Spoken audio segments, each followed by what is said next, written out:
skills. So on one side, there is unemployment in the country, and on the other side, we are dire short of skills in the sector, which I'm talking about what? Carpenters, plumbers, electrician, painters, marble layers, and small things like this. And a statement made by L&T about 4 or 5 weeks ago was that they needed 25,000 skilled workers. A company like ours needs 500 skilled workers shortage in our own company. So by and large, what has happened is that you need to take up that. The next point I want to point out is I think there's no inadequate new investment taking place. Last year, the investment was short. This year, the 11 lakh crores which is being proposed, I think is an understatement. We needed much more to be done, especially in where we already got deficit under control. We needed to put in more long-term investment commitment that needs to be done, because without that, we will not be able to achieve our target, Prime Minister's target of Viksit Bharat in 2047, because the growth minimum you need is 8%. So a further emphasis on housing and urban infrastructure, similar that was done in China, which brought about double-digit growth in GDP. In China, in those years where they focused on not only on manufacturing, but also on urban infrastructure and housing, actually caused it. So I think that additional focus on skill and additional investment needed in infrastructure is slightly short. Last point I wanted to mention was the fact that you're bringing in a new income tax bill, which is wonderful, and we're looking forward to that because she talks about ease of doing business. But already in this Income Tax Act, she is making 85 amendments. So there's a little inconsistency. Is it that the new act is also going to include the new changes which are coming in, or is that applicable from next year, or is it going to be from this year with immediate effect? Obviously, it doesn't look like it's in this year, because the present act itself, 85 clauses of amendment have been proposed over here. I think small things like TDS for rents, etc., up to 6 lakhs is also proposed. Many positive stories over here. But this is my initial reaction. Okay. Also, comparing the budget to 2024 budget that was announced, what are your inferences? Do you think the 2024 was a more populist budget versus 2025? Oh, I think it's quite focused on the world of business. But I think it's also catering for a sector which has a potential of further investment and further expenditure. And I think the demand which has come down in the last couple of weeks, months, I think the finance minister wants to make sure that demand which is across the board from the middle class, which has actually come down, including the affordable housing segment in the real estate sector, actually will be fed by the middle class, which will actually have surpluses with them, or the potential surpluses which will enable them or encourage them to buy a house or also spend money. So I think that downturn in the economy, which is slightly showing up in the last 3 months, is sought to be corrected also. And also populist, of course, anything you reduce taxes, everybody's going to be happy. But I'm looking at the long-term benefits of this, and I think that's a positive story. Okay. Also, in the economic survey yesterday, there was an announcement that the projected GDP growth rate is going to be 6.8% in 2025-2026. How do you think the budget that has been announced will be able to help this figure climb up? There is no way that we will go below that. My target is thinking that the Prime Minister will certainly look at new ways to actually go to 8 or 9 or even 10%. That should be the target. So I think I do believe interest rates should be brought down. I think somewhere down the line that is causing a lot of problem at the middle class and the lower middle class, especially in the housing sector. The EMIs to be paid by the persons who are buying the houses. There is a lot of problem in the affordable segment. So I think interest rate should be the target to lower them completely. Otherwise, you're not going to get the growth that you're talking about. So while inflation is in control, And when we are talking about prices of vegetables and fruits and other things, I don't think that is getting affected, or you're not helping it by saying by increasing interest rates that vegetables and fruits and other thing prices will come down, because that is demand driven. So I think that focus needs to be done quickly if you want the economy to grow faster, which minimum I think we should target 8% this year. This 6.2 and 5 is not adequate enough to reach Viksit Bharat. Okay. Do you think, obviously revision of the tax slab with the aim of the government, and as Nirmala Sitharaman said, that this will allow for more consumption to take place, this will allow for savings, and this will also allow for investment, which means more circulation of money into the market. What percentage of it will allow for the GDP to increase because of these revised tax slabs? You have to go to the malls and see how the buying takes place.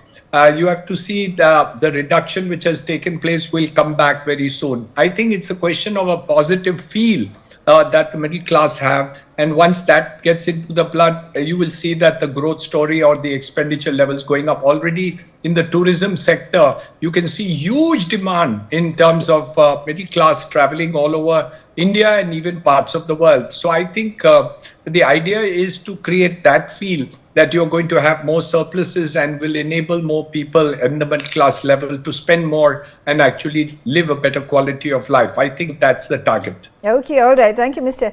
Hiranandani, for joining us and sharing your views, your first remarks on the budget 2025.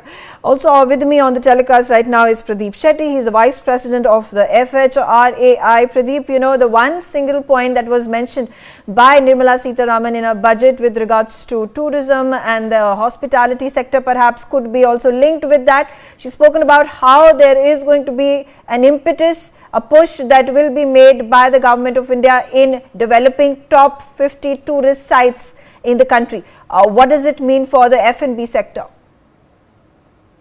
It means a lot. I think to begin with, this is quite an outstanding budget for the tourism sector. When I say tourism sector, it would include F&B as well as accommodation units. And this is, I would say, third year in a row that they have taken the right steps. I think to sum it all, the government has pushed the right buttons and taken the right steps. If you see how the sector suffered during the pandemic, the first step taken by the government was to promote domestic tourism, religious tourism, and that really helped. If you would know that if foreign tourist arrivals are still not back at what they used to be pre-pandemic. However, this sector grew exponentially. It's only because of domestic travel and the increased travel that's happening in the middle class sector and increased traveling, air, train, and all the sectors. So I think by learning from that, I think it's been a very thought out and a very, I would say, phenomenal budget. They've done enough to see that more and more travel happens. So investment in the Udan scheme is quite promising, the 150 more destinations, because now when there is more travel happening, there's a problem with airfares. So I think that will address the issue. More and more Indians locally want to travel, and more destinations will come up. And in that, one of the most startling features is the development of 50 new tourist destination. Now here, there were steps earlier also in the last 10 years, 15 years. But what aligns with our demand is to bring the hotel sector into the harmonized infrastructure master list. This ensures that when you develop a tourist destination, even the surrounding amenities and facilities like hotels, etc., are brought in. And once you bring them into the harmonized infrastructure list, there is easy lending available, and entrepreneurs are able to build hotels at a quick pace and in a very sustainable manner. I think that's another great step which aligns with our demand for all these years. So I think the government has really understood what is required to be done. Looking at the ease of doing business and the e-visa things which have also been announced. Right. I think that will also help to bring back the foreign tourists. But I think largely lot has been done for domestic travel and for the domestic tourism market. The medical tourism thing, which was also on a high. Now, with so much of focus coming into medical tourism, I think that will also help. There is so much of enabling factors to capacity building in the medical tourism. Okay. And one of the lost things out was the Buddhist circuit, which had lost its sheen in the last few years. We have some great Buddhist circuits, and we had pointed out how Aurangabad, being one of with Bodh Gaya and all those connections were lost out, be it air connection or upkeep of these or maintenance of tourist arrivals for these, especially the Buddhist circuits, that also has come back into focus. So I think all in all, this will create a larger tourism economy. This will ensure that the local communities will prosper and will ensure that there will be more and more employment generation ability in the sector now. Okay. I also have with me Prateek Jain, regional markets leader, joining me on the telecast. Prateek Jain, what's your inference of the budget, the overall budget? I think it has been excellent. I guess, there are 3-4 areas that I think is important. One is enhancing the consumption, because the consumption has been slowing down, particularly the urban consumption. And to that extent, this major tax relief, and I don't think I remember any time in the past where from 7 lakh rupees to 12 lakh rupees, the exemption has increased significantly. So that means more money in the hands of the consumers. That's great news, and that should increase the economic activities as well. Second is the thrust to MSME. A lot of discussion on micro and medium sort of enterprises, ease of credit, increasing the limit for the turnover, and so on. Third is exports. A very, very systemized kind of a plan to increase exports and increase India's competitiveness. And fourth is ease of doing business and tax certainty. So a new income tax bill is going to be coming soon, which is going to be 50% lighter than what you had earlier. A lot of significant changes in tax compliances as well, both for multinational corporations as well as small businesses. So I think overall, if you see the key objectives, which is Make in India, increasing the consumption, providing more tax certainty and enhancing ease of doing business, this budget, there is a tick box in all of those boxes. So I am very happy with the budget. Okay, all right. Talking about the MSME sector, and that is important because there has been a push also, to grow the MSME sector, there have to be loans that have to be provided, which has been the focal point of the government last year in the budget and this year in the budget as well. Swanidhi Yojana she spoke about, Mudra Yojana she had also spoken about. But more importantly, skill development and education, there has been an increased corpus that has been allocated. Is there then going to be a gap filled between the demand and supply for skilled labor? No, look, we'll have to see, but I think the gap will be narrower. You're right, in the upskilling side, there is again a lot of thrust on the upskilling. There has been discussion about setting up a food technology institution. There is a lot of focus on AI, which is really the buzzword now, and how government can intervene more meaningfully in this whole AI journey for the government as well as businesses. So I think there's a lot of focus on skill development, and this is a major issue. And this combined with the thrust on MSME would mean that over next few years you will see better skilled people and better finances for running the businesses. So that gap should narrow between the demand and supply. Right, and also specifically talking about artificial intelligence, and that's a beast that we perhaps largely have not been able to tame. How are AI excellence centers? Can there be an impact of creation of these excellence centers in overall improving the industry in our country? How does AI impact real estate, impact businesses, impact other MSME sectors?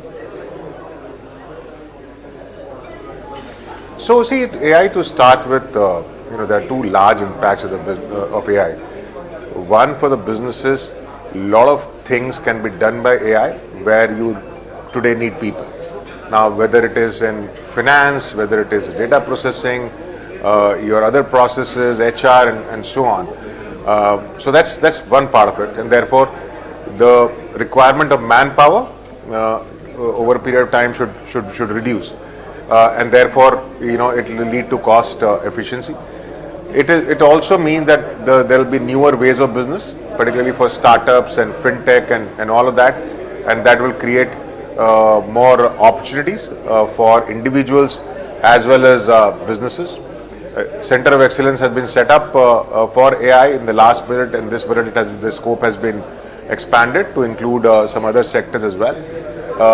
Yes, I mean the lead on AI has been taken by, let's say, US and China, but I think a lot of startups and the young entrepreneurs in India are working very extensively, and if they are incubated and encouraged, you will see India coming to the fore very soon. But most of the larger companies today are trying to adopt AI, which will lead to a lot of efficiencies over the next 6 months, 6 to 8 months, and everybody will have to be geared up. I mean, you and I will get impacted by AI as well in our day-to-day life as well. So we all need to embrace AI in a meaningful manner and see how we can make our life simpler. Right. The Maritime Development Fund with a corpus of 25,000 crore has been set up for long-term financing for the maritime industry. How integral and essential is the maritime sector in our country for increased GDP growth rate and to reach the target of a $5 trillion economy? It is very important. I mean, if you have to become $5 trillion economy, you have to focus a lot on infrastructure. That would include airport, ports, maritime, roads, and everything else. And you'll see most of these things have found mention in the budget. So, in addition to maritime, there has been discussion on new airports. There is a lot of discussion on enhancing the manufacturing and so on. So maritime is extremely important, and also there has been increasing. There has been a discussion on shipbuilding to say that the components and raw material for import of shipbuilding would be exempt for another 10 years. So all of that taken together, it's shipping, port, maritime. All of that helps in overall infrastructure development. I think these are all very important announcements. Okay, Pratik, what's your key takeaway? If you compare the budget 2024 to the budget 2025, what is the rating that you will give to the budget?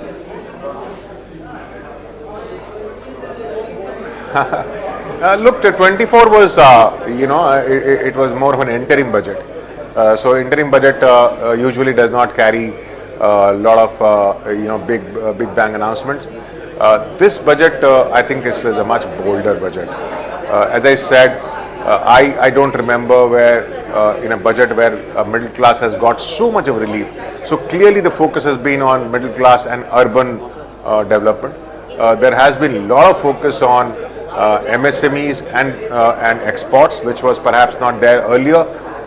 So I think this budget is a much bolder, forward-looking budget, and I hope that it helps us as a country, and helps us becoming a Viksit Bharat by 2047, which is what our vision is.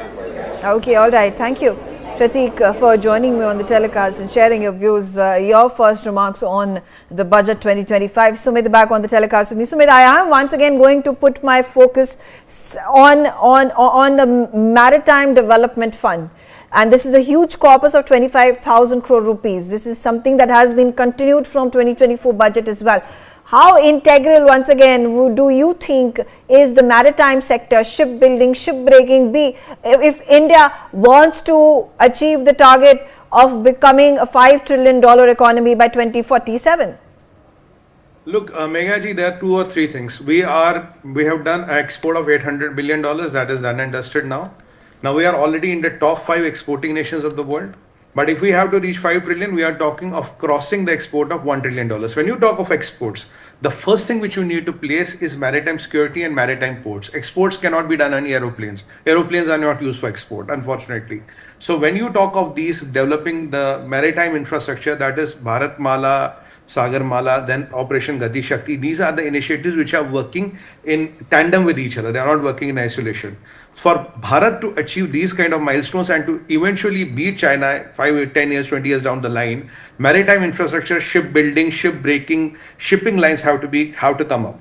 Today, 22% of the global traffic is controlled by Chinese shipping lines. We are not there in the global maritime market. We are there, but we are not a big player. Looking to our size, looking to our stature, if we are already the fifth largest economy by today, even if I talk by nominal GDP, when it comes to ship building, breaking, and having the maritime routes and the shipping companies and the shipping management companies, today by chance Greeks still are the best in shipping management. But if you look at the whole of this thing, India needs to have this on your own. You cannot depend on a Chinese shipping line, a Greek management company, and a Norwegian ship to do your business. Maybe right now it's okay, but eventually, what is the handling capacity of your ports? How many new ports are you building? If I want to, let's export $2 trillion worth of exports today, even if I have the goods, my challenge is the ports. And these ports cannot be borrowed. I cannot export from Sri Lanka, or for that matter Algeria, for just for the sake of this. We have to export for India. So this is where the corpus is. This is where the focus is.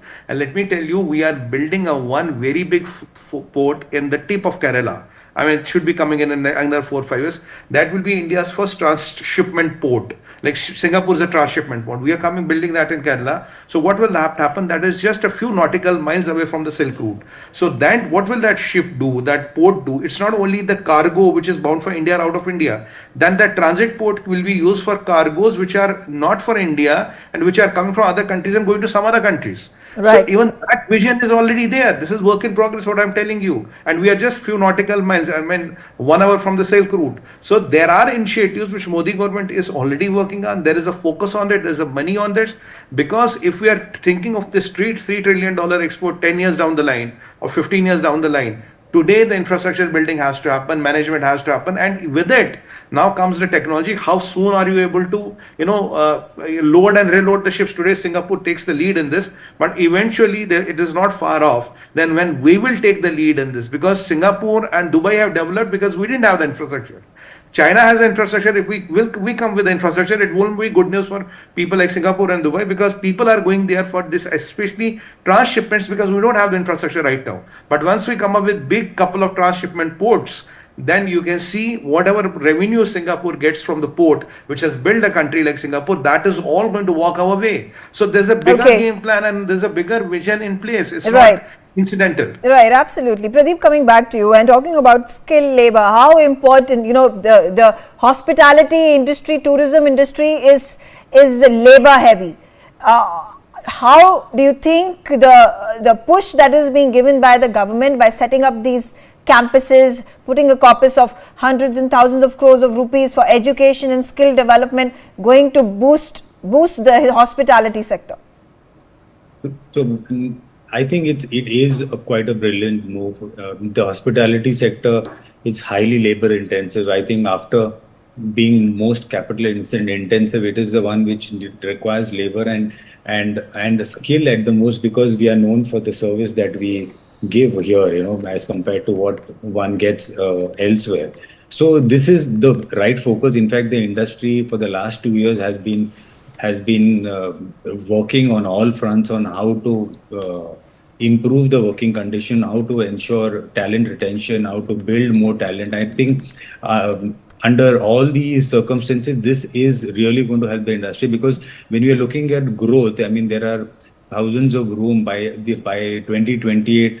There's another 50,000 to 80,000 rooms that are likely to be added into the Indian infrastructure.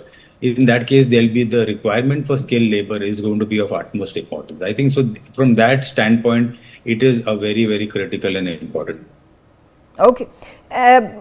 Moving forward, how do you think the hospitality sector has been able to bounce back completely from COVID? And what more is expected, is desired from the government, from the budget for hospitality and tourism to finally start accruing profits? I think thankfully we have been out of it last year itself. I mean, we suffered 2021, 22, but thereafter there's been no looking back. In fact, the growth has been phenomenal, and it owed it all to the domestic tourism largely. And so therefore, what needs to be done has to be more focusing on how do you get more and more foreign tourist arrivals.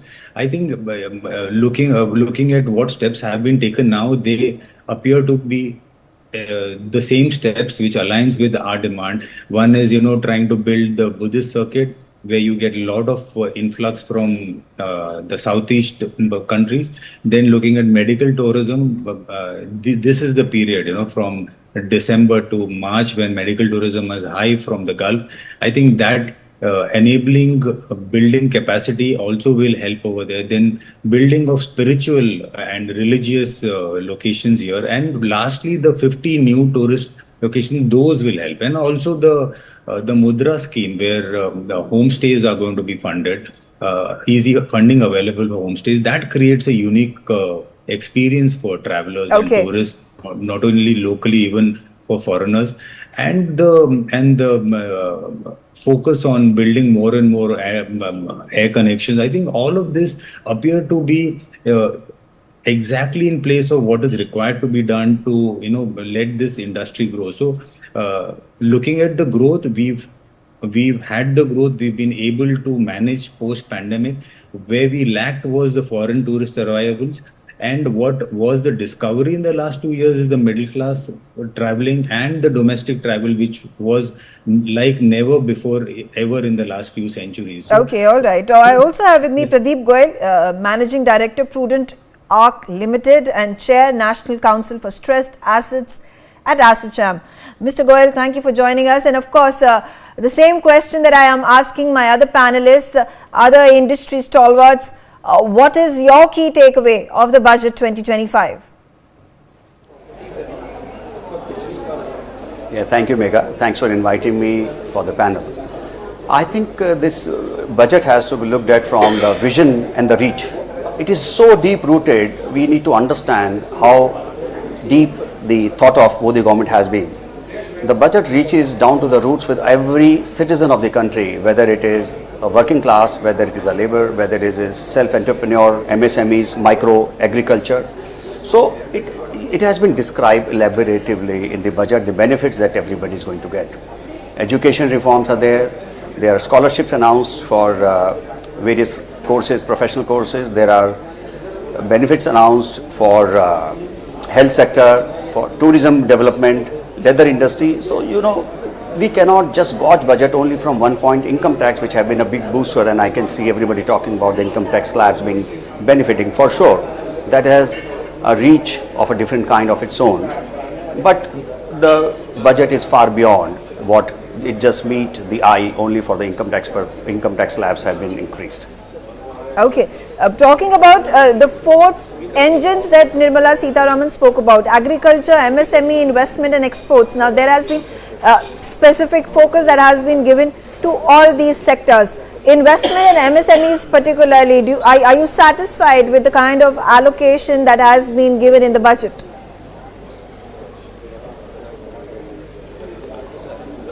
Actually, if I don't know whether you have read my pre-budget expectations, so I would say that my pre-budget expectation met with the budget speech to the extent of about 80%. As the government's aim and objective is overall development of the country, and government is building this country brick by brick.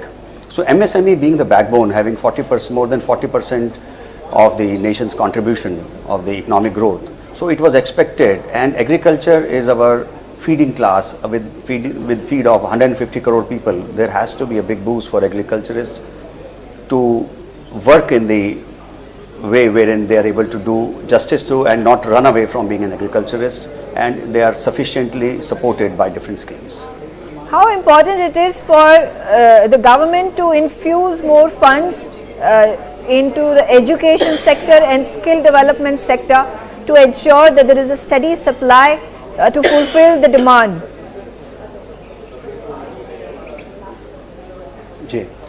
Skill development, actually, this is a very interesting aspect because in our country, if I talk about my organization and a lot of people I know, whether in industry or financial services, we lack quality people.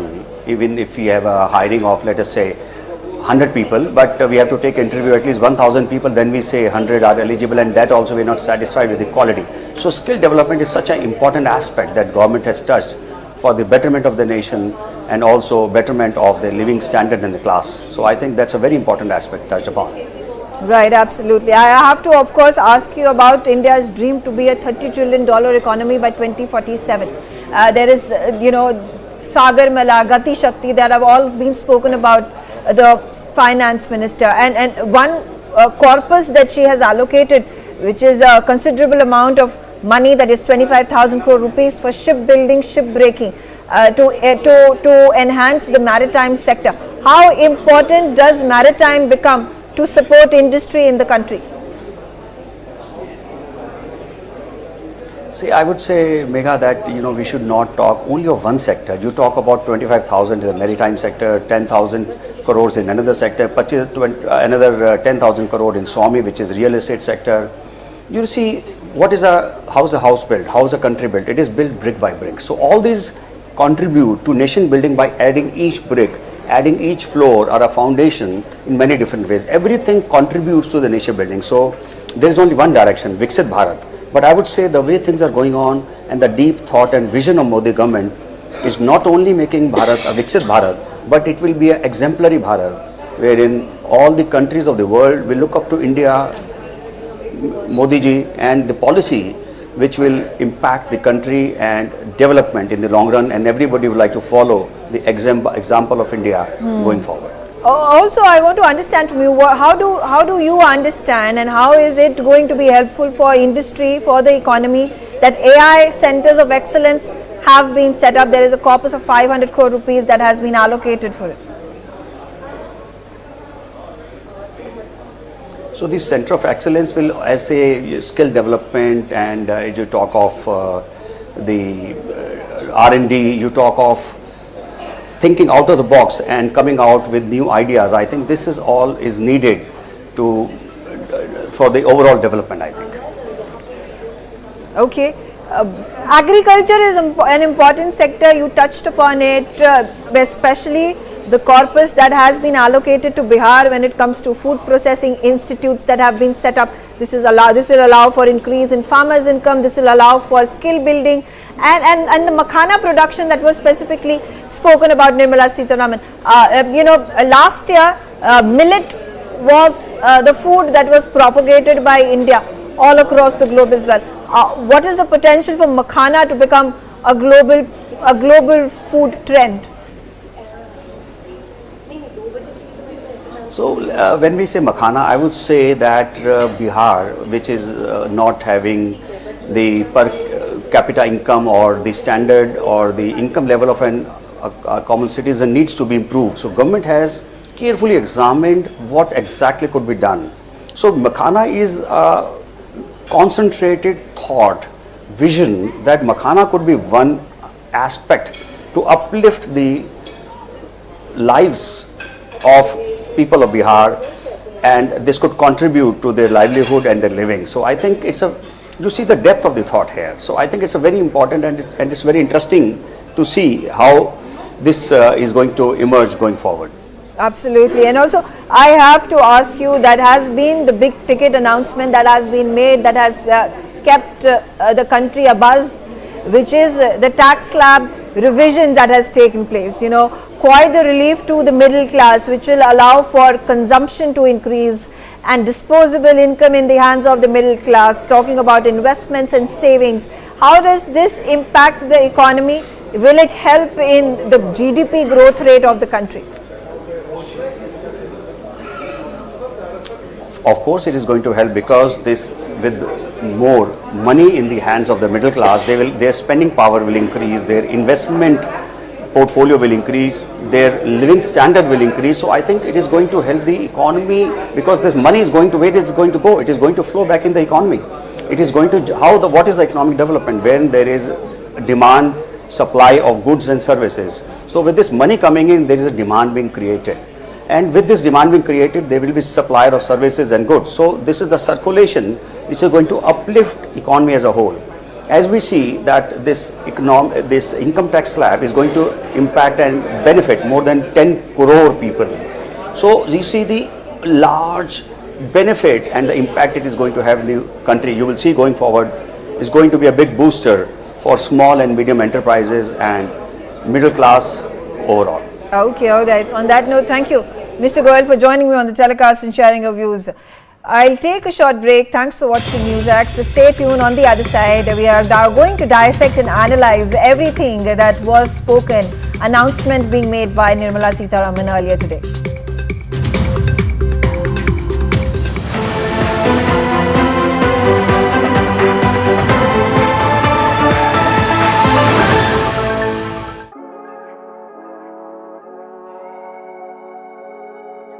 ਪਿਛਲੀ ਵਾਰ 8 ਘੰਟਿਆਂ ਵਾਲੀ ਬਿਜਲੀ ਚੋਂ ਕੋਈ ਕੱਟ ਲੱਗਿਆ ਨਹੀਂ ਲੱਗਿਆ ਕੱਟ ਦੀ ਗੱਲ ਤਾਂ ਛੱਡੋ ਬੱਲਬ ਨੇ ਝਮੱਕਾ ਵੀ ਨਹੀਂ ਮਾਰਨਾ ਝਮੱਕਾ ਸਾਨੂੰ ਬਿਲਕੁਲ ਵੀ ਬਿੱਲ ਨਹੀਂ ਆਂਦਾ ਅਸੀਂ ਬਹੁਤ ਖੁਸ਼ ਹਾਂ ਕਿ ਭਗਵੰਤ ਮਾਨ ਸਰਕਾਰ ਨੇ ਸਾਡੇ ਲਈ ਇਹ ਉਪਰਾਲਾ ਕੀਤਾ ਹੈ ਜੋ ਸਾਡੇ ਸੀਐਮ ਭਗਵੰਤ ਮਾਨ ਜੀ ਨੇ ਉਹਨਾਂ ਨੇ ਹਰੇਕ ਵਰਗ ਨੂੰ ਦੇਖਦੇ ਹੋਏ ਸਾਰੇ ਜਿਹੜੇ ਵਾਅਦੇ ਹੈ ਉਹ ਪੂਰੇ ਕਰਦੇ ਹੋਏ ਸਾਡਾ ਬਿਜਲੀ ਦਾ ਬਿੱਲ ਜਿਹੜਾ ਹੈਗਾ ਏ ਉਹ ਜ਼ੀਰੋ ਆਇਆ ਏ ਮੈਂ ਇੱਕ ਦਿਹਾੜੀਦਾਰ ਬੰਦਾ ਹੈਗਾ ਤੇ ਜਿਹੜਾ ਪਹਿਲਾਂ ਮੈਨੂੰ ਬਿੱਲ ਭਰਨਾ ਬਹੁਤ ਔਖਾ ਲੱਗਦਾ ਸੀਗਾ ਤੇ ਹੁਣ ਮੈਨੂੰ ਬਿੱਲ ਨਹੀਂ ਭਰਨਾ ਪੈਂਦਾ ਤੇ ਮੈਨੂੰ ਬਹੁਤ ਇਸ ਸਰਕਾਰ ਤੇ ਮਾਣ ਹੈ ਸਰਕਾਰ ਨੇ 600 ਯੂਨਿਟ ਬਿਜਲੀ ਫ੍ਰੀ ਕਰਨ ਦਾ ਫੈਸਲਾ ਲਿਆ ਸੀ 90% ਘਰਾਂ ਨੂੰ ਉਹਦਾ ਫਾਇਦਾ ਹੋਇਆ ਅਸੀਂ ਭ੍ਰਿਸ਼ਟਾਚਾਰ ਰੋਕਿਆ ਅਸੀਂ ਰੈਵਨਿਊ ਦੇ ਹੋਰ ਸਾਧਨ ਵਧਾਏ ਨੇ ਤਾਂ ਅਸੀਂ ਲੋਕਾਂ ਨੂੰ ਬਿਜਲੀ ਫ੍ਰੀ ਦੇ ਰਹੇ ਹਾਂ ਤੇ ਕਿਸਾਨਾਂ ਨੂੰ ਬਿਜਲੀ ਫ੍ਰੀ ਮਿਲ ਰਹੀ ਹੈ ਤੇ ਇੰਡਸਟਰੀ ਨੂੰ ਵੀ ਮੇਰਾ ਬਿਜਲੀ ਦਾ ਬਿੱਲ ਪਹਿਲਾਂ 1 ਸਾਲ ਪਹਿਲਾਂ ਆਵਾ ਤਾਂ ਤੇ ਹੁਣ ਵੀ 1 ਸਾਲ ਹੋ ਗਿਆ ਵੀ ਆਂਦਾ ਨਹੀਂ ਹੈਗਾ ਜਦ ਆਹ ਭਗਵੰਤ ਮਾਨ ਦੀ ਸਰਕਾਰ ਬਣੀ ਆ ਜੀ ਮੁੰਡਾ ਸਾਨੂੰ ਛੋਟਾ ਕਹਿੰਦਾ ਪਿਛਲੀ ਵਾਰੀ ਬਿੱਲ ਕਿੰਨਾ ਆਇਆ ਤਾਂ ਮਾਂ 3500 ਰੁਪਈਆ ਕਹਿੰਦਾ ਐਤਕੀ ਜ਼ੀਰੋ ਆਇਆ ਮਾਂ ਫਿਰ ਐਸਾ ਮੁੱਖ ਮੰਤਰੀ ਪੂਰੇ ਇੰਡੀਆ ਬਣਨਾ ਚਾਹੀਏ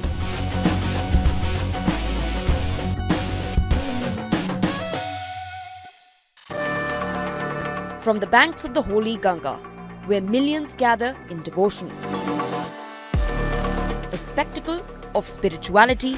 विश्व के सबसे बड़े सांस्कृतिक समागम महाकुंभ प्रयागराज में अग्नि सुरक्षा के लिए 24 घंटे सतर्क और तत्पर है उत्तर प्रदेश अग्निशमन तथा आपात सेवा बल।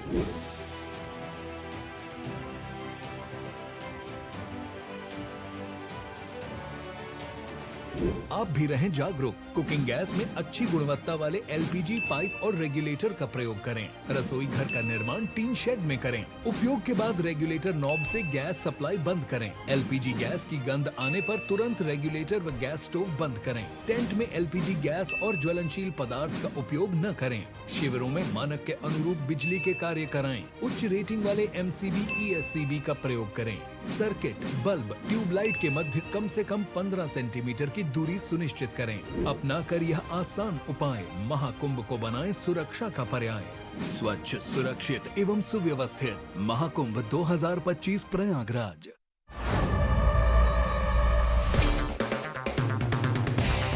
अगर आप बनना चाहते हैं एंकर या फिर आप में है जुनून एक तेज तर्रार न्यूज रिपोर्टर बनने का, तो आप ज्वाइन करें ITV इंडिया न्यूज और न्यूज़x का मीडिया स्कूल।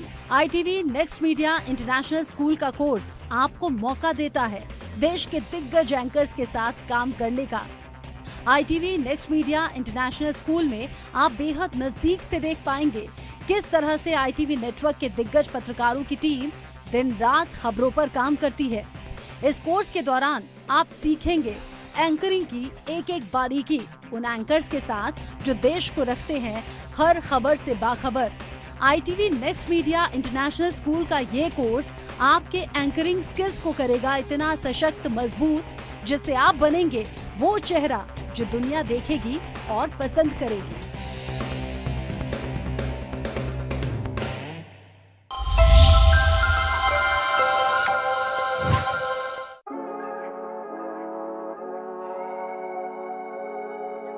ਪਿਛਲੀ ਵਾਰ 8 ਘੰਟਿਆਂ ਵਾਲੀ ਬਿਜਲੀ ਚੋਂ ਕੋਈ ਕੱਟ ਲੱਗਿਆ ਨਹੀਂ ਲੱਗਿਆ ਕੱਟ ਦੀ ਗੱਲ ਤਾਂ ਛੱਡੋ ਬੱਲਬ ਨੇ ਝਮੱਕਾ ਵੀ ਨਹੀਂ ਮਾਰਨਾ ਝਮੱਕਾ ਸਾਨੂੰ ਬਿਲਕੁਲ ਵੀ ਬਿੱਲ ਨਹੀਂ ਆਂਦਾ। ਅਸੀਂ ਬਹੁਤ ਖੁਸ਼ ਹਾਂ ਕਿ ਭਗਵੰਤ ਮਾਨ ਸਰਕਾਰ ਨੇ ਸਾਡੇ ਲਈ ਇਹ ਉਪਰਾਲਾ ਕੀਤਾ ਹੈ। ਜੋ ਸਾਡੇ ਸੀਐਮ ਭਗਵੰਤ ਮਾਨ ਜੀ ਨੇ ਉਹਨਾਂ ਨੇ ਹਰੇਕ ਵਰਗ ਨੂੰ ਦੇਖਦੇ ਹੋਏ ਸਾਰੇ ਜਿਹੜੇ ਵਾਅਦੇ ਆ ਉਹ ਪੂਰੇ ਕਰਦੇ ਹੋਏ ਸਾਡਾ ਬਿਜਲੀ ਦਾ ਬਿੱਲ ਜਿਹੜਾ ਹੈਗਾ ਏ ਉਹ ਜ਼ੀਰੋ ਆਇਆ ਏ। ਮੈਂ ਇੱਕ ਦਿਹਾੜੀਦਾਰ ਬੰਦਾ ਹੈਗਾ ਤੇ ਜਿਹੜਾ ਪਹਿਲਾਂ ਮੈਨੂੰ ਬਿੱਲ ਭਰਨਾ ਬਹੁਤ ਔਖਾ ਲੱਗਦਾ ਸੀਗਾ ਤੇ ਹੁਣ ਮੈਨੂੰ ਬਿੱਲ ਨਹੀਂ ਭਰਨਾ ਪੈਂਦਾ ਤੇ ਮੈਨੂੰ ਬਹੁਤ ਇਸ ਸਰਕਾਰ ਤੇ ਮਾਣ ਹੈ। ਸਰਕਾਰ ਨੇ 600 ਯੂਨਿਟ ਬਿਜਲੀ ਫ੍ਰੀ ਕਰਨ ਦਾ ਫੈਸਲਾ ਲਿਆ ਸੀ। 90% ਘਰਾਂ ਨੂੰ ਉਹਦਾ ਫਾਇਦਾ ਹੋਇਆ। ਅਸੀਂ ਭ੍ਰਿਸ਼ਟਾਚਾਰ ਰੋਕਿਆ, ਅਸੀਂ ਰੈਵਨਿਊ ਦੇ ਹੋਰ ਸਾਧਨ ਵਧਾਏ ਨੇ, ਤਾਂ ਅਸੀਂ ਲੋਕਾਂ ਨੂੰ ਬਿਜਲੀ ਫ੍ਰੀ ਦੇ ਰਹੇ ਹਾਂ ਤੇ ਕਿਸਾਨਾਂ ਨੂੰ ਬਿਜਲੀ ਫ੍ਰੀ ਮਿਲ ਰਹੀ ਹੈ ਤੇ ਇੰਡਸਟਰੀ ਨੂੰ ਵੀ। ਮੇਰਾ ਬਿਜਲੀ ਦਾ ਬਿੱਲ ਪਹਿਲਾਂ 1 ਸਾਲ ਪਹਿਲਾਂ ਆਵਾ ਤਾਂ ਤੇ ਹੁਣ ਵੀ 1 ਸਾਲ ਹੋ ਗਿਆ ਵੀ ਆਂਦਾ ਨਹੀਂ ਹੈਗਾ ਜਦ ਆ ਭਗਵੰਤ ਮਾਨ ਦੀ ਸਰਕਾਰ ਬਣੀ ਆ ਜੀ। ਮੁੰਡਾ ਸਾਨੂੰ ਛੋਟਾ ਕਹਿੰਦਾ ਪਿਛਲੀ ਵਾਰੀ ਬਿੱਲ ਕਿੰਨਾ ਆਇਆ ਤਾਂ ਮਾਂ 3500 ਰੁਪਈਆ ਕਹਿੰਦਾ ਐਤਕੀ ਜ਼ੀਰੋ ਆਇਆ। ਮਾਂ ਫਿਰ ਐਸਾ ਮੁੱਖ ਮੰਤਰੀ ਪੂਰੇ ਇੰਡੀਆ ਬਣਨਾ ਚਾਹੀਏ।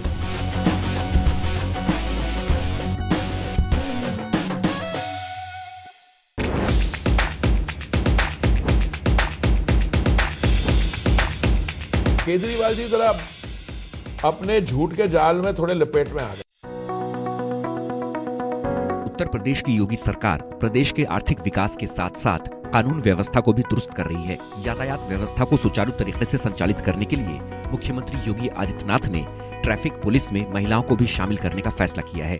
30% बेटियों को भर्ती करेंगे जिससे सड़कों पर शोहदों को ठीक उपचार कर सकें।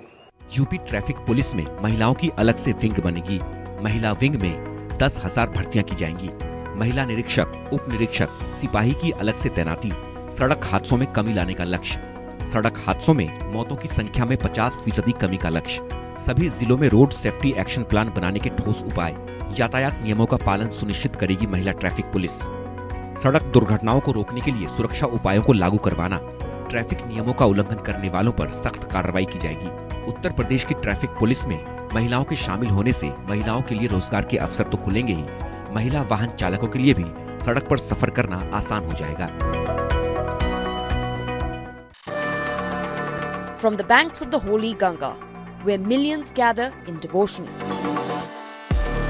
the spectacle of spirituality once every 12 years.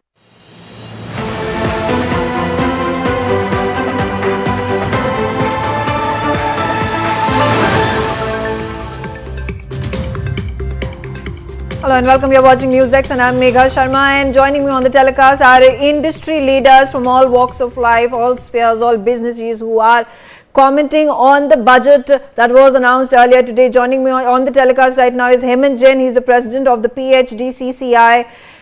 Thank you, Mr. Jain. And of course, the first question, what's your key takeaway of the overall budget? Hello.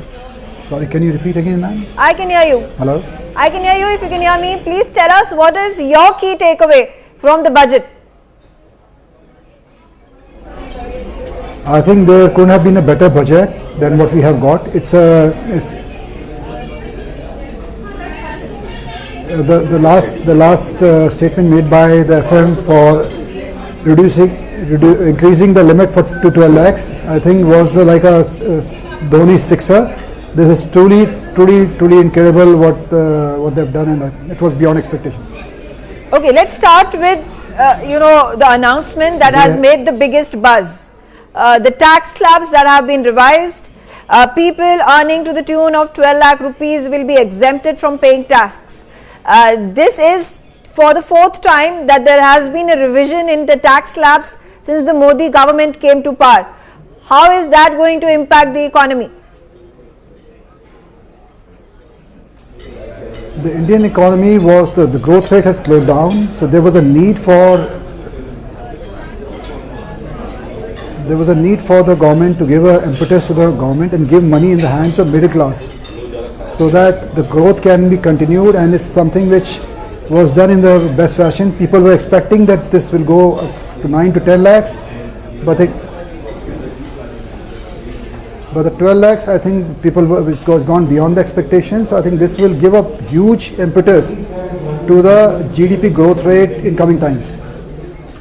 Now, the four focus points of the finance ministry in the budget have been agriculture, MSME, investments and exports. There have been huge sums of corpus that have been allocated in all these four sectors. Let's start with agriculture. How do you think this is going to benefit the farmers? I think the agri-based commodities, which India is still an agri-based country, we are dependent on agriculture in a big way. A large population is dependent on the agri-based. Government has given a lot of impetus on for increasing the yield per acre. They have also given a special scheme for pulses, which will ensure that our dependence on import of pulses reduces. So we see a lot of focus on innovation, increasing acreage, and ensuring that dependence on food security remains a key subject of the government. Now, talking about the MSME sector, there have been increments in the loans that can be taken by businesses, by small sector businessmen. Ease of doing business is something that has been spoken about to a large extent. There is a creation of skilled labor that has also been the focus, where funds have been allocated for skill building and education centers of excellence. How are they, both of them, interlinked? The MSME industry growth and the skilled labor that needs to be provided to thrive the MSME sector. I think MSME is the backbone for the country today. We have around 1.5 lakh PhD members, CCI members, out of which 70% are in the MSME sectors. I think government has given what's required right now, the capital in the hands of people. They've given credit guarantees to the MSME sectors. They've given impetus, and today, effectively, to be more competitive, you need to have the right kind of skill sets. So government has given space for the right kind of skill set to be given to MSME, because large corporations have their own HRD departments, own team which can handle and create the right kind of workforce. So I think the government's impetus on skilled manpower will help MSME in upgrading their skill sets and increasing the efficiency also. Talking about exports, there have been a number of cuts that have been made, that have been announced by the government in key sectors, whether it is leather or the toy industry. Do you think, did you wish there could be more cuts on other sectors, on other goods? I think I think there is always a demand. Everybody wants to have more and more cuts to ensure that there can be growth in the industry. But the industries which they have touched are today, I think, are very labor-intensive industries. So by giving impetus to this industry, government has also ensured that this industry can grow, and the employments in these sectors can be ensured and increased also. So I think these are the key sectors which have been done. I'm sure the government will take up more in the coming times, but I welcome this decision of giving this to the toys and leather, and especially the green energy. I would say focus has been on getting the green energy, which today a lot of batteries and all are being imported. The government has given a custom duty waiver for raw materials of batteries also. So I feel this will like inculcate a feeling of make it in India, especially in the EV sector. All right, thank you very much, Hemant Jain, for joining me on the telecast, sharing your views. I also have with me at this point Jaikar Singh, from Symphony Resorts. Mr. Singh, of course, what's your key takeaway, and do you think enough has been done by the government for the tourism industry in the budget today? Hi, good afternoon. First of all, thank you for having me on the panel. So we see that it has been kept very brief and apt, but at the same time concentrating on the right aspects which are important for India, which is medical tourism, eco-tourism and sustainable tourism, as we all see. A few things which are important for the growth of India overall, for example, facilitating bigger and smaller stakeholders, right, by facilitating mudra loans. That's super key for everyone, and especially when we are talking about upgrading and uplifting 50 tourism key destinations of India. Something like air cargo, which is super beneficial for sustaining and providing consistency in delivering of services in terms of people coming for their experiential holidays, whether it's medical tourism, it's like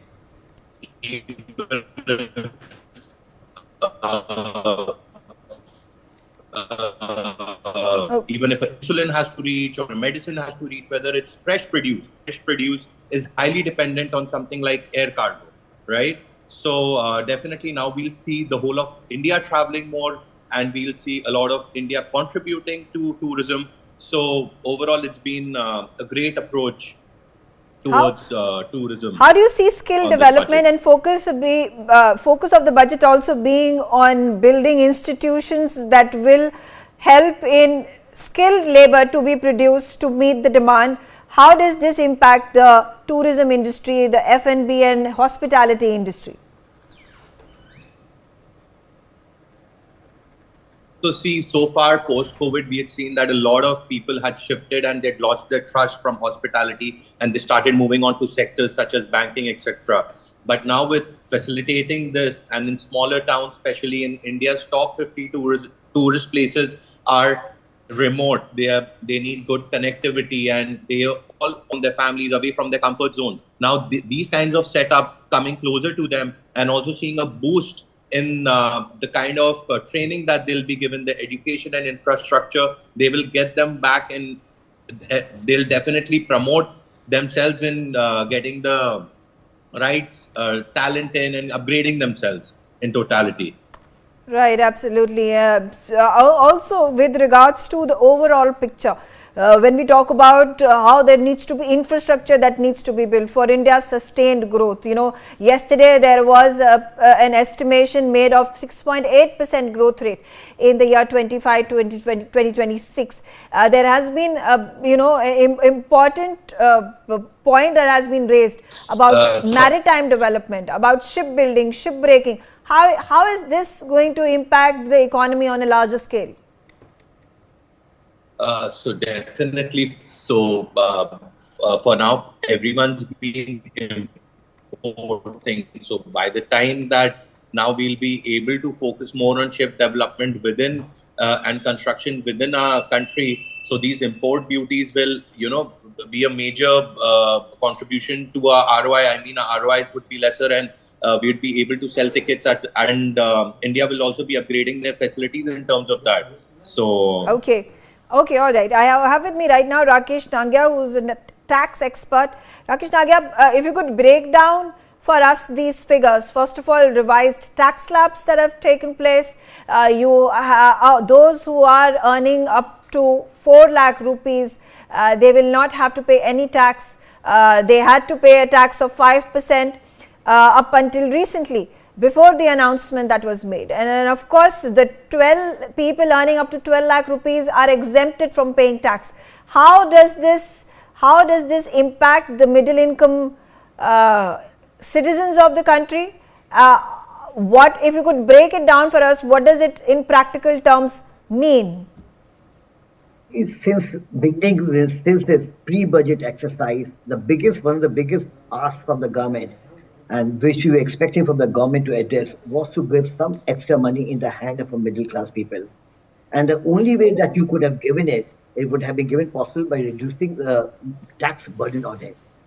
You will be surprised that 5 crores people have an income of less than 5 crores rupees. They do not pay any taxes after 87A.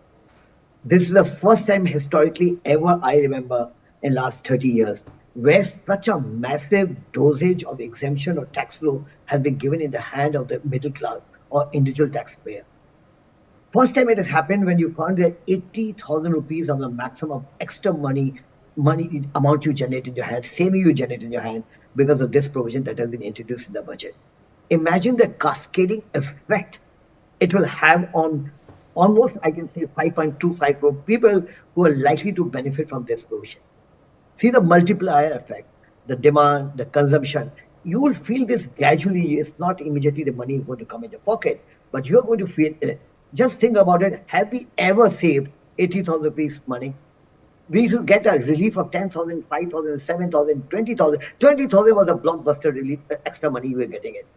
And 90% of the budget speeches which I heard about it, everybody was talking about extra money in the hand of the employee, individual. So this is the first time this move of the government has been beyond expectation, never expected in the wildest of the dream. The government will give such a massive dole of extra money of exemption in the pocket.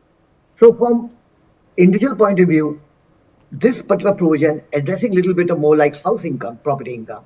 Earlier you had exemption in one house, you made it in two houses. Beautifully, very well addressed. A lot of people have two houses, you get that exemption. You have got exemption, a small exemption here there, but this was a blockbuster. So I'm not going into the other minor point is concerned. But I can share with you something more actually, if you permit me, which was expected from the government and which we feel has not come to us. If you permit me, I can. So how does this directly impact the middle class? So what happens is the maximum tax saving that you make it in this way, you will be saving almost like 80,000 rupees of taxes. 80,000 is a saving which brings extra money in your pocket. You are free to spend that money, which you would have not spent because you never had that money in your pocket. You would have paid in taxes. So imagine you will save money, you will take out money from your car, you can buy a car in every year, you will pay the cash down. You get the cash down from this tax saving money, which is actually generating income in your pocket. So this is a surplus in your money. It's a cash flow, free cash flow, additional free cash flow in your pocket. You're right. And how does this help in bettering the economy? Because you're talking about increased consumption, increased savings, investments, more disposable income. So what happens when you have 80,000, you're going to spend that money. You'll do shopping, you'll do something for household, you'll buy a vehicle, you'll buy a scooter, you'll buy anything is there. So you're creating a demand actually. You're pushing up the manufacturing sector. You're putting up any part of economic activity, this is generating it. And you are putting a cascading benefit effect on the economy. You get more employment. Then the GDP of the country goes up. The balance sheet becomes stronger. You have a better profit, manufacturers, traders. Everybody stands to gain. So this is a pure money coming in your pocket. Pure additional money, non-tax money because it's already taxed actually. Yes. So which you're free to spend it. Free fall. Yeah, Rakesh Sinha, more information that's, figures on our screen. The defense budget allocation is at 6.81 lakh crore rupees, which stands, right now the defense revenue stands at 3,11,000 lakh rupees. Defense capital for buying of arms and ammunitions has been also increased. The pension outlay is at 1.6 lakh crore rupees. What does this indicate? This is to me? Yeah. So what happens is, this is first you measure 3 lakhs, that's a defense expenditure basically. So defense expenditure, I don't have the figure, what is exactly the figure right now, but defense expenditure has been going up by 10, 15%, 15% minimum on a yearly to yearly basis. And this is basically happening more because of the capex requirement. And the capex requirement has multiplied in a very big way. And especially if you see that because of cross-border issues, the money is the defense that needs it, in our opinion, is much more, but the government is tight-fisted, it's a democratic country, all figures are disclosed to the public at large. So you see that's the defense budget, how the government is going to spend, how the government is going to put on the capex. So this is all actually part of a policy making, this is all part of a budgetary exercise. So that's the money that's government spending, and generally you'll find it'll be 10 to 12% higher than the previous year. Okay, stay on with me. This is a track record. Stay on with me. I also have with me Dr. R.G. Agarwal, Chair of Agri-Business Committee at PhD CCI. Dr. Agarwal, what's your key takeaway from the budget that has been announced, and particularly the focus that has been the agri sector? Yes, thank you. Agriculture sector, one of the important is 3 lakh rupees Kisan Card Credit Limit has been increased to 5 lakh rupees. Then it will strengthen the farmers by making them easy loan available. So this is one of the most important thing announced in budget. And second thing, for agriculture, Finance Minister has announced to make India a food hub. And for that they are talking for 100 districts to develop on the line of aspirational districts to promote agriculture crops, especially pulses. So all these are very, very good initiatives and farmers will be benefited. Right, right. And talking about how there has been the Kisan credit card, where the extension of loans has been increased from 3,000 rupees to 5,000 rupees if Kisan credit cards are used. Do you think this helps in building digitalization, which has been the focus of the government, as well as allowing for farmers to invest more, allowing for produce to increase, allowing for their incomes to also raise? Yes, Megha, it is 3 lakhs and to 5 lakhs. Yeah. So definitely it will increase money in the hands of farmers, which he can invest on his agriculture, and he can increase our agriculture production, because at present our per hectare agriculture production is much low in comparison to developed north. So if farmers have the money and they get the new technology and invest on agriculture sector, then our agriculture sector as plant can really become the food hub for the world, and food agriculture economy drives the industrial sector as well as service sector. So overall this will impact our total GDP growth of the nation. Absolutely, absolutely. Thank you for joining us, Mr. Agarwal, and giving us your views on the budget. Right now, I'm also being joined by Mukul Bagla. He's the chair of Direct Taxes Committee at the PhD CCI. Mr. Bagla, again, there has been quite the movement that has happened by way of reducing these tax slabs, by way of reducing direct taxes, tax deducted at source, tax collected at source. If you could simplify for us, what does it mean in real terms?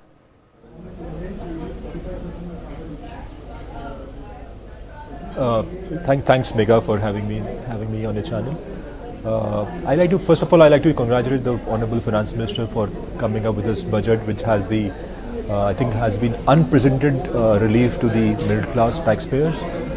I think last many years the corporate tax rates have been very liberalized at 25%, and it was the middle class who was being subjected to the most amount of tax, and the tax collection from the personal individual taxpayers was increasing at the rate of 20 to 25% every year, and it was actually trying to pinch the middle class a lot, because of the fact that the middle class is the one who's contributing to the growth of the country by way of starting new startups, by giving new professionals to the country in the form of lawyers, doctors, chartered accountants, engineers.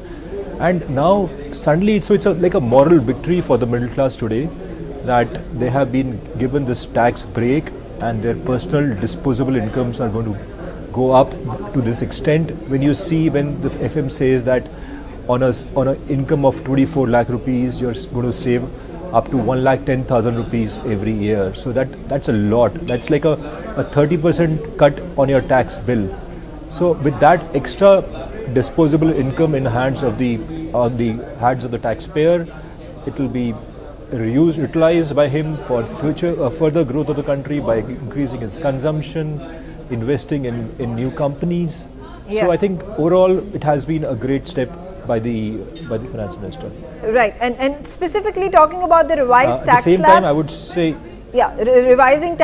revised tax slabs and the 12 lakh income group being given complete exemption. How in the past few months the GDP growth rate has sort of slowed down to 6%. What is expected? Can you make an estimate because of more disposable income at the hands of the middle class? Can this speeden up the rise of GDP growth rate in our country?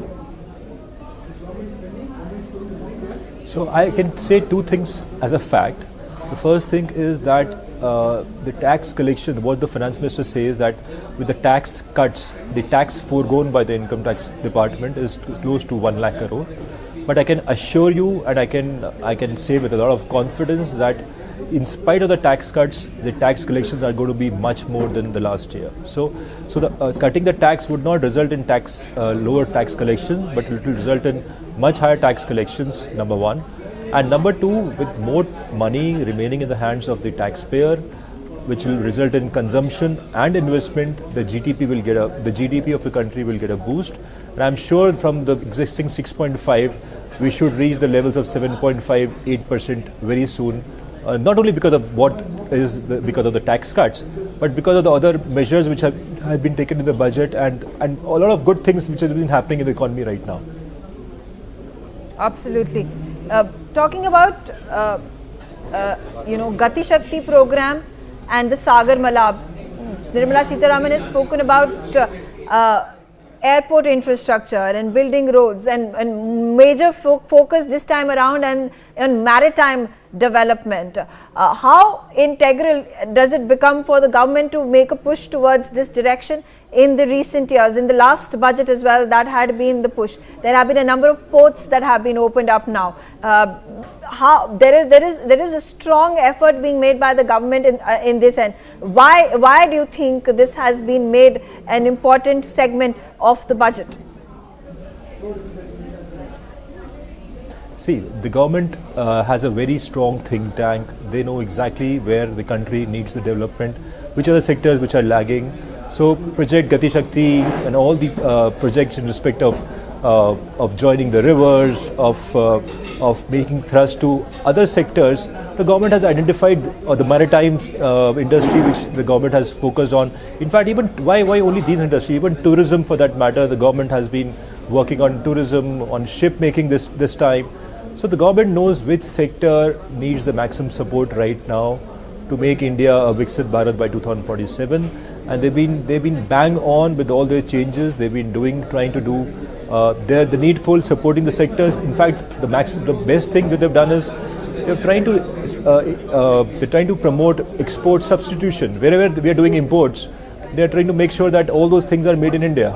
So with all those things happening, and the sectors like Gati Shakti and merging of the rivers, I think what are the steps they've been taking, it's going to help a lot in the development of the country and making India a developed country by 2047, which is everyone's aim right now. And skill development, very huge focus again, building institutions for education and skill development. We already understand that India is the most populous nation. The largest percentage of the population is the youth, but what is difficult to find is skilled youth that can be hired for the various industries, whether it is real estate or hospitality or steel, and so on and so forth. Are you satisfied with the corpus that has been allocated for skill development and training programs?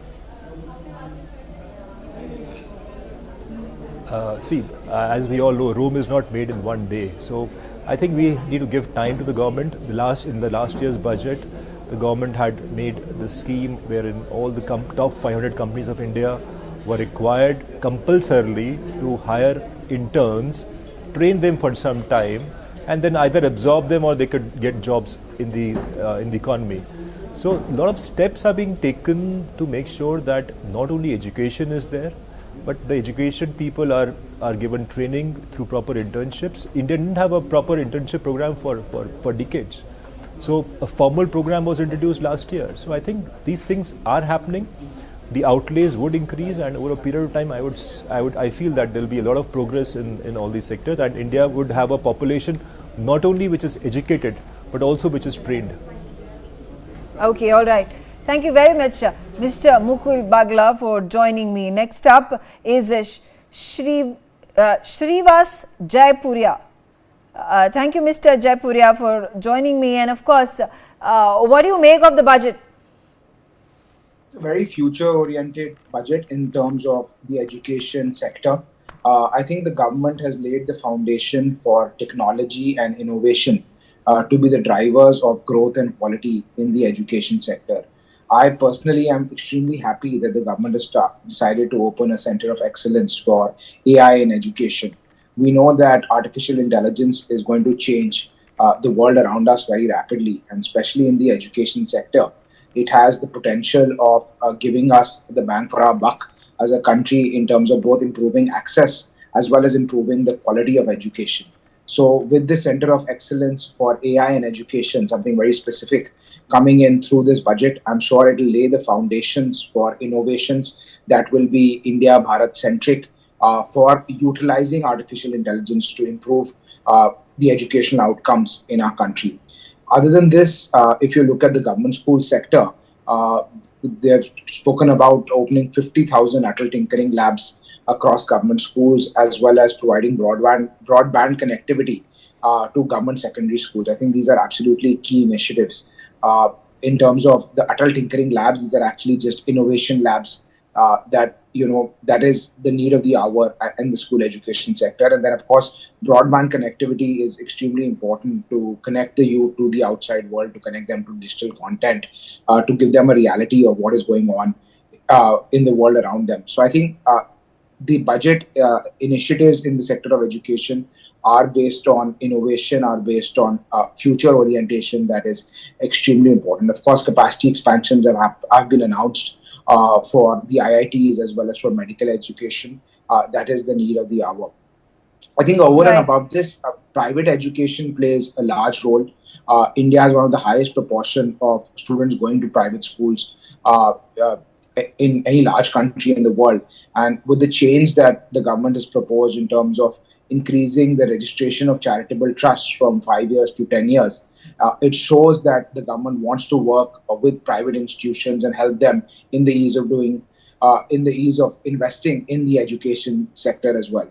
And lastly, I think the change in personal income tax, which I think few of the panelists have already spoken about, will give more money in the hands of middle class. India is unique in the sense that the middle class is fully involved in private sector education. So having this larger disposable income will help them get better educational institutions, better educational outcomes for their kids, whether it is in the school sector or the higher education sector. Right, absolutely. Since you talk about innovation and skill development, a big announcement again, the AI Center of Excellence corpus has been allocated to 500 crore rupees. What does it mean?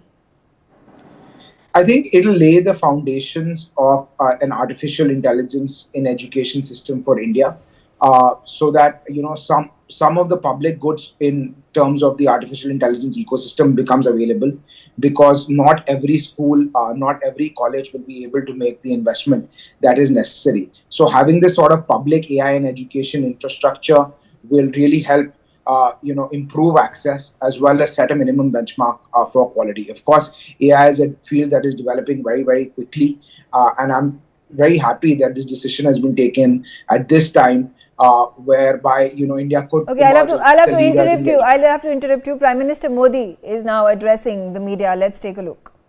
भारतीयों की आकांक्षाओं का budget है। ये हर भारतीय के सपनों को पूरा करने वाला बजट है। हमने कई सेक्टर्स युवाओं के लिए खोल दिए हैं।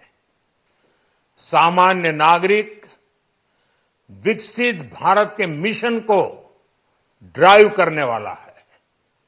ये बजट एक फोर्स मल्टीप्लायर है। ये बजट सेविंग्स को बढ़ाएगा, इन्वेस्टमेंट को बढ़ाएगा,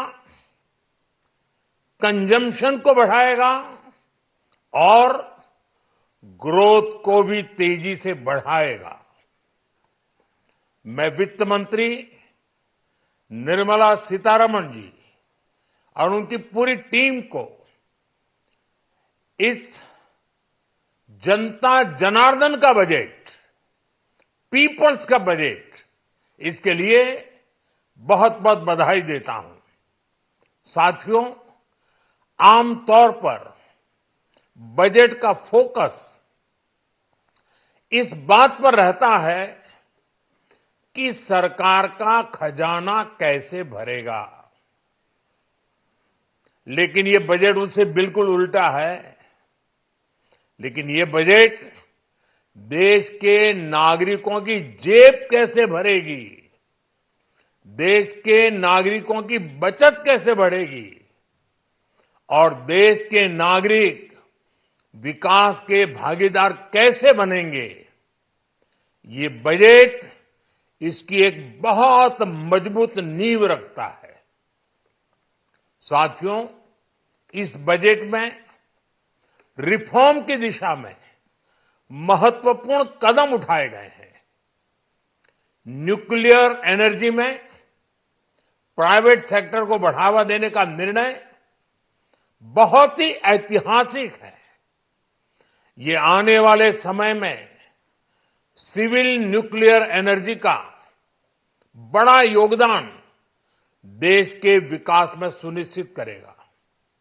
बजट में रोजगार के सभी क्षेत्रों को हर प्रकार से प्राथमिकता दी गई है।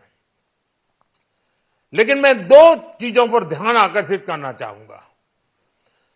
उन रिफॉर्म्स की मैं चर्चा करना चाहूंगा जो आने वाले समय में बहुत बड़ा परिवर्तन लाने वाले हैं।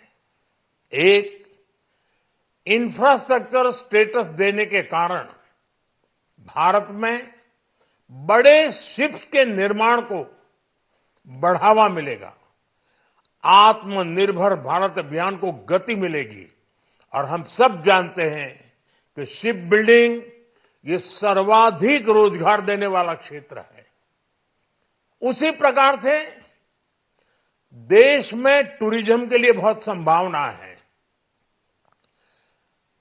महत्वपूर्ण 50 टूरिस्ट डेस्टिनेशन, वहां पर जो होटल्स बनाएंगे, उस होटल को पहली बार इंफ्रास्ट्रक्चर के दायरे में लाकर टूरिज्म पर बहुत बल दिया है। इससे हॉस्पिटैलिटी सेक्टर को, जो रोजगार का बहुत बड़ा क्षेत्र है, और टूरिज्म जो रोजगार का सबसे बड़ा क्षेत्र है, एक प्रकार से चारों तरफ रोजगार के अवसर पैदा करने वाला एक क्षेत्र को ऊर्जा देने वाला काम करेगा।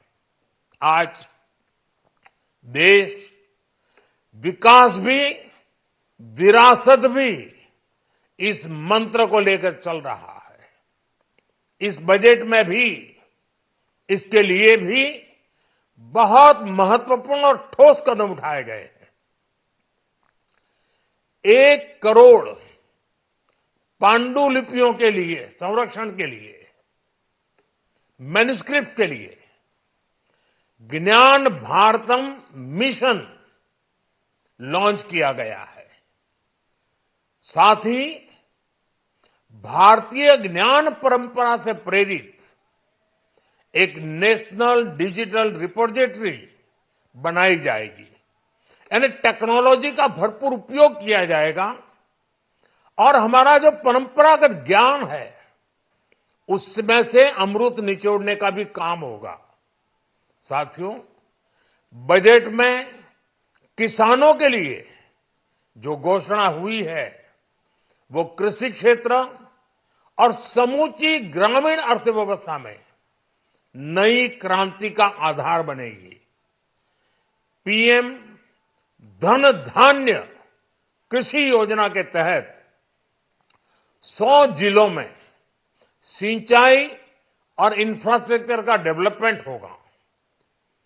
किसान क्रेडिट कार्ड की लिमिट 5 लाख तक होने से उन्हें ज्यादा मदद मिलेगी। साथियों, अब इस बजट में 12 लाख रुपए तक की आय को टैक्स से मुक्त कर दिया गया है। सभी आय वर्ग के लोगों के लिए टैक्स में भी कमी की गई है। इसका बहुत बड़ा फायदा हमारे मिडिल क्लास को, नौकरी पेशे करने वाले जिनकी आय बंधी हुई है, ऐसे लोगों को, मिडिल क्लास को इससे बहुत बड़ा लाभ होने वाला है। उसी प्रकार से जो नए नए प्रोफेशन में आए हैं, जिनको नए नए जॉब मिले हैं, इनकम टैक्स की ये मुक्ति उनके लिए एक बहुत बड़ा अवसर बन जाएगी। साथियों, इस बजट में मैन्युफैक्चरिंग पर 360 डिग्री फोकस है। ताकि एंटरप्रेन्योर्स को, एमएसएमईज को, छोटे उद्यमियों को मजबूती मिले और नई जॉब पैदा हो। नेशनल मैन्युफैक्चरिंग मिशन से लेकर clean tech, leather, footwear, toy industry जैसे अनेक सेक्टर्स को विशेष समर्थन दिया गया है। लक्ष्य साफ है कि भारतीय प्रोडक्ट्स ग्लोबल मार्केट में अपनी चमक बिखेर सके। साथियों, राज्यों में इन्वेस्टमेंट का एक वाइब्रेंट कॉम्पिटिटिव माहौल बने, इस पर बजट में विशेष जोर दिया गया है। एमएसएमईज और स्टार्टअप के लिए क्रेडिट गारंटी को दोगुना करने की घोषणा भी हुई है। देश के एससी, एसटी और महिला जो नए उद्यमी बनना चाहते हैं, उनको 2 करोड़ रुपए तक के लोन की योजना भी लाई गई है, और वो भी बिना गारंटी। इस बजट में न्यू एज इकोनॉमी को ध्यान में रखते हुए गीग वर्कर्स के लिए बहुत बड़ी घोषणा की गई है। पहली बार गीग वर्कर्स का ई श्रम पोर्टल पर रजिस्ट्रेशन किया जाएगा। इसके बाद इन साथियों को स्वास्थ्य सेवा और दूसरी सोशल सिक्योरिटी स्कीम्स का लाभ मिलेगा।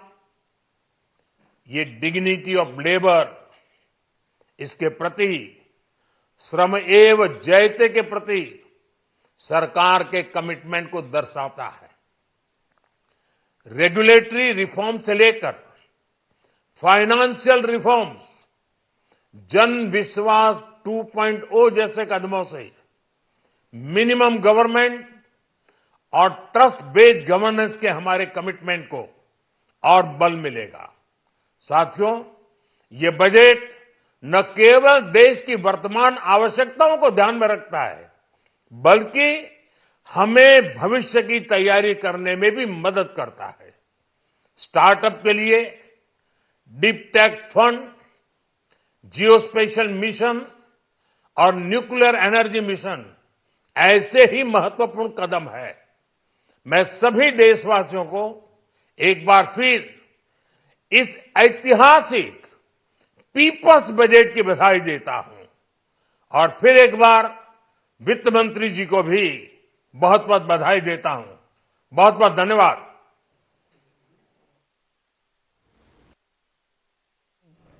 Congratulating Nirmala Sitharaman for the budget that has been put up, that has been announced earlier today. He has touched upon all the subjects from agriculture to investment to MSMEs to skill development and job creation, particularly his point of focus. He has also spoken about how deep tech funds, geospatial mission and nuclear mission will help in growing the economy of the country. He has spoken about healthcare for the skilled labor that is going to provide dignity of labor by way of ensuring that they are provided with all policy with regards to social security and health security.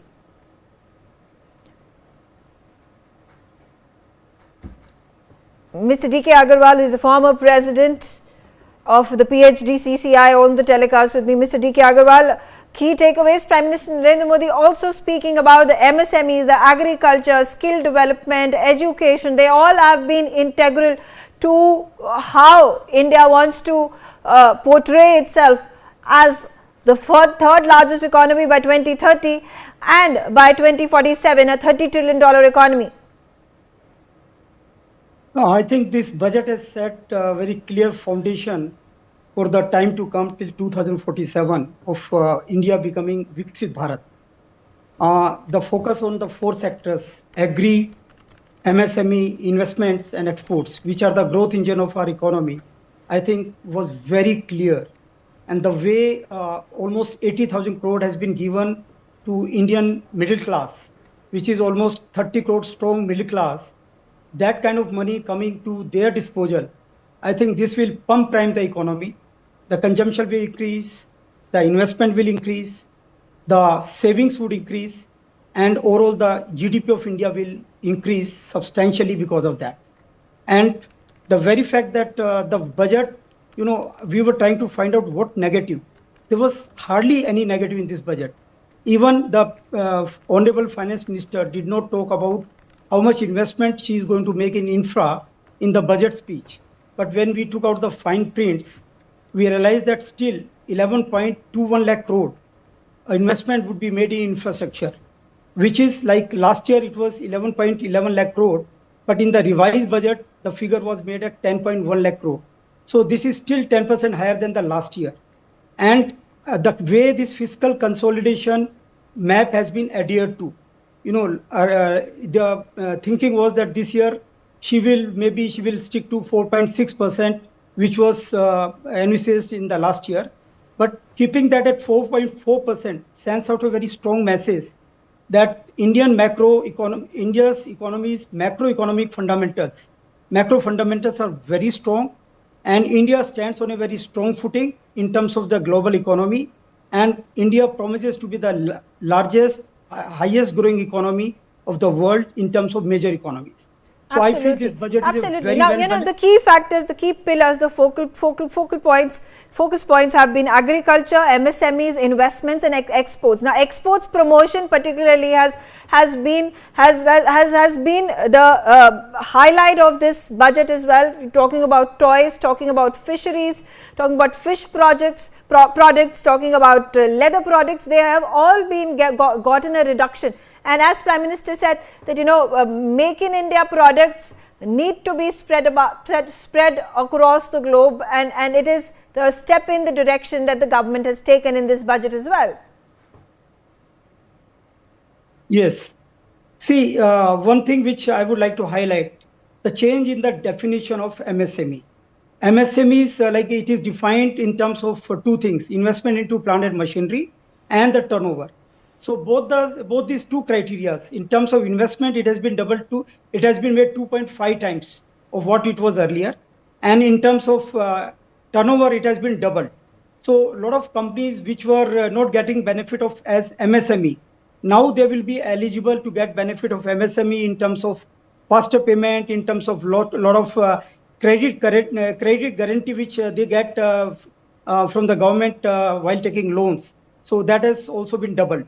So all those units which are MSME units which are in huge numbers, like in handicraft and all those, they will get huge boost because they are into exports. So automatically Indian exports will get a huge boost. Right.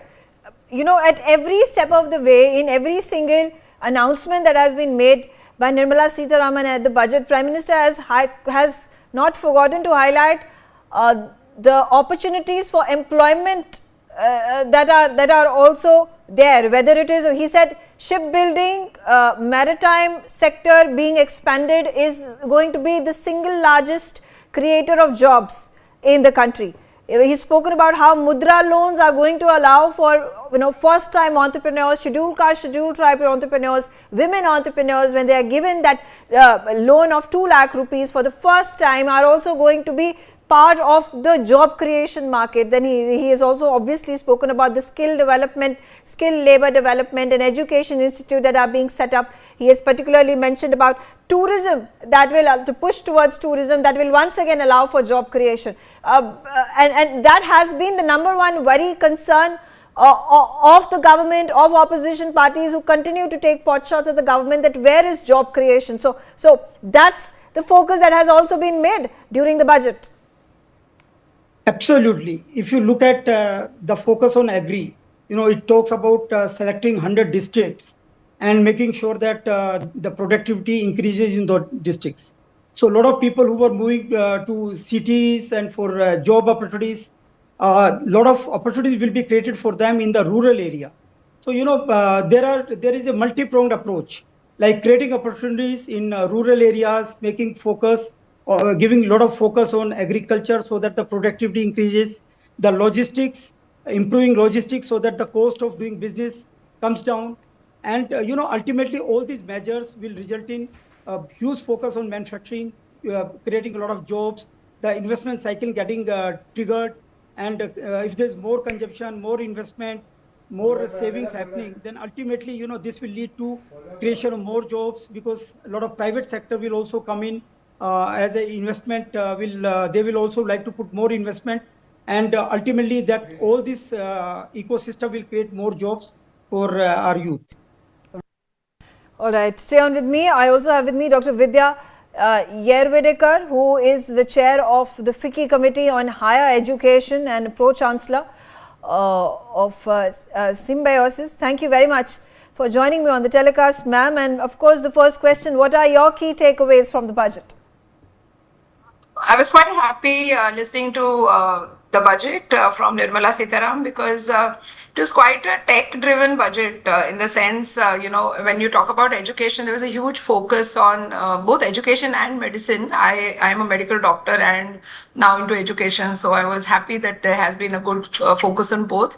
And anyways, for a country's development, these are two pillars. On the education front, I would, as I said, it's pretty tech-driven, industry, academia. Look at the kind of funds of 20,000 crores she talks about for research, innovation, entrepreneurship. So that's something music to our ears. The other is of course expansion of the seats in IITs. I think that's also going to help. Really, it will increase. Of course, they've increased the number of IITs also and increase the seats. But another increase, 10,000 seats for medical education, which is also something great, because along with the seats, they will have to put up more beds. So and therefore the healthcare facilities will also, expand. She also spoke about, I think, 10,000 fellowships, or the Prime Minister's fellowships, again in IITs and Indian Institute of Science.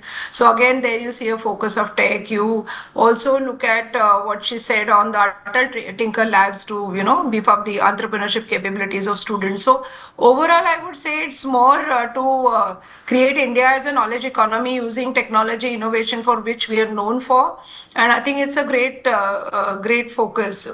Okay. I would also like to highlight the AI in education. For the first time, someone spoke about a center of AI in education. One would always see the applications of AI in healthcare, in agri, and other domains. But this is something great, because the whole, there's been such a big paradigm shift. It's not just technology transformation in industry, but a lot of infusion of, AI, which have changed the processes. So as academics, we need to teach this to our students so that they become capable and become employable in that market where or in those industries where AI is applied into many processes. So I think that's something really nice. And also skill development, that has been the recurring point again and again in various sectors and spheres where the budget has given allocation or brought about changes that are going to help build the industry. How important is skill development when it comes to ensuring that the demand from the industry is met by professionals who are going to be able to cater to the kind of demands that the industry seeks from them? Yeah, of course, it's most important. I mean, you can no longer think of just conventional education. The focus on skill is so much that, there are skill universities that have been created, like Symbiosis has created 2 skills universities. But apart from that, even in the conventional university structure, now a huge component is focusing on skills, because, the industry wants people who are ready and not to, again, train them once they come into, their force. So, that's why, again, the importance of industry academia, where industry sits on various boards, right from curriculum development to academic councils to board of managements. And most of the private sector has done that. Many public sector universities have also now brought in a lot of industry people to understand the skill gaps and create a human resource that will fulfill that gap. Otherwise, you're creating a human resource that will be jobless, and there is a huge job requirement where they are not getting the kind of people. Right. So I think that's most critical. My my earlier speaker also spoke about fisheries and the focus on marine and so on. Where are there capable human resource? How many of us as universities even have these kind of courses? So I think this budget is also kind of, at least for me, it's a great introspection, to create some new courses which we never ever thought. We also, we would only look at the kind of programs that are, accepted or very popular among students, and of course the need of the society, like law, business management, media, etc. Of course, health sciences, medicine, engineering. Yeah. But look at these niche areas. She also spoke about geospatial. I was so happy that we have Symbiosis has a whole institute, but probably we need maybe a dozen more institutions, to look at geospatial, to look at data science. Now, every decision of any leader depends on data, right? So how many of us really have those kind of programs? And therefore, these kind of new age programs, infusing new age skills is most critical. Right, absolutely. Talking about, the big ticket item on the budget was obviously the revised tax slabs and the exemption that has been given to citizens, to the taxpayers who are earning up to the tune of 12 lakh rupees. How is this going to impact the consumers and the economy? I mean, I think it's everybody is very happy with this kind of announcement being made, especially the middle class. And I think it is something, I think it's a great balance between creating consumers and also giving the security, to salaried employees. So I think the whole thing just focuses so rightly on, the whole middle class, giving them that kind of security and also creating a consumer base by, announcing so many things for the industry as well. So I think it's a balanced budget. Okay, all right. Thank you, Dr. Vidya Yevrikar, for joining me on the telecast and sharing your views. On that note, I take a short break. Thanks for watching. Don't go anywhere. On the other side, we are going to talk about all the aspects of the budget and what is it that is going to be the impact to the middle class, to the common man, to industry, to the MSMEs, to agriculture sector. Stay tuned.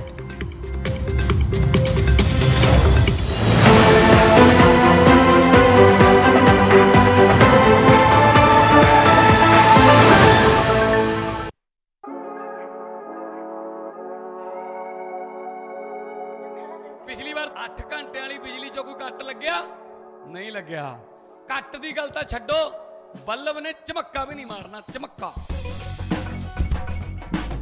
ਸਾਨੂੰ ਬਿਲਕੁਲ ਵੀ bill ਨਹੀਂ ਆਂਦਾ ਅਸੀਂ ਬਹੁਤ ਖੁਸ਼ ਹਾਂ ਕਿ ਭਗਵੰਤ ਮਾਨ ਸਰਕਾਰ ਨੇ ਸਾਡੇ ਲਈ ਇਹ ਉਪਰਾਲਾ ਕੀਤਾ ਹੈ ਜੋ ਸਾਡੇ ਸੀਐਮ ਭਗਵੰਤ ਮਾਨ ਜੀ ਨੇ ਉਹਨਾਂ ਨੇ ਹਰੇਕ ਵਰਗ ਨੂੰ ਦੇਖਦੇ ਹੋਏ ਸਾਰੇ ਜਿਹੜੇ ਵਾਅਦੇ ਆ ਉਹ ਪੂਰੇ ਕਰਦੇ ਹੋਏ ਸਾਡਾ ਬਿਜਲੀ ਦਾ ਬਿੱਲ ਜਿਹੜਾ ਹੈਗਾ ਏ ਉਹ ਜ਼ੀਰੋ ਆਇਆ ਏ ਮੈਂ ਇੱਕ ਦਿਹਾੜੀਦਾਰ ਬੰਦਾ ਹੈਗਾ ਤੇ ਜਿਹੜਾ ਪਹਿਲਾਂ ਮੈਨੂੰ ਬਿੱਲ ਭਰਨਾ ਬਹੁਤ ਔਖਾ ਲੱਗਦਾ ਸੀਗਾ ਤੇ ਹੁਣ ਮੈਨੂੰ ਬਿੱਲ ਨਹੀਂ ਭਰਨਾ ਪੈਂਦਾ ਤੇ ਮੈਨੂੰ ਬਹੁਤ ਇਸ ਸਰਕਾਰ ਤੇ ਮਾਣ ਹੈ ਸਰਕਾਰ ਨੇ 600 ਯੂਨਿਟ ਬਿਜਲੀ ਫ੍ਰੀ ਕਰਨ ਦਾ ਫੈਸਲਾ ਲਿਆ ਸੀ 90% ਘਰਾਂ ਨੂੰ ਉਹਦਾ ਫਾਇਦਾ ਹੋਇਆ ਅਸੀਂ ਭ੍ਰਿਸ਼ਟਾਚਾਰ ਰੋਕਿਆ ਅਸੀਂ ਰੈਵਨਿਊ ਦੇ ਹੋਰ ਸਾਧਨ ਵਧਾਏ ਨੇ ਤਾਂ ਅਸੀਂ ਲੋਕਾਂ ਨੂੰ ਬਿਜਲੀ ਫ੍ਰੀ ਦੇ ਰਹੇ ਹਾਂ ਤੇ ਕਿਸਾਨਾਂ ਨੂੰ ਬਿਜਲੀ ਫ੍ਰੀ ਮਿਲ ਰਹੀ ਹੈ ਤੇ ਇੰਡਸਟਰੀ ਨੂੰ ਵੀ ਮੇਰਾ ਬਿਜਲੀ ਦਾ ਬਿੱਲ ਪਹਿਲਾਂ 1 ਸਾਲ ਪਹਿਲਾਂ ਆਵਾ ਤਾਂ ਤੇ ਹੁਣ ਵੀ 1 ਸਾਲ ਹੋ ਗਿਆ ਵੀ ਆਂਦਾ ਨਹੀਂ ਹੈਗਾ ਜਦ ਆਹ ਭਗਵੰਤ ਮਾਨ ਦੀ ਸਰਕਾਰ ਬਣੀ ਆ ਜੀ ਮੁੰਡਾ ਸਾਨੂੰ ਛੋਟਾ ਕਹਿੰਦਾ ਪਿਛਲੀ ਵਾਰੀ ਬਿੱਲ ਕਿੰਨਾ ਆਇਆ ਤਾਂ ਮਾਂ 3500 ਰੁਪਈਆ ਕਹਿੰਦਾ ਐਤਕੀ ਜ਼ੀਰੋ ਆਇਆ ਮਾਂ ਫਿਰ ਐਸਾ ਮੁੱਖ ਮੰਤਰੀ ਪੂਰੇ ਇੰਡੀਆ ਬਣਨਾ ਚਾਹੀਏ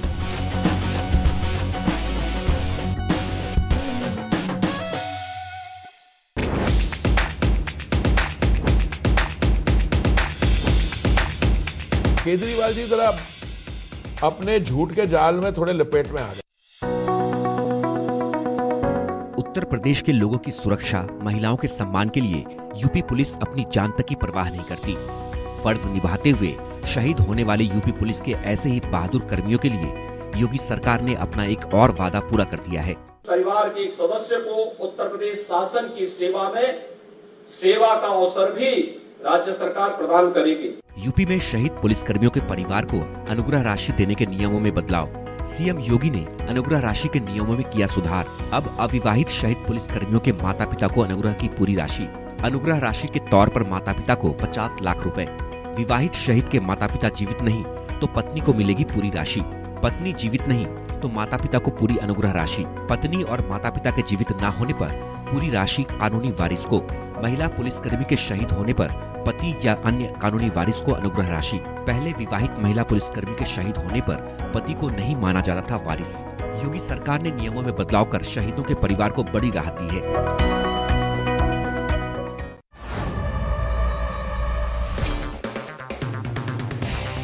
अगर आप बनना चाहते हैं एंकर या फिर आप में है जुनून एक तेज तर्रार न्यूज रिपोर्टर बनने का, तो आप ज्वाइन करें ITV इंडिया न्यूज और Newsx का media school. ITV next media international school का कोर्स आपको मौका देता है देश के दिग्गज एंकर्स के साथ काम करने का। ITV next media international school में आप बेहद नजदीक से देख पाएंगे किस तरह से ITV नेटवर्क के दिग्गज पत्रकारों की टीम दिन रात खबरों पर काम करती है। इस कोर्स के दौरान आप सीखेंगे एंकरिंग की एक एक बारीकी उन एंकर्स के साथ जो देश को रखते हैं हर खबर से बाखबर। ITV next media international school का ये कोर्स आपके एंकरिंग स्किल्स को करेगा इतना सशक्त मजबूत, जिससे आप बनेंगे वो चेहरा जो दुनिया देखेगी और पसंद करेगी।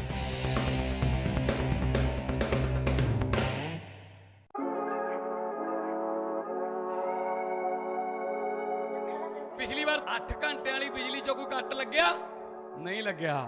कट दी गल तां छड्डो, बल्ब ने चमक्का भी नहीं मारना, चमक्का। ਸਾਨੂੰ ਬਿਲਕੁਲ ਵੀ ਬਿੱਲ ਨਹੀਂ ਆਂਦਾ। ਅਸੀਂ ਬਹੁਤ ਖੁਸ਼ ਹਾਂ ਕਿ ਭਗਵੰਤ ਮਾਨ ਸਰਕਾਰ ਨੇ ਸਾਡੇ ਲਈ ਇਹ ਉਪਰਾਲਾ ਕੀਤਾ ਹੈ। ਜੋ ਸਾਡੇ CM ਭਗਵੰਤ ਮਾਨ ਜੀ ਨੇ, ਉਹਨਾਂ ਨੇ ਹਰੇਕ ਵਰਗ ਨੂੰ ਦੇਖਦੇ ਹੋਏ ਸਾਰੇ ਜਿਹੜੇ ਵਾਅਦੇ ਆ ਉਹ ਪੂਰੇ ਕਰਦੇ ਹੋਏ ਸਾਡਾ ਬਿਜਲੀ ਦਾ ਬਿੱਲ ਜਿਹੜਾ ਹੈਗਾ ਏ ਉਹ ਜ਼ੀਰੋ ਆਇਆ ਏ। ਮੈਂ ਇੱਕ ਦਿਹਾੜੀਦਾਰ ਬੰਦਾ ਹੈਗਾ ਤੇ ਜਿਹੜਾ ਪਹਿਲਾਂ ਮੈਨੂੰ ਬਿੱਲ ਭਰਨਾ ਬਹੁਤ ਔਖਾ ਲੱਗਦਾ ਸੀਗਾ ਤੇ ਹੁਣ ਮੈਨੂੰ ਬਿੱਲ ਨਹੀਂ ਭਰਨਾ ਪੈਂਦਾ ਤੇ ਮੈਨੂੰ ਬਹੁਤ ਇਸ ਸਰਕਾਰ ਤੇ ਮਾਣ ਹੈ। ਸਰਕਾਰ ਨੇ 600 ਯੂਨਿਟ ਬਿਜਲੀ ਫ੍ਰੀ ਕਰਨ ਦਾ ਫੈਸਲਾ ਲਿਆ ਸੀ। 90% ਘਰਾਂ ਨੂੰ ਉਹਦਾ ਫਾਇਦਾ ਹੋਇਆ। ਅਸੀਂ ਭ੍ਰਿਸ਼ਟਾਚਾਰ ਰੋਕਿਆ, ਅਸੀਂ ਰੈਵਨਿਊ ਦੇ ਹੋਰ ਸਾਧਨ ਵਧਾਏ ਨੇ, ਤਾਂ ਅਸੀਂ ਲੋਕਾਂ ਨੂੰ ਬਿਜਲੀ ਫ੍ਰੀ ਦੇ ਰਹੇ ਹਾਂ ਤੇ ਕਿਸਾਨਾਂ ਨੂੰ ਬਿਜਲੀ ਫ੍ਰੀ ਮਿਲ ਰਹੀ ਹੈ ਤੇ ਇੰਡਸਟਰੀ ਨੂੰ ਵੀ। ਮੇਰਾ ਬਿਜਲੀ ਦਾ ਬਿੱਲ ਪਹਿਲਾਂ 1 ਸਾਲ ਪਹਿਲਾਂ ਆਵਾ ਤਾਂ ਤੇ ਹੁਣ ਵੀ 1 ਸਾਲ ਹੋ ਗਿਆ ਵੀ ਆਂਦਾ ਨਹੀਂ ਹੈਗਾ ਜਦ ਆਪ ਭਗਵੰਤ ਮਾਨ ਦੀ ਸਰਕਾਰ ਬਣੀ ਹੈ ਜੀ। ਮੁੰਡਾ ਸਾਨੂੰ ਛੋਟਾ ਕਹਿੰਦਾ ਪਿਛਲੀ ਵਾਰੀ ਬਿੱਲ ਕਿੰਨਾ ਆਇਆ ਤਾਂ ਮਾਂ 3500 ਰੁਪਈਆ, ਕਹਿੰਦਾ ਐਤਕੀ ਜ਼ੀਰੋ ਆਇਆ। ਮਾਂ ਫਿਰ ਐਸਾ ਮੁੱਖ ਮੰਤਰੀ ਪੂਰੇ ਇੰਡੀਆ ਬਣਨਾ ਚਾਹੀਏ।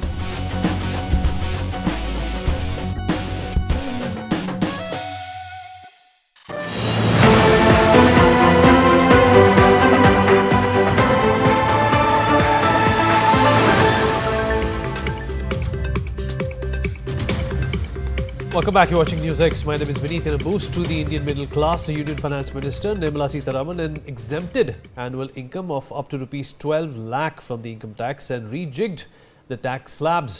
As per the rejig, there will be nil tax for an income up to 4 lakhs, 5% for income between rupees 4 and 8 lakhs, 10% for rupees 8 to 12 lakhs, and 15% for rupees 12 to 16 lakhs. A 20% income tax will be levied on income between rupees 16 and 20 lakh, and 25% on rupees 20 to 24 lakh, and 30% above 24 lakh per annum. The Union Budget 2025 has introduced a series of indirect tax measures aimed at strengthening domestic manufacturing and enhancing value addition across key sectors too.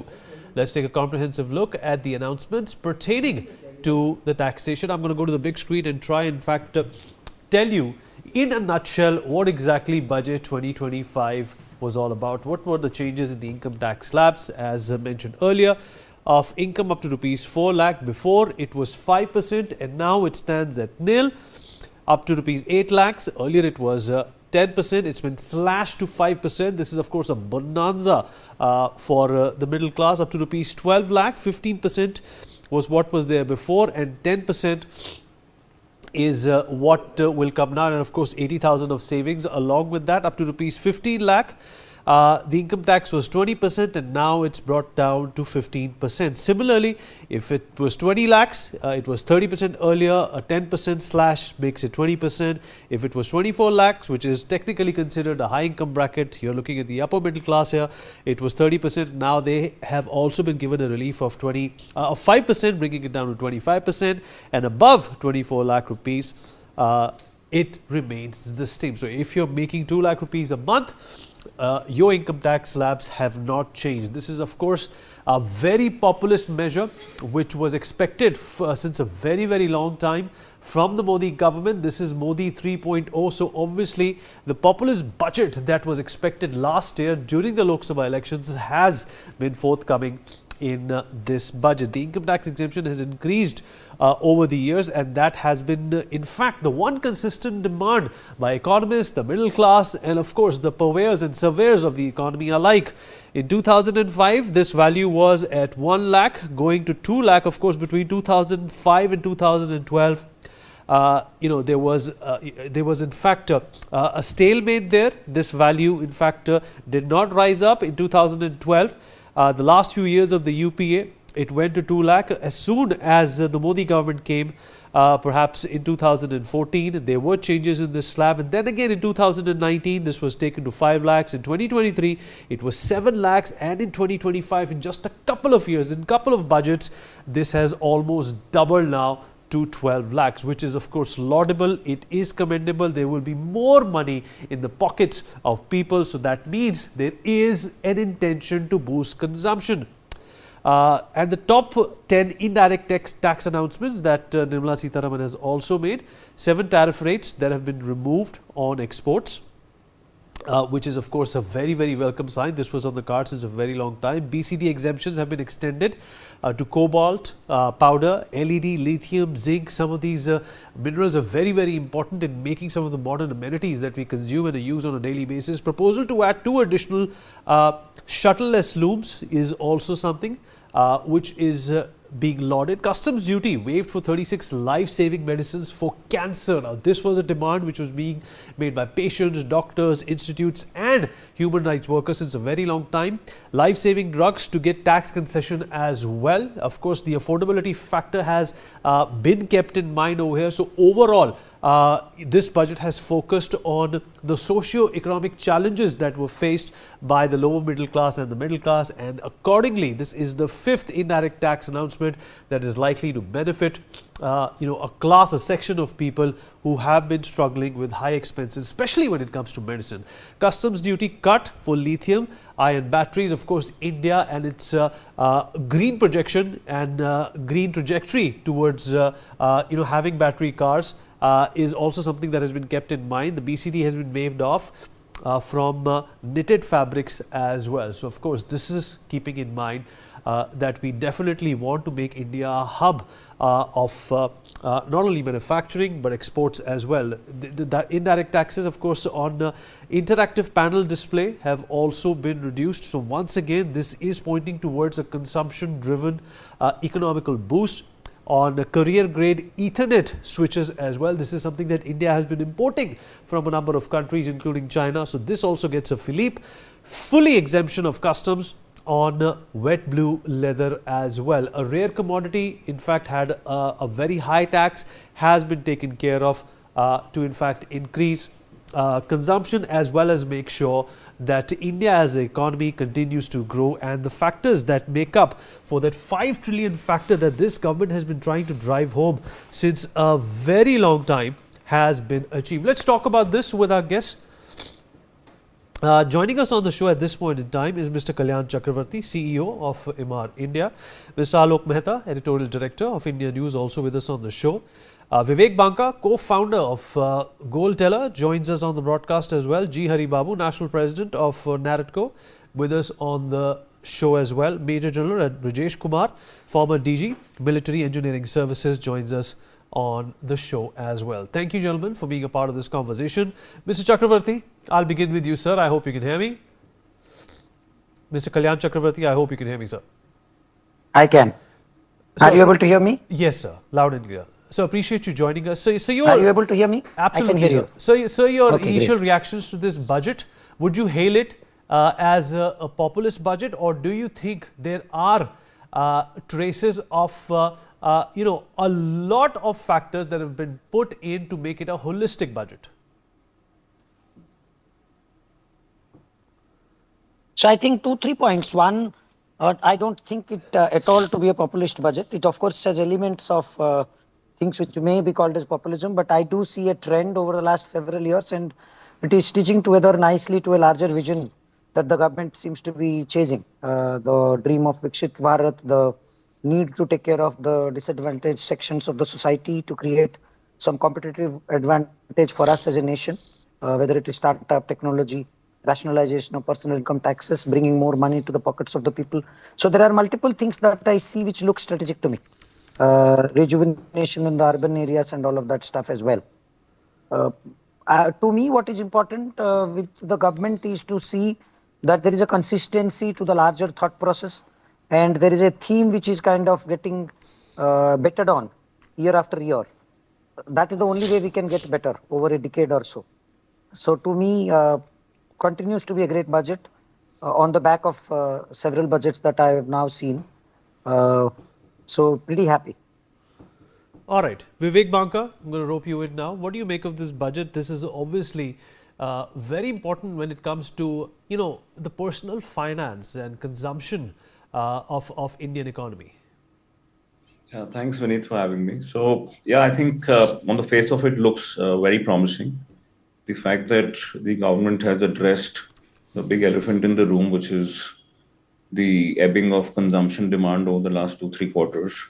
So with this tax slab increases and the money coming in the pockets of individuals, I think that should spur consumption shortly over the next few quarters. Of course, I remain a little skeptical because in the past, the finance minister has put a lot of things in the fine print. So I hope this time around it's not the same. Plus, of course, the detailed income tax, the new income tax regime, direct tax code or whatever you might call it, should be announced next week. So that's something which we need to also see what that is all about. But prima facie, I think a very interesting budget. The post-pandemic demand, which was ebbing, as I said, over the last 2-3 quarters, should rebound back with these tax measures. Unlike a lot of economists who say that it will take a few quarters, my own personal opinion is that this does a lot of sentiment boost. So spending should start immediately over the next 1 or 2 quarters itself. So the lag period of that translating into economic activity will be faster than a lot of people expect. On the personal finance side, a lot of TDS exemptions limits have been increased. So that is also very helpful, especially for senior citizens. The bank account interest, which was 50,000 and more TDS, now it's brought up to 1 lakh. So that is very helpful. All in all, a very good budget. The only thing which I'm worried about is how will the government manage the fiscal deficit despite this 1 lakh crore dole out to the middle class. That's something that we need to see. But all in all, very positive and very happy that finally what was being expected by the middle class is finally bearing fruit.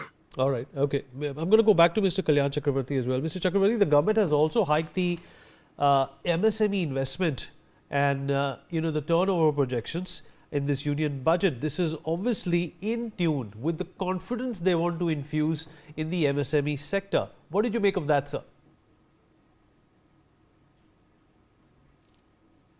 Again, I wish the limits were increased even more than what they have been. I think this is a sector of the economy which needs to be boosted up. Tomorrow's large corporations will stem out of some of these MSMEs, which will turn out to be global leaders over a period of time. I think MSME ecosystem is something we need to bet on as a nation and encourage them far more. Of course, the investment and revenue thresholds have been increased. But I would have loved to see a much larger increase in those thresholds. It's a good start. I hope they continue this theme going forward as well.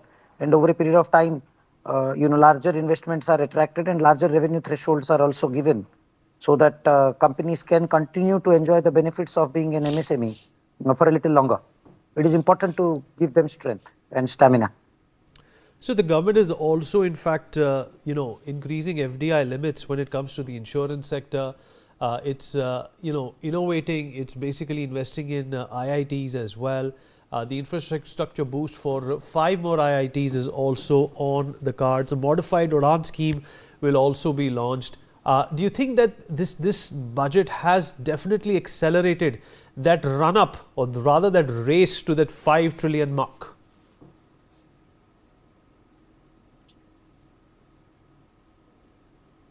So I think 5 trillion is just a milestone. So yes, it is something which will make all of our cumulative hearts, bloat and make us all gladden us to no end. But the fundamentals which are being put in place is for the long run.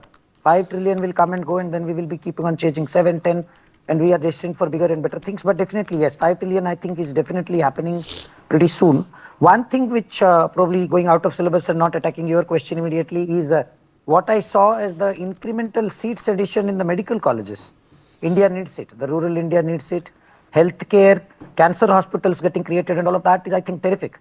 Capacity building in health, capacity building in education, capacity building in housing, roti kapda makan and all of that things being taken very seriously, and serious amount of money is being put there.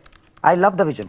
Like Vivek said a little earlier, I think the fine print dictates how well the vision translates into reality, but I feel good about the vision by itself. Okay. All right. Let me also rope in G. Hari Babu into this conversation. G. Hari Babu, are you there with us? Thank you for joining us. Yeah. All right. Your initial impression of this budget. This is, perhaps a speech which is in tune with what Nirmala Sitharaman has always focused on. 2024, a lot of people felt that the budget left out the middle class and the lower middle class and the general sector when it comes to MSMEs in general. Do you think it's been made up for now? Yeah, actually middle class definitely is taken care of by increasing the tax brackets from 7 lakhs to 12 lakhs, definitely. But lower middle income group who doesn't have any tax brackets or anything, their concerns are not answered. That means everybody is not the taxpayer in India. You know very well, only 7 crore people are the taxpayers. So if you look at between 7 lakhs to 12 lakhs, the exemption people must be around 2.5 crores. So all of us are making more noise about this 2.5 crores people, but we are not making any noise about the lower middle income group who are drawing the salaries of under 7 lakhs. So under 7 lakhs people, what is that they got the benefit? So far is zero. And indirectly also, I didn't see any great things given to them. So, okay, that is the negative side of the budget. Positive side, definitely energy and environment. First time in India, we are talking about the nuclear power. So we stopped the nuclear power several years back, even though the nuclear power gives environmental friendly, but somehow some decisions were taken, no nuclear power. But now 100 gigawatts nuclear power is going to be installed by 2047, which makes today our environmental problem is mainly because of the coal burning of the power generation. We are almost making 720 grams of carbon by every kilowatt hour.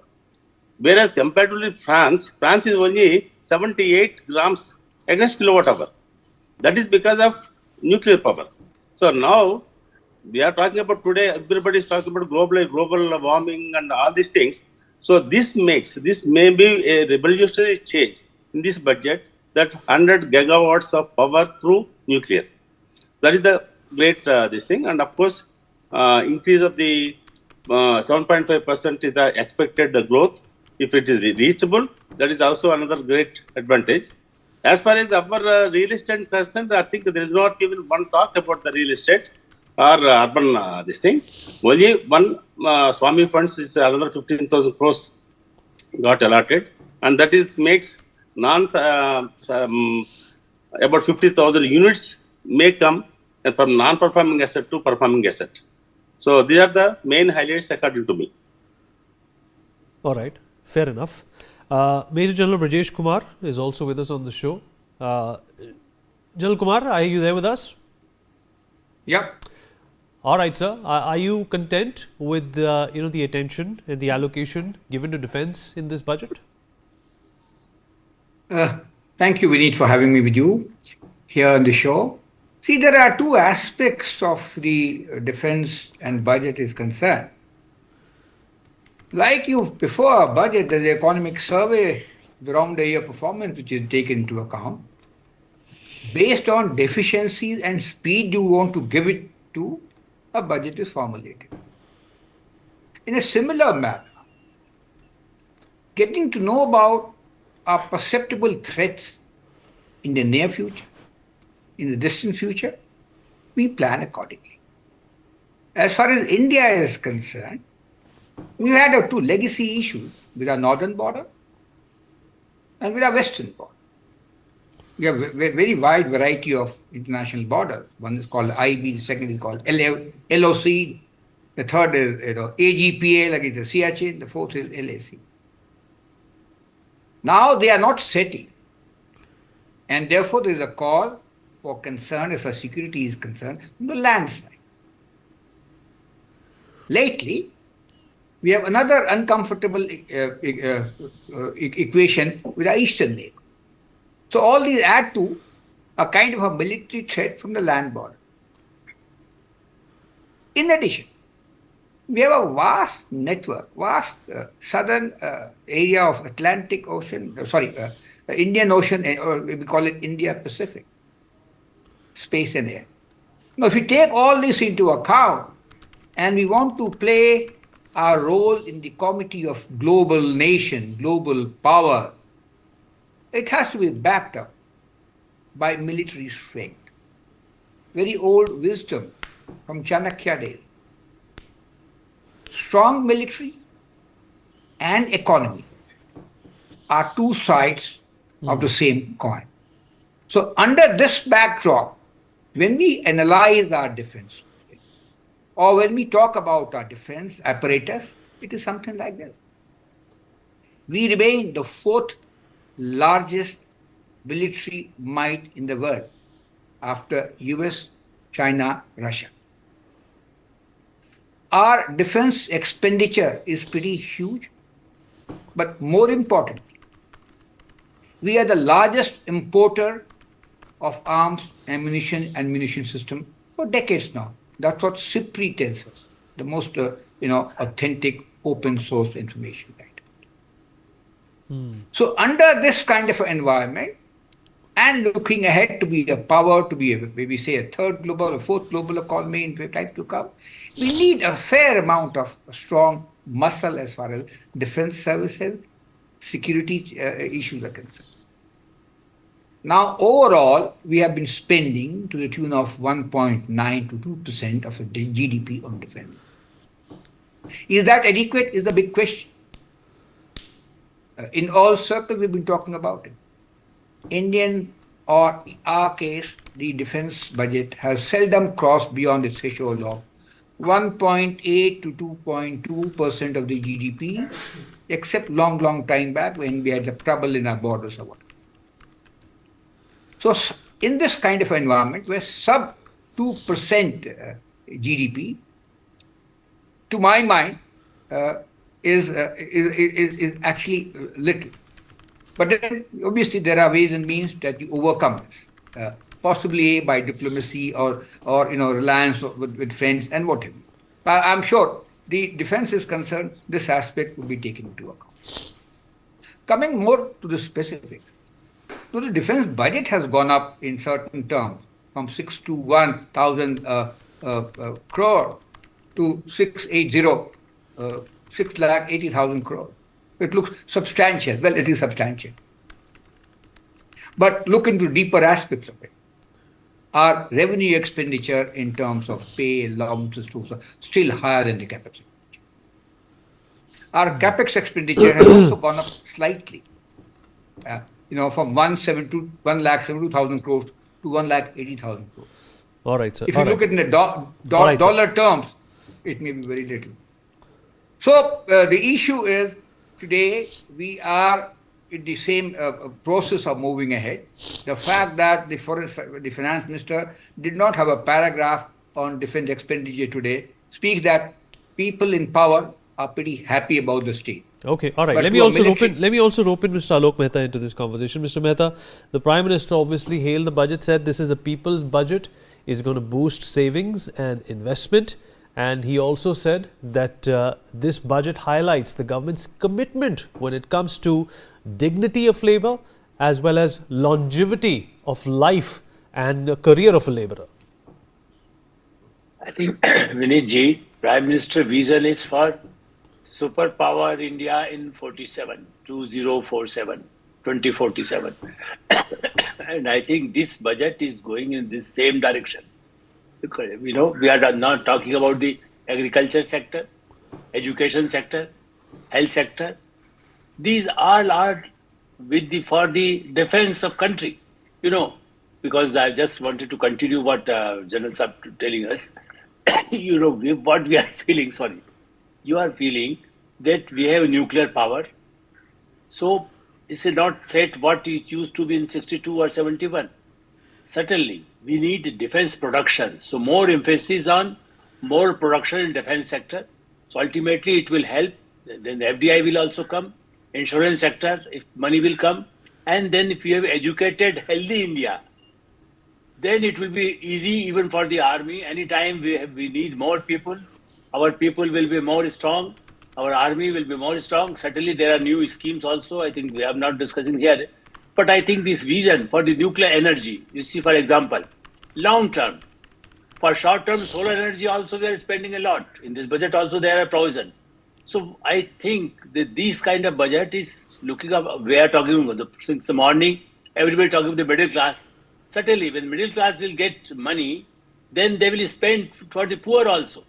Somebody is selling vegetables, doing something on rickshaw. So people will spend on those poor people also. And then the purchasing power. If you have purchasing power, all over the world it's true that if you have purchasing power, then you can help the whole economy. I think this is the reason. That's why from Bihar, Makhana, I was in Bihar editor for 3 years, long back and 30 years back. But you see now the makhana all over the world, you can just export if you increase the production of a makhana in poor state like Bihar. So we need good airport, we need good infrastructure. That's why the more expenditure infrastructure also. I feel that this kind of budget is a balancing with middle class, agriculture people, labor. Then certainly there is no relief, major relief for corporate world. I can understand that.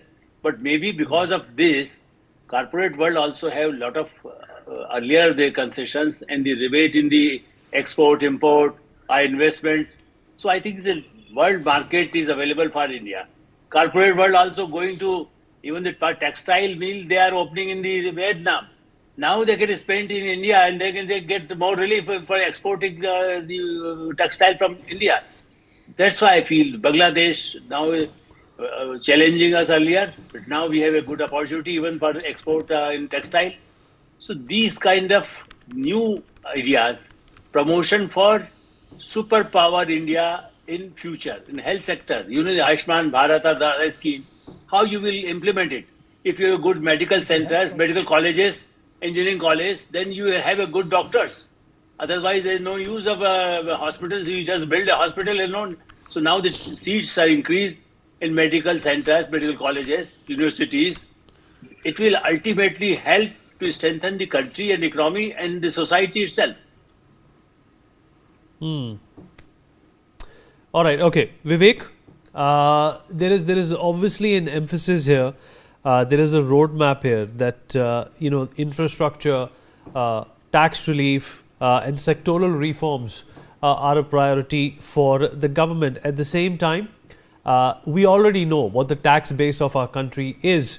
There is still, regardless of that tax base, there is still a focus of not harassing the taxpayer into living in any fear and encouraging the practice of paying tax as a normal participation in nation growth. Do you think that is a commendable aspect of every budget that this government has presented? Yes, absolutely. If you see the steps in this budget also, right from the fact that correction in IT returns, the time period has moved up from 2 years to 5 years, to 4 years.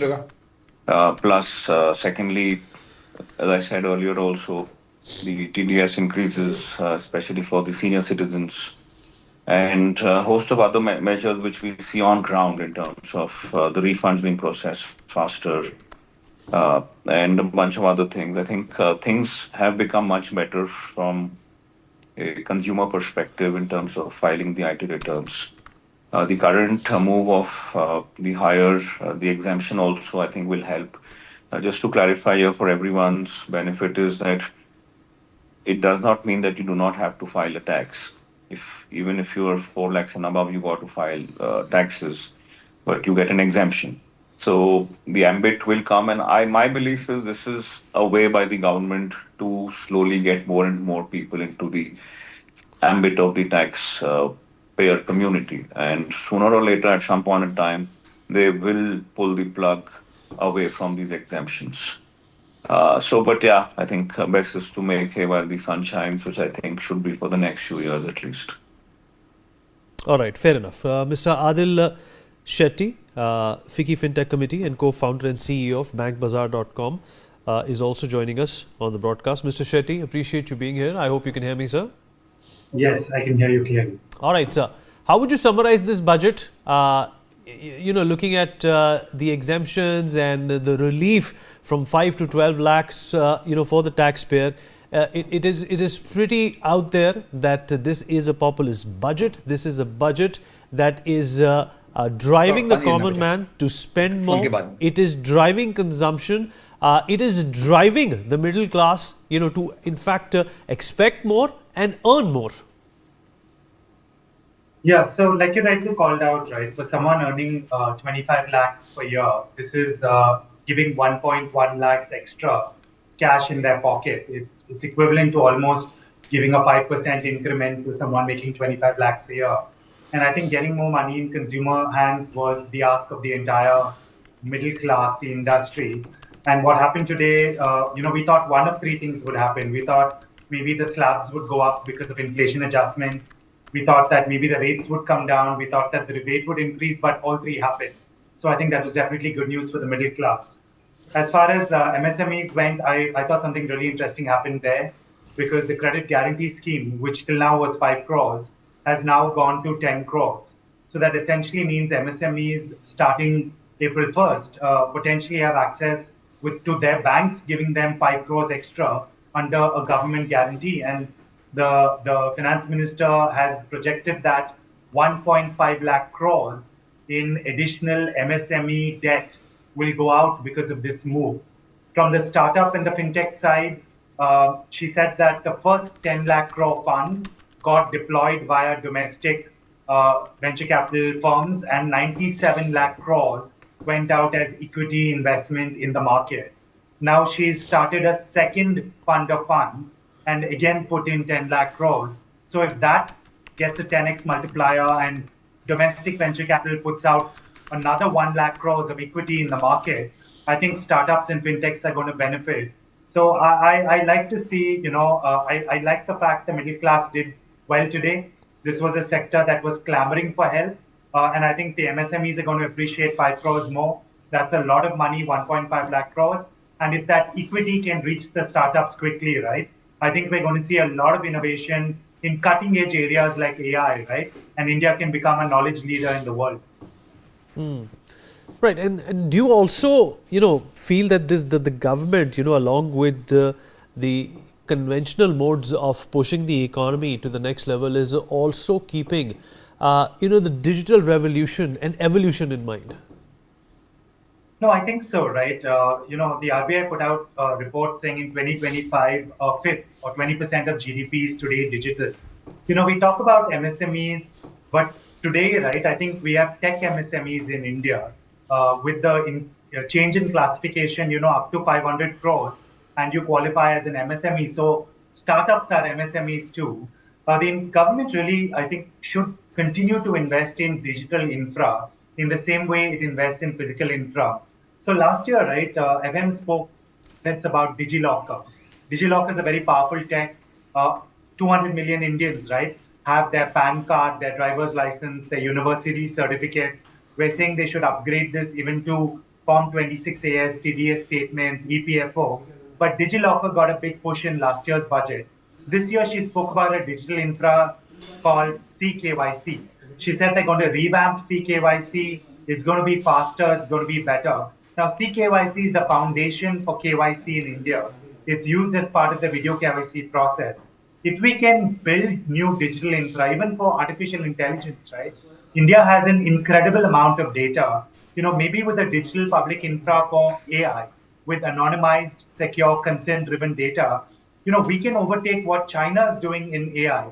I know this is all, going to take 5-10 years, but digital public infra, I think, needs to be spoken in the same voice as physical infra. If we're saying we're putting in 11.11 lakh crores in physical infra, I think the day is not far, right? That we'll be saying that we put in 1 lakh crores in digital infra, because that's the new information highway. All right, fair enough. This is obviously healing the budget, and this is obviously understanding that the government on its own cannot do anything when it comes to the economy, Mr. Shetty, and that they need the help of the people. They need the people to spend, to take us to the next level. What did you make of the exemptions, from 5 lakh to 12 lakhs? Is that something, which is going to be a game changer?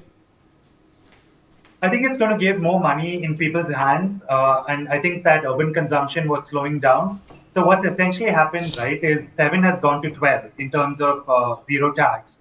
But if you add standard deduction to that, 7.75, which is what it was in the new regime as it operates today. And by the way, 72% of Indians filed in the new regime. I think with this change, maybe that number will go to 90%.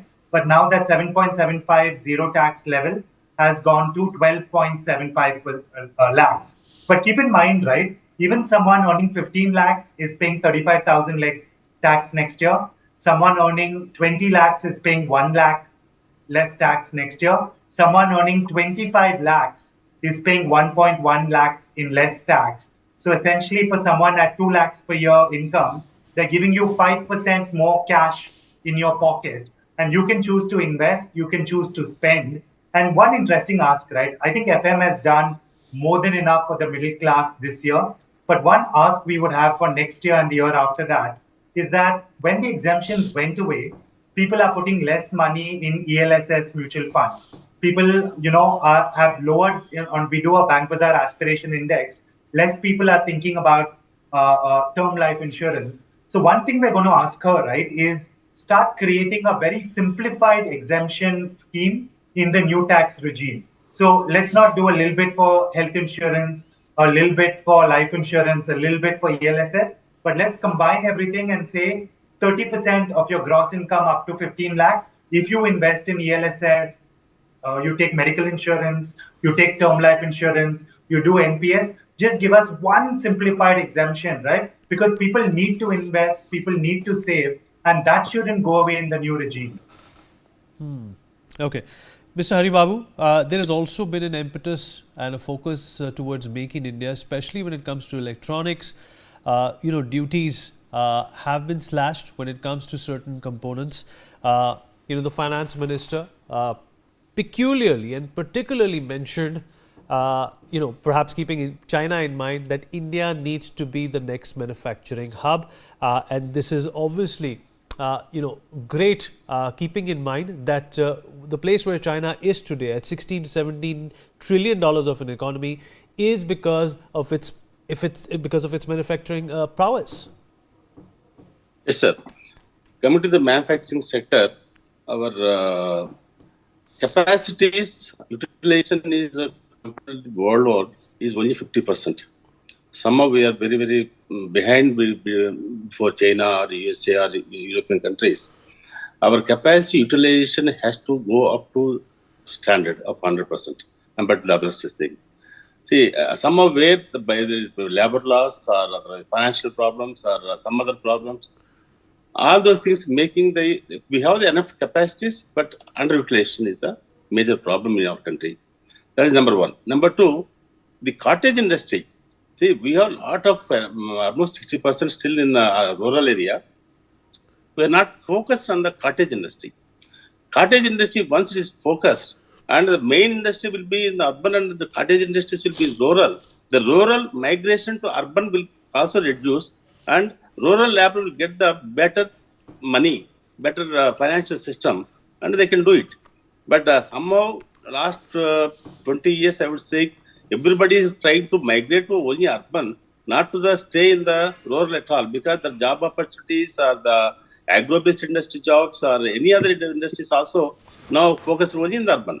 Why not they focus on the rural industry? because our labor is so cheap compared to everywhere in the world. Even today, our rural employment cost is only 400 rupees to 500 rupees per day. That is 25 days into 400 rupees, 8,000, nothing. Actually, compared to anywhere in the world. Still having the so much cheaper labor, we are unable to take the benefit from those people. So the large industries, electronic industries, and the defense industries are doing fantastic. Defense exports also gone up. But what happened to the cottage industry and rural industry? Rural industry practically, more or less, it is actually killed. So what we have to do is we have to develop some cottage industries across the India and make the use of the untapped labor force of the rural. Vivek, there has also been a cry for help when it comes to a lot of these mom and pop stores, neighborhood stores, who have more or less dismissed the concept of online delivery. And it is a voice, it is a concern which is gaining resonance on a regular level. Do you think that the government needs to in fact keep such focus and such granularities in mind as well? After all, these mom and pop stores do contribute to the economy. They do facilitate consumption, and at the same time, let's also not forget that they are a part of that larger MSME gambit. Yeah, I think one element which I think the government needs to do is to proclaim and communicate the benefits of the ONDC network. For some reason, a lot of people, both primarily in urban areas, are not aware of this entire network of ONDC where you can buy things from a mom and pop shop. Unfortunately, communication by the government on this specific area has been very, very low. Having said that, people who do use it have been greatly benefited by this. And I think, very simple, short answer is that communication on how to use this is something which will, make or break this entire ecosystem. Okay. All right. Fair enough. Let me also once again rope in Mr. Alok Mehta into this conversation. Mr. Mehta, do you think that rural development is something that the government needs to track? There is obviously impetus towards facilitating the farmer as well. If you look at the farmer credit card limit, that has also been revised. But still we continue to hear the woes and concerns of the farmers. Do you think that there has to be more focus, perhaps not governmental, maybe private focus, and the government helping these private companies to uplift the farming sector? Yeah, you are very right. And rural India, especially for the farmers, I think that's why earlier the Kisan laws, they have to just withdraw it. But ultimately now you see announcement is also there that the government agencies, they will have some cooperation for these pulses and all the productions. And then the food processing plants in the rural area. What we are talking about, the rural industries, I think the problem was still there because the roads, we can make highways and all from the central government. But for the rural areas, the state government are also responsible for that. So more coordination between central and state resources. Because, recently there was some exhibition from handicrafts from Odisha and other states. You see, the very good products were there, but it's very difficult to reach those areas, and there also communication is difficult. That's why even if you have a small industries or the handicraft in the rural area, ultimately the problem will be the transportation, communication, digital. Even then, digital, it's not easy. We are just talking the digital revolution, but difficult. If you say order here, you can order something. From Gurgaon, you will get next half an hour, 1 hour. But there it is difficult even some time to connect to those rural areas. That's why I think you are very right. For farmers, but if they have the production, but ultimately to reach to the market, that's why the Prime Minister wanted all the time, or still they are trying, that somebody should be there to purchase or make the food processing plants. That's why in last budget also they provided, or in Bihar and other states also, We want more food processing plants should be there, or somebody should go, the cooperative movement, Mr. Amit Shah, the Home Minister also have the cooperative minister. So what they are encouraging, again the cooperative movement, what we used to see in 60s earlier days, at the time it was social system. But now in modern economy also, the cooperative movement, what is successful in Maharashtra and Gujarat and South India, ultimately these cooperative societies, they are going to help the farmers. So indirectly, you see, the problem is the big farmers' agitation. They stop even the more. You have a warehouse.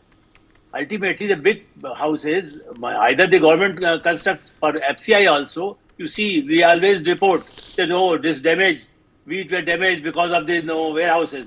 So now we need more warehouses from private sector, more infrastructure from private sector, because they can go there. The number of, even after the Kisan laws withdrew, but even then now the ITC or Reliance, they are going to the field and they are purchasing from there itself. So it benefit indirectly to the Kisan farmers. But the political agenda is, okay, you just cry and say, okay, they should also give some relief. Only the loan is not the solution. I think still there are some credit card. Now in this budget also, they announced the 5 lakhs credit card for the Kisans also. It will help them when even the crisis in the flood or in a drought situation. All right, sir. We have to help the farmers, and that type of schemes, cooperative movement and the private sector can also help for the rural economy. Absolutely, sir. Valid point there. Brilliant point there. And also joining us on the show at this point in time is Mr. Maninder Singh Hira, Chief Corporate Officer for Minds Consulting. Maninder, appreciate you taking out the time and speaking with us. What was the highlight for you and, particularly your business out of this budget speech that we just heard a few hours ago?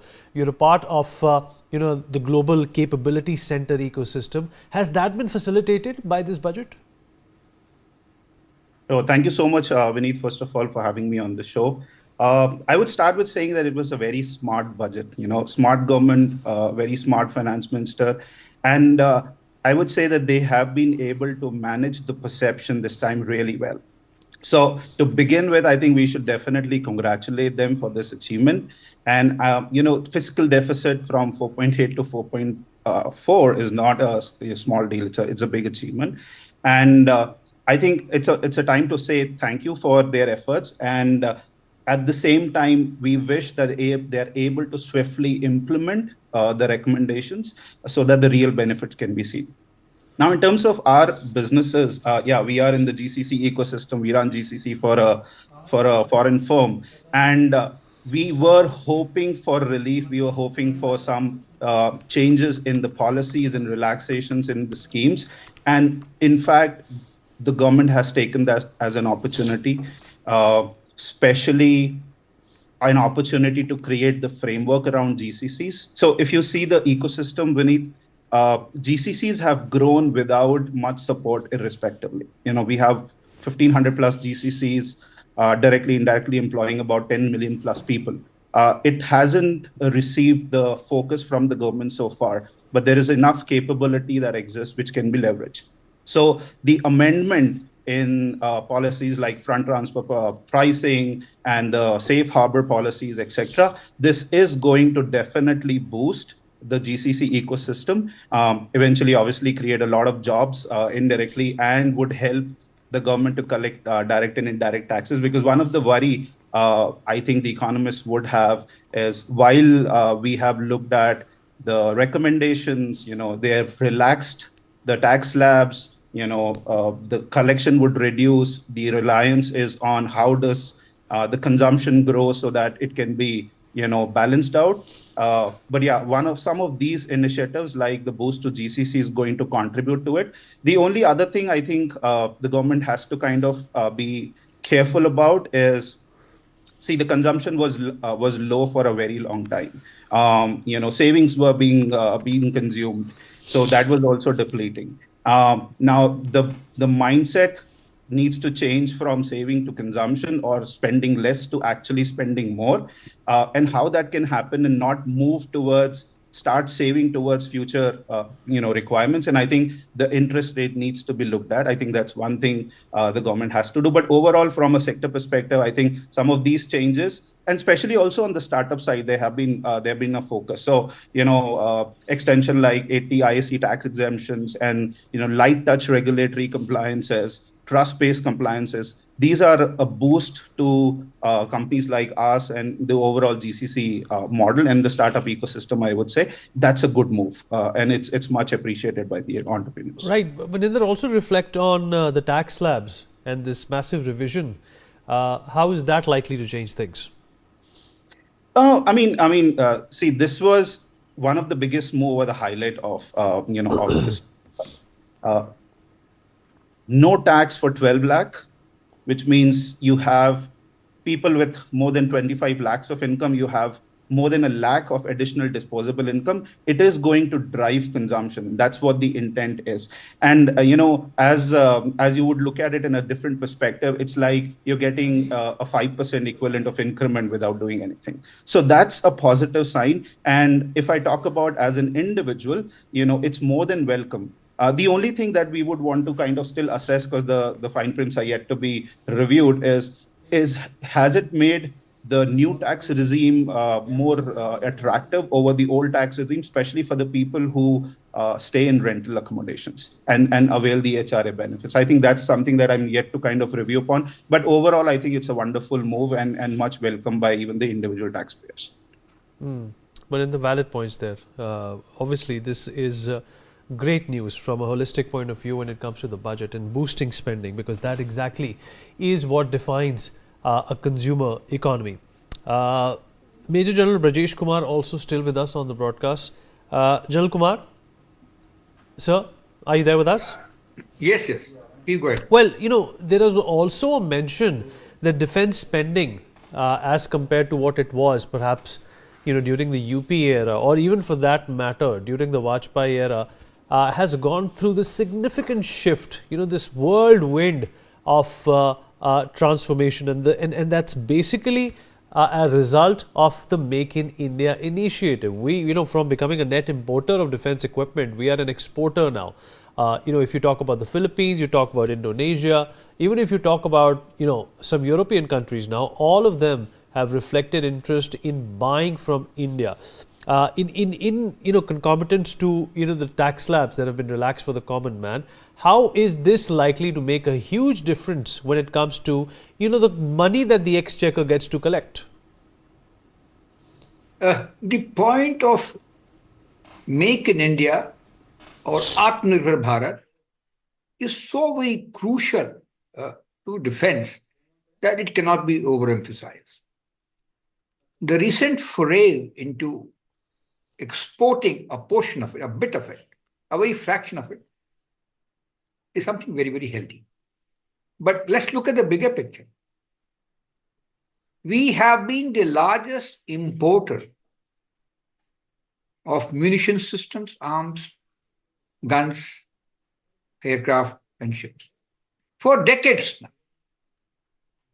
And as I said earlier, we're the fourth largest defense machine, military machine in the world.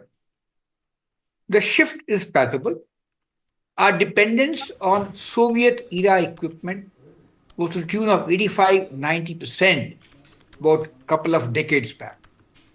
We've been trying to wean away from that by getting more diversifying our import from France, USA, as well as Israel.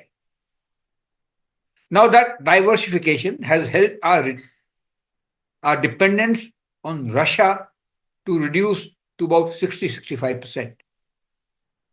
But that's not good enough.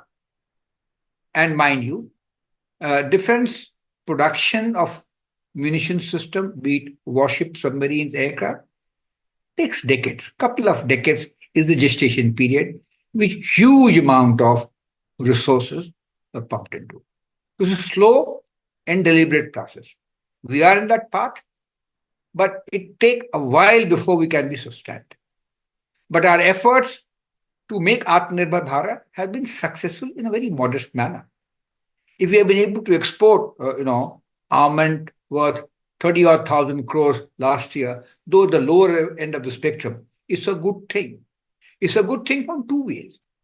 Earlier, I remember we were very cagey about even exporting small arms, ammunition, small little rockets, etc., motors to our neighboring country. So we were very consented. We've changed a lot. But with regards to our production of armaments, our manufacturing sector in the defense, and Atmanirbhar, well, let's wait for 2047. We are way off, actually. Let me be blunt about it. Now, correlate with this, there are two other aspects. A is the technology threshold. Do people give you technology? No nation parts give you technology. It's a difficult game. How do you catch up? So we do some reverse engineering as the Chinese did before us. And then somehow let me quickly just take one more reaction from Maninder. Maninder, there is also a perception that the government, is not doing anything about the infrastructure of the country. There is less and less allocation. What do you make of that? Yeah, I mean, that's also been talked about, less allocation to infrastructure, reduced allocation to defense. But I'll say look at it with a slightly different perspective. Like we run companies, we do budgeting exercise every year and we allocate funds to different heads in the organization. And when we review it end of the year in terms of how the investment, got the returns and whether we were able to kind of make the best use of our available resources, we do those adjustments in the next budget cycle. I think look at it from that perspective. While in the previous budgets, the government had announced infrastructure allocations on the higher side, they were not able to do it. There was slow, induction of funds on the infrastructure. On the defense, while there's always been heavy investments and allocation of fund, a lot of it is reserves for contingencies. Now, with those, contexts and those backgrounds, if you reallocate some of these, still keeping your risk in check, reallocate into areas where it makes more sense as an investment and the long-term growth, I don't think it's a negative move. It's rather better utilization of resource. And I think that's been done really well. All right, Maninder, appreciate those valuable inputs. Thank you so much for taking out the time and reflecting your thoughts on this budget. We'll take a short break. More on the other side. We'll be right back.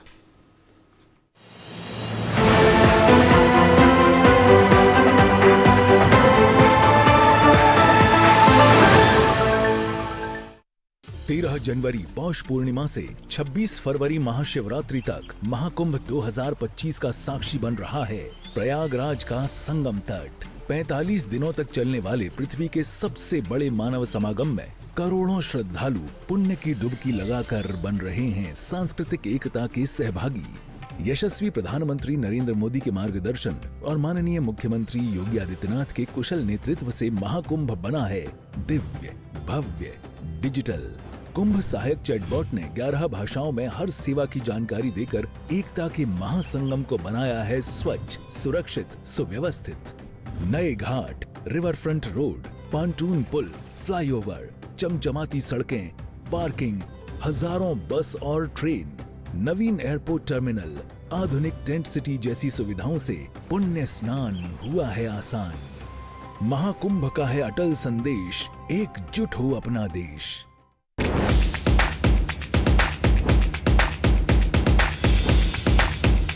Kejriwal ji जरा अपने झूठ के जाल में थोड़े लपेट में आ गए।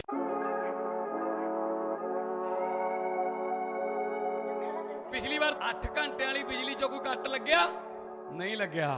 कट दी गल तां छड्डो, बल्ब ने चमक्का भी नहीं मारना, चमक्का। ਸਾਨੂੰ ਬਿਲਕੁਲ ਵੀ ਬਿੱਲ ਨਹੀਂ ਆਂਦਾ। ਅਸੀਂ ਬਹੁਤ ਖੁਸ਼ ਹਾਂ ਕਿ ਭਗਵੰਤ ਮਾਨ ਸਰਕਾਰ ਨੇ ਸਾਡੇ ਲਈ ਇਹ ਉਪਰਾਲਾ ਕੀਤਾ ਹੈ। ਜੋ ਸਾਡੇ ਸੀਐਮ ਭਗਵੰਤ ਮਾਨ ਜੀ ਨੇ ਉਹਨਾਂ ਨੇ ਹਰੇਕ ਵਰਗ ਨੂੰ ਦੇਖਦੇ ਹੋਏ ਸਾਰੇ ਜਿਹੜੇ ਵਾਅਦੇ ਆ ਉਹ ਪੂਰੇ ਕਰਦੇ ਹੋਏ ਸਾਡਾ ਬਿਜਲੀ ਦਾ ਬਿੱਲ ਜਿਹੜਾ ਹੈਗਾ ਏ ਉਹ ਜ਼ੀਰੋ ਆਇਆ ਏ। ਮੈਂ ਇੱਕ ਦਿਹਾੜੀਦਾਰ ਬੰਦਾ ਹੈਗਾ ਤੇ ਜਿਹੜਾ ਪਹਿਲਾਂ ਮੈਨੂੰ ਬਿੱਲ ਭਰਨਾ ਬਹੁਤ ਔਖਾ ਲੱਗਦਾ ਸੀਗਾ ਤੇ ਹੁਣ ਮੈਨੂੰ ਬਿੱਲ ਨਹੀਂ ਭਰਨਾ ਪੈਂਦਾ ਤੇ ਮੈਨੂੰ ਬਹੁਤ ਇਸ ਸਰਕਾਰ ਤੇ ਮਾਣ ਹੈ। ਸਰਕਾਰ ਨੇ 600 ਯੂਨਿਟ ਬਿਜਲੀ ਫ੍ਰੀ ਕਰਨ ਦਾ ਫੈਸਲਾ ਲਿਆ ਸੀ। 90% ਘਰਾਂ ਨੂੰ ਉਹਦਾ ਫਾਇਦਾ ਹੋਇਆ। ਅਸੀਂ ਭ੍ਰਿਸ਼ਟਾਚਾਰ ਰੋਕਿਆ, ਅਸੀਂ ਰੈਵਨਿਊ ਦੇ ਹੋਰ ਸਾਧਨ ਵਧਾਏ ਨੇ, ਤਾਂ ਅਸੀਂ ਲੋਕਾਂ ਨੂੰ ਬਿਜਲੀ ਫ੍ਰੀ ਦੇ ਰਹੇ ਹਾਂ ਤੇ ਕਿਸਾਨਾਂ ਨੂੰ ਬਿਜਲੀ ਫ੍ਰੀ ਮਿਲ ਰਹੀ ਹੈ ਤੇ ਇੰਡਸਟਰੀ ਨੂੰ ਵੀ। ਬਿਜਲੀ ਦਾ ਬਿੱਲ ਪਹਿਲਾਂ 1 ਸਾਲ ਪਹਿਲਾਂ ਆਵਾ ਤਾਂ ਤੇ ਹੁਣ ਵੀ 1 ਸਾਲ ਹੋ ਗਿਆ ਵੀ ਆਂਦਾ ਨਹੀਂ ਹੈਗਾ ਜਦ ਇਹ ਆਪਾਂ ਭਗਵੰਤ ਮਾਨ ਦੀ ਸਰਕਾਰ ਬਣੀ ਆ ਜੀ ਮੁੰਡਾ ਸਾਨੂੰ ਛੋਟਾ ਕਹਿੰਦਾ ਪਿਛਲੀ ਵਾਰੀ ਬਿੱਲ ਕਿੰਨਾ ਆਇਆ ਤਾਂ ਮਾਂ 3500 ਰੁਪਈਆ ਕਹਿੰਦਾ ਐਤਕੀ ਜ਼ੀਰੋ ਆਇਆ ਮਾਂ ਫਿਰ ਐਸਾ ਮੁੱਖ ਮੰਤਰੀ ਪੂਰੇ ਇੰਡੀਆ ਬਣਨਾ ਚਾਹੀਏ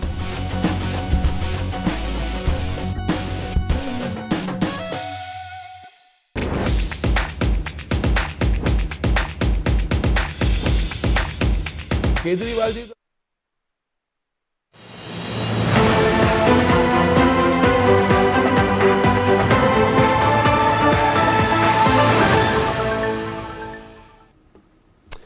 All right, welcome back. The 2025 budget was announced just a few hours ago. A lot to take away for the middle class, and of course the tax break is going to be instrumental in what the government feels is the main driver for increasing, expanding consumption and taking the economy to the 5 trillion mark. I'm going to in fact hand it over to our editor-in-chief, Rishabh Gulati.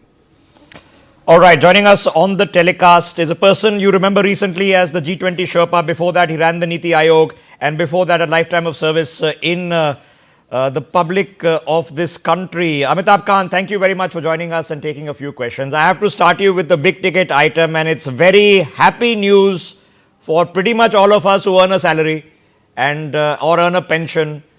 There is going to be not a slight but a substantive change in the tax bracket. What has engendered this? So 1 lakh crores is going to be put into people who earn salaries and direct taxes. So Rishabh, the objective is to really take India's growth to a high trajectory of 8 to 9%, because you need to drive demand. Demand comes from consumption. Consumption leads to demand. Demand leads to production. Production leads to growth, and growth leads to jobs. So the whole cycle is one of creating growth and jobs. And given the present economic circumstances and the global scenario, it was necessary that we grow on the basis of domestic demand, because globalization is impacted. You are seeing tariff wars, you're seeing the breakdown of global supply chains, and it was necessary to give a major push to domestic demand in India.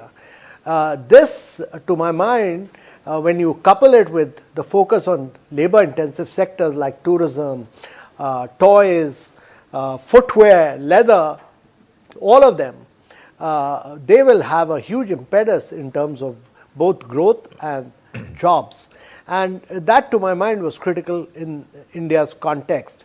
You know, one of the other good things that's happened is that Finance Minister has done this while this is a very major bonanza for the middle class.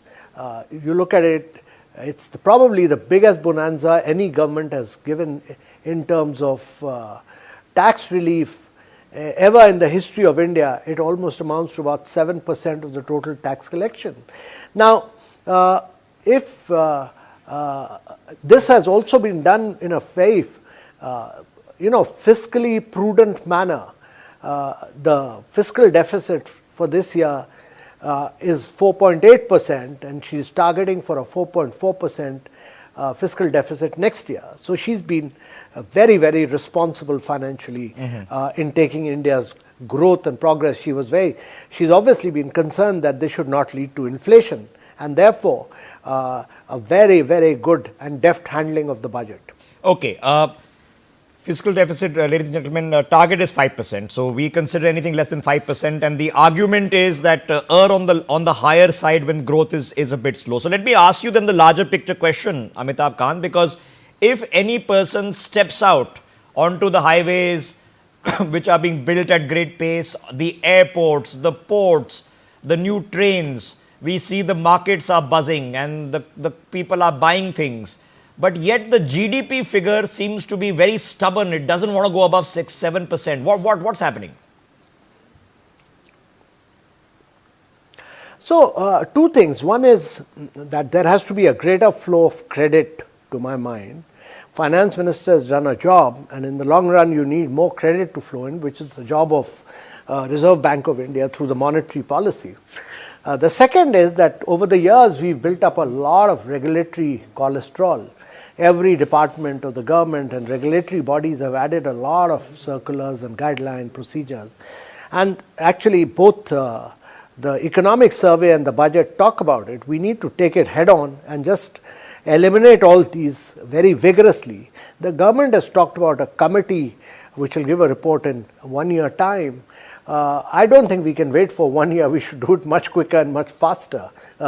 And that to my mind is very, very important. And the third point is about creating good quality infrastructure. The budget provides for 11.2 lakh crores, but the budget also talks about asset monetization. That is a 10 lakh crore scheme between 25 and 30, which will take government assets and put it up in a transparent manner for government to operate and run it. Therefore, the more assets we put out for monetization, the better it will be in terms of productive efficiency of the government. And the other is the budget talks about every ministry structuring projects on a private-public partnership for 3 years and putting it out and for taking it forward for implementation. So these are very, very good measures to drive India's economy. Okay, let me just pick on that point for a second, because you say asset monetization, plowing back the money. So for people watching the broadcast, if you have a metro station which is owned by a metro company and the metro station then has a restaurant which can be monetized at the railway station that goes back to the metro. We have the railways, so many assets in this country, sir. We've been talking about this for a long time. Is it happening at any scale?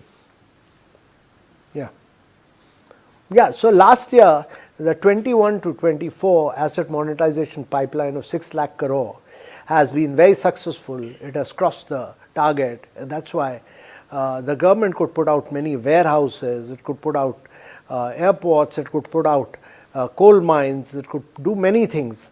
So based on the success of that, this has been accelerated further to 10 lakh crores. Okay, so now we are seeing, number one, we've discussed, okay, tax slabs. The second was rationalization. Now, in terms of customs duty, 2 years ago, you would have 22 slabs of customs duty. They've come down to just 8 now. So 7 have gone last year, 7 further have gone this year. For MSMEs, for people wanting to take small roles, Kisan credit cards, within the Swanidhi scheme, which is your Rediwalas to have access to loans, we are trying to put in money into the economy. Now, Amitabh Kantji, the obvious question is, what's the lag time? Because the budget gets announced now, April 1st. Are we seeing some of these measures kick in towards the latter part of the year, that the GDP scenario, which the economic survey says we need to hit 8%, does it look brighter for next year? Yeah, so the important thing, Rishabh, on that is that the budget has been announced. We should get cracking on its implementation. In India, implementation is the key. And all these measures which have been announced are really far-reaching implications. From agriculture to MSME to startup to clean tech, they are far-reaching implications. If we take time to implement, it'll cost us dearly. We are at a point of time when there is, you have breakdown of global supply chains, you have a conflict in Europe, you have new productive forces of AI and quantum computing emerging. There's no time. We need to do all this, what the Prime Minister has talked about, what the FM has talked about. All of us must do that with a sense of urgency and a sense of missionary zeal. Okay, I have a couple of questions, because you're obviously, for people watching the broadcast, one of the key architects of Incredible India is Amitabh Kant. So in terms of tourism, sir, when it's just the practicalities of e-visa, but developing the tourism sites, we already know some of them are identified, like Kashi and others. Are we tapping it? Is it visible, or is it still going to take time? No, a lot of it is visible. Kevadia, Varanasi, many sites are very visible. A lot of work has happened. Now tourism is a private sector activity, so we need to get the private sector to come in. If you don't have good resorts, tourism will not work. If you don't have private sector play is critical for tourism, because every job that you create 11 indirect jobs. And therefore, providing infrastructure status to those who invest in these 50 cities is, to my mind, a very, very good initiative. It will have far-reaching implication in terms of investment. And you'll have many hotels coming up in these cities in the years to come. Okay, I have to ask you, because the key, sort of block that we are in, right, is R&D, innovation, and it's everybody knows it. It is primarily the job of, the private sector to get it done. I mean, in the end, OpenAI and all these companies are private sector entities, not owned by the US government. So I want to ask you specifically this deep tech fund of funds for tech and this 20,000 crore for research and allocation. Where does this money actually translate to? So, like we did the startup fund of funds. So if the fund of fund puts in 1/3 of the money, the other money comes from the venture capital fund. So you have when finance minister talks about 91,000 crore coming in the startup movement, it means that on a base of 10,000 crores, 91,000 crore has come in. And that's why the startup fund has been replenished. And she's also announced a deep tech fund of fund, because deep tech you need more patient capital. And that, to my mind, is very good. Innovation and startup movement will get fueled through this, through the deep tech and the startup fund of funds. But the private sector investment in R&D is very low. That needs to go up, and go up very, very substantially. Secondly, the patents that we must file for patents, get patents, and the patents we get must get commercialized in India. For companies, sometimes companies go bankrupt and the biggest asset value is the patent. Okay, I've got a couple of questions because I know our time is short, sir. But everybody in the world right now is talking AI, and they're talking DeepSeek from China and $500 billion that the Trump regime is putting together in Operation Stargate. What is our plan for AI? So let me first say that the AI race has just begun. It is wide open. And secondly, my view on this is that India must go for foundational layers rather than application layer. This is really the future. We should really put a lot of resources and provide computing power to our startups and to our universities and colleges. Put a lot of more risk capital like the deep tech fund into areas like this. And thirdly, there's rarely has in cutting edge technology, the initial innovator has won. You look at electric vehicles, General Motors was the first one to do it, they went bust. Similarly, in the case of internet, it was Google came much later. So the second mover has an advantage, and to my mind, India has a huge advantage of technologically leapfrogging. My last question, sir, because when we are talking about transitional shift in the Indian economy, so we are probably a year or two away, and you worked on a lot of these projects when you were in the Niti Aayog, but we are about to see a culmination, what government calls saturation. So saturation in open defecation free, which means toilets, saturation in Awas Yojana, saturation in Jal Yojana, potentially saturation, electricity, internet. That means every single individual living in this country has a pakka ghar, has a toilet, has water, has electricity. Just the impact of this social mobility, does it unlock the Indian market? Because everyone says the Indian market is the top 5%. Everybody does not have discretionary spending power. Does it unlock the Indian market? Yeah, it does, because you are creating infrastructure by building 40 million houses. You are building infrastructure if you create 120 million toilets and bring behavioral change. If you are providing piped water connection to 253 million citizens, you are building piped connections, and therefore you are making a huge transformation in terms of infrastructure. But more than that, you are actually providing the basic infrastructure to the citizens, because by doing all this and ensuring that close to about 110 million women of India get gas connection and do not burn firewood is transformational. And therefore, this infrastructure creation will be a very major driver of lifting people above poverty line It will be a very major driver of transforming India, and it will be a very major driver of India doing sustained growth over a long period of time. Okay, I have so much to ask, but I know it's a busy day for you, and we'll come back and have a larger conversation in the coming few weeks. Amitabh Kant, as always, for the service that you've done, and thank you for sparing the time on this. Amitabh Kant, former CEO of Niti Aayog, former G20 Sherpa, and of course, a person who spent a lifetime in governance, joining us here on Newsx. All right, Rishabh, appreciate that conversation. A lot of insights into what this budget spells out at not only a granular level, but at a holistic level as well. Let's get this conversation going. We'll continue to talk to people who understand this budget from a number of perspectives. Dr. Ajay Dua, former Commerce Secretary, is here with us. Akash Jindal, Senior Economist, also joins us on the program. Savio Rodriguez, Editor-in-Chief of the Goa Chronicle, joins us on the program. Mr. Vinesh Menon, Director General of Arise, is also here with us. Mr. Dhruv Tulli, SEBI registered RA, with us on the program. Mr. Vinod Rawal, tax expert, also joins us on the show. Hussein Dohadwala, co-CEO of Crimson School, with us on the program as well. Major General Sudhakarji, advisor in defense banking, SDFC in Central India, also joins us on the program. All right, I'll begin with Mr. Menon. Vinesh, I hope you can hear me. Thank you for joining us.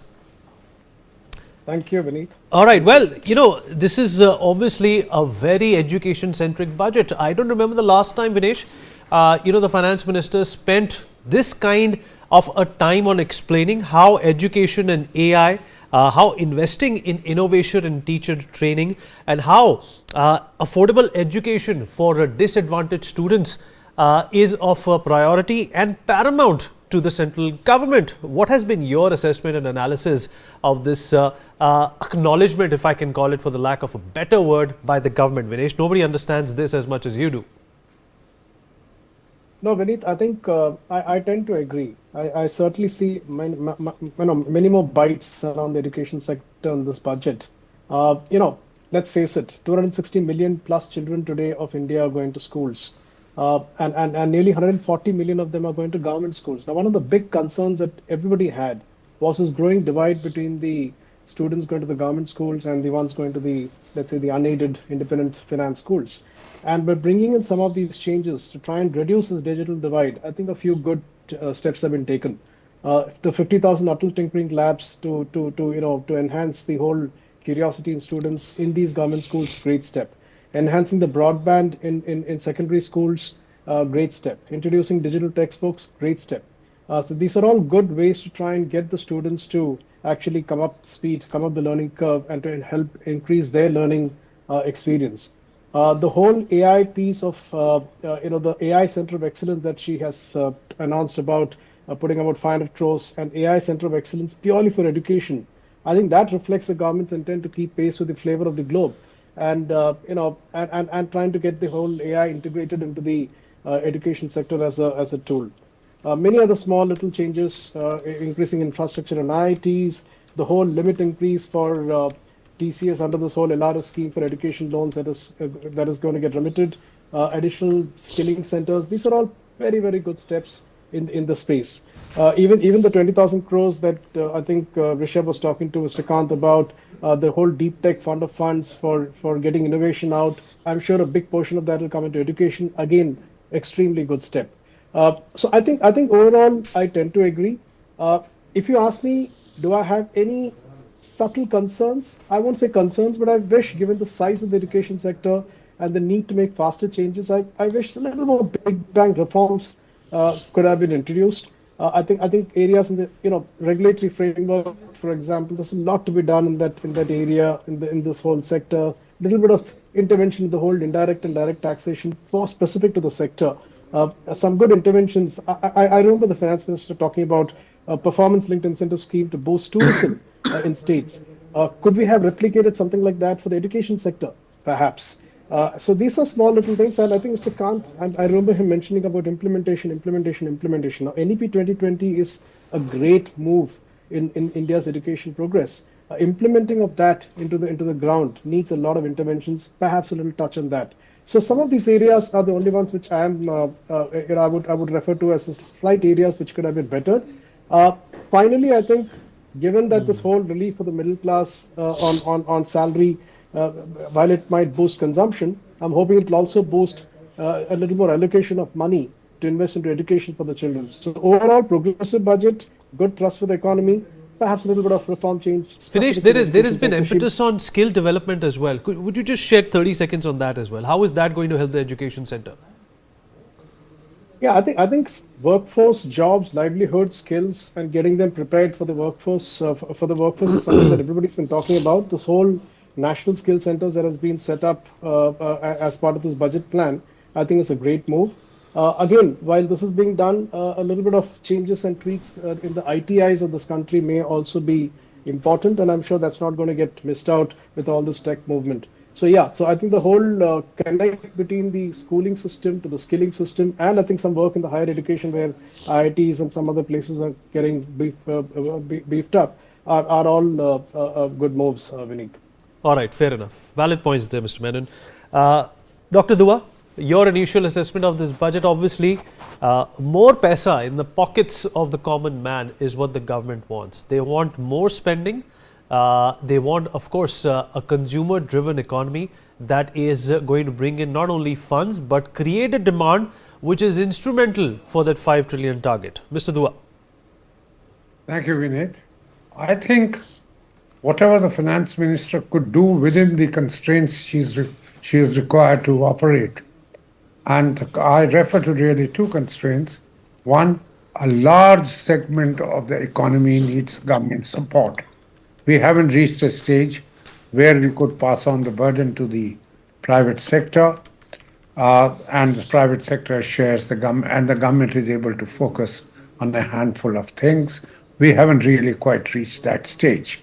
Having said that, at the same time, the finance minister had to keep in mind that the economy has somewhat slowed down last year, and there is need for incentivizing the private sector to start playing its role, particularly in gross capital formation, and that required things what are within our own hands, greater capacity utilization.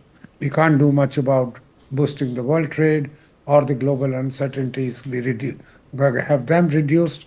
So the finance minister, working within these constraints, I think has tried to balance all these priorities. So this middle income thing which we are talking about, yes, it would help, but what would have been an ideal situation? That up to 12 lakhs, you do exempt people from any taxation. So if it is a 12.01, then you pay the tax on 1,000 or 10,000, whatever that figure is. Whereas in the scheme of things which the finance minister has put out, if you cross the income of 12 lakhs, then the exemption of 12 lakhs doesn't remain available to you. The exemption reverts to 4 lakhs. It used to be 3, that's been enhanced by 1 lakh to 4 lakhs. So this is what I would like to say is something which has come in the way of the industrial growth of the country, moving from small industry to medium or the large, invariably, and losing the incentives given by the government or the state or the center. People have had to remain constrained, keep yourself small, rather than acquire economies of scale. You spread out and you set up a second small industry, a third small industry that way. So this was just one point which I wanted to bring to your notice, that perhaps it would have meant a greater kind of burden on the country's finances, which the finance minister obviously probably didn't find enough room for it. But on the whole, it would have helped the growth process. But one good thing is, which I'm having said that, the budget today, if you look at, she didn't probably talk about it so much in her speech. Right. The budget has increased the investment limits as well as the turnover limits, the two criteria on which the division between small, medium, and large industry is currently being made. She has enhanced those limits considerably. All right. Okay. Let me also rope in Savio Rodriguez, editor-in-chief of the Goa Chronicle. Savio, thank you for being here. Well, the idea is not to, get in any political angle over here, I'm sure. Though if I just invoke some of the comments that have been made by the opposition, they are enough to rile you up to speak for a few hours. But nevertheless, I'm going to request you to focus on what you thought were the highlights today. And do you think that when it comes to a balancing act, this government has always played its card very, very carefully? During 2024, when the expectation was, Savio, that the budget would be populist, it was not. During 2025-26 budget, we were not expecting the government, to go all bonanza when it came to pleasing the middle class. They have. What's going on here, according to you? Well, Vineet, thank you for having invited me to a wonderful discussion. So basically what I think the government under Narendra Modi is doing is actually laying out the blueprint for the economic growth that we will see as a nation over the next 10 to 15 years. And that economic growth is actually focused on really four engines. One is agriculture, the next is MSMEs and startups, the third is investment, and the fourth is exports. Now, we are all talking about the fact that yes, one of the largest stakeholders in the country is the salaried middle class, and what the government has done for them at this point of time is something that is certainly going to cool the anxiety that the people have had for a long time, because quite frankly the salaried class is one of the set of people that contribute considerably to the tax bracket that India has, and they've always felt shortchanged. So I think what the government has done is keeping in mind that the salaried middle class needs to be comfortable, they need to be at ease, and that's what it's done. But the real focus, and the way I look at it, is where is India going to go over the next 5 to 10 years? When you look at the focus on the startups, you look at the focus on the investments, you look at the focus on nuclear energy. I mean, that is something that is revolutionary in its thought process itself, because what we are doing is trying to create an India that is going to be globally competitive, and that's what we require. Yes, we need to answer to the demands of the people of this country. We need to look at reforms in the taxation itself. I'm of a belief that we should do away with income tax and bring in a concept such as transactional tax, but those are debatable topics which will be debated over a period of time. But what we require is to be able to work with the people of this country, both at rural and urban area, to get them to buy in and work together with the government towards seeing India rise as a socio-economic power in the years ahead. And I think this budget is actually the blueprint for that growth vision itself. It is something that we will see evolving not only 5 years, 10 years, 15 years, even more. And that's important, because what people require, what we need today, is people are not demanding money. While a lot of people politically, you see political parties going out and dishing out money, people don't want money. People want an ability to learn to fish and be able to fish. They don't want to be given a fish all the time. They want to be able to learn to fish. So whether it's startups, whether it's MSME, whether it's the corporate sector, whether it's FDI coming into India, whether it's investments coming into India, people see India as a destination of the future. People see India as a large market, and more importantly, people see India where there is such valued skilled labor available and at an economical rate, and therefore that valued labor is why foreign companies and other companies are coming into India. Now look at the focus on tourism, and I'm really glad, because tourism is one subject that I follow a lot after MSMEs and it startups. affects you directly. It affects you directly, Savio, because you're from Goa, and we have seen the plight of Goa. Right, and what is important is, if you look at governments over a period of time, there has been never that kind of thrust towards tourism as an employment generator. Tourism was considered, has always been seen as the the bindi on your head, on the head of a woman, which beautifies a country, but never seen as an employment generator. And I think one of tourism's biggest promise is that it's an employment generator, it's an economic generator as well. And the ability for it, not only in the core businesses within tourism, but in the ancillary businesses that benefit out of tourism, is where tourism economics growth really lie. So to be able to identify 50 such tourism destinations and to work to get private sector to be involved in it, to try and create a focus on tourism, I think to me, coming from a state like Goa, and I believe that the Goa government will take all advantage of this, is to see that the country and the government of our country is finally waking up to the real potential of tourism, which is that of economic and growth and employment generation. Having said all that, the most important thing is what is the underlining message of the budget. The underlining message of the budget is that the government has got its ear to the ground and it wants to listen to every stakeholder that is responsible for the socio-economic growth of India. And therefore, in my opinion, this is a very holistic budget. It is a budget that answers different questions at different levels. All right, and you have to let me also, we have a full house today, Savio. Apologies for cutting you short. Dhruv Tulli, SEBI registered RA, also joins us on the show.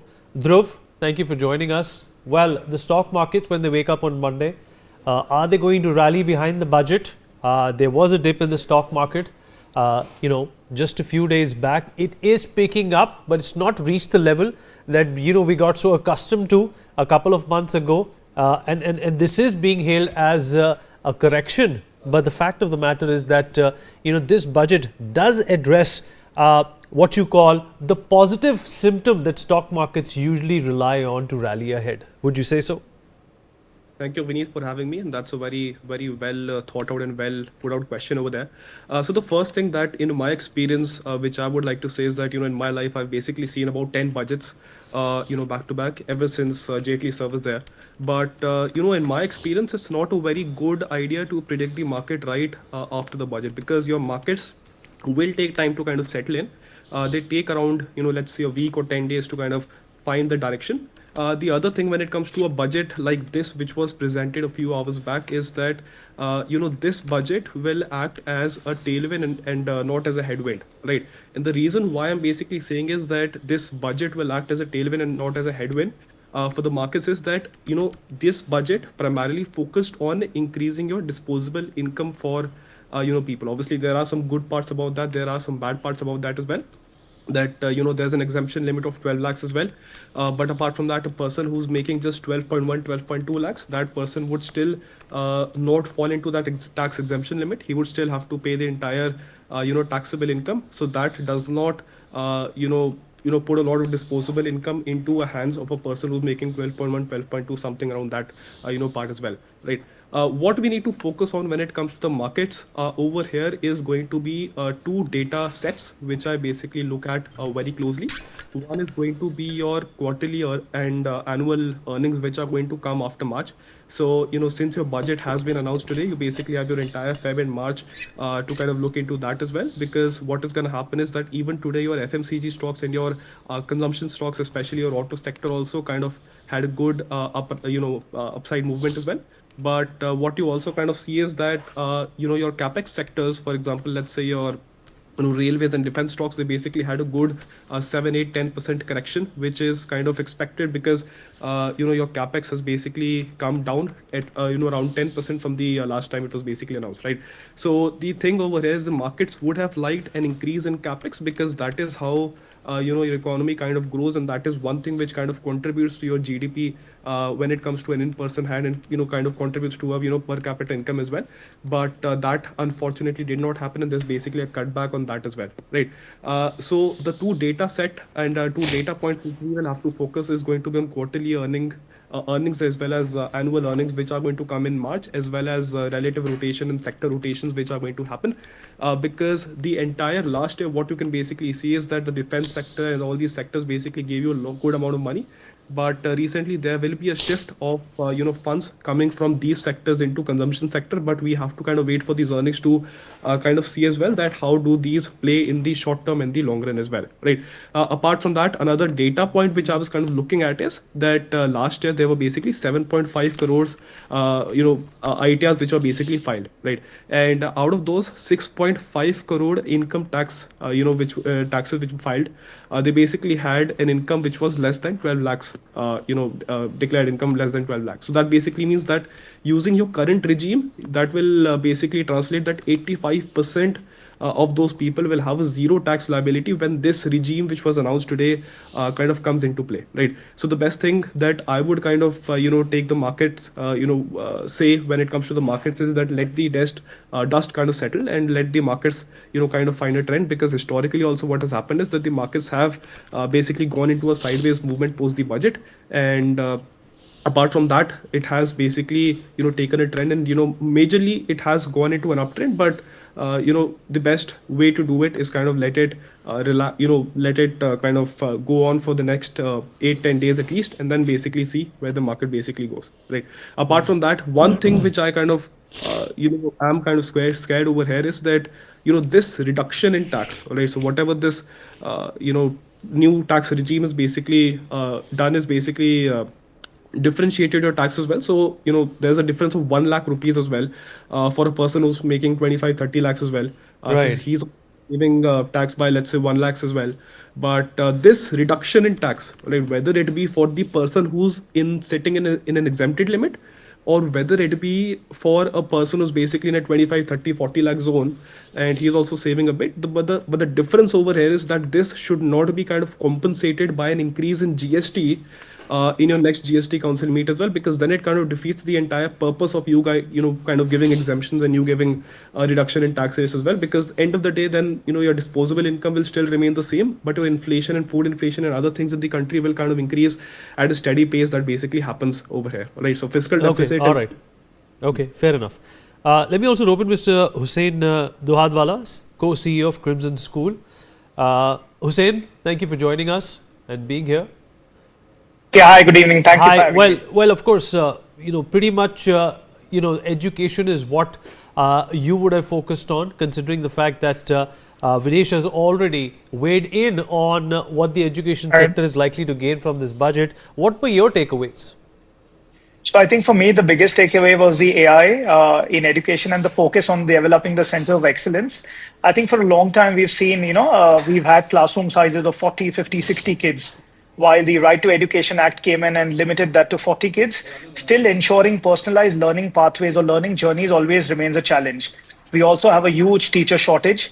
And I think now we are at a time where we can really leverage AI to ensure that, we can really manage and ensure personalized learning journeys and pathways for children. So I think the biggest takeaway was, for me, was that. And the other part was what even the NEP 2020 has been talking about skill education. So skill education happens right from, the K-12 segment, and then establishing these 5 centers of education for skills is definitely a step in the right direction to ensure kids, when they complete, say, class 12 or graduation, they are at least aligned with the kind of, job requirements that the industry has. So for me, these were the 2 big takeaways. If I look at, one of the misses, I think the NEP 2020 speaks a lot about the importance of elementary, that is pre-primary and primary education, and teacher upskilling. Now, when we talk of all of this, right, AI, be it in terms of the BharatNet in, rural schools, etc., all of this is the hardware.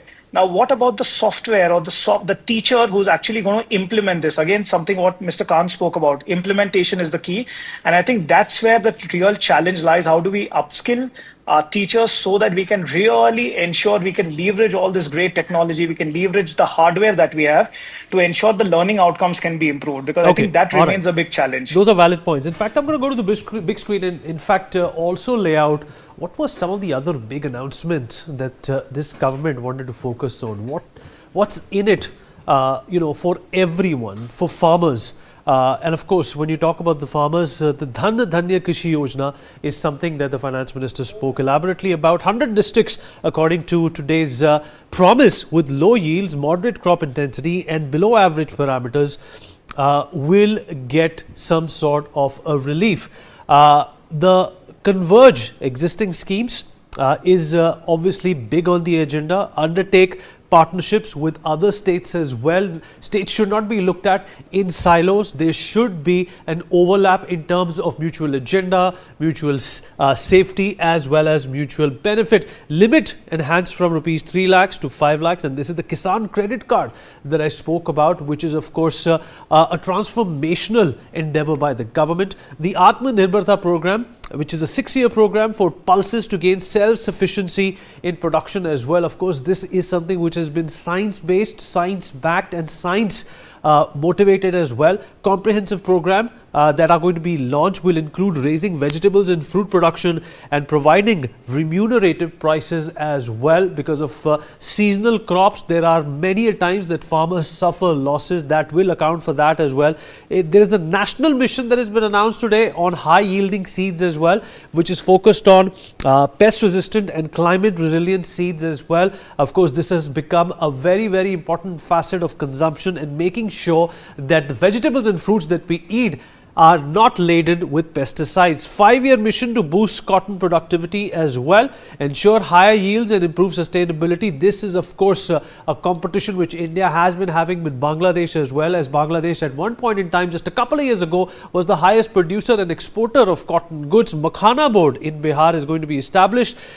This is extremely creative, which will dedicate itself as a Makhana board in Bihar. It will support the entire value chain from production to marketing as well. So the idea and the endeavor is to boost Makhanas as a healthy alternative when it comes to snacking. Second gene bank to be set up to safeguard genetic resources as well. This is going to be a bank which will have genetic resources which can be invoked if there is a shortage. Ensure food and nutritional security with 10 lakh germplasm lines as well. This is of course again a part of that pool which will be invoked whenever there is a paucity of certain yields, and this is obviously extremely welcome. And what has the finance minister announced for women? That is also something very important. Top announcements for women: the Saksham, Anganwadi and Poshan 2.0 program, nutritional support to 8 crore children, 1 crore mothers and 20 lakh girls as well. This is of course a huge scale of announcement, and like Mr. Kant also said a while ago that implementation is going to be the key here. Address challenges of malnutrition. Of course, India, when it comes to that index, does not do very well when the report comes out every year. So this is going to be addressing that. New scheme for 5 lakh first time women entrepreneurs, rupees 2 crore term loans during the next 5 years.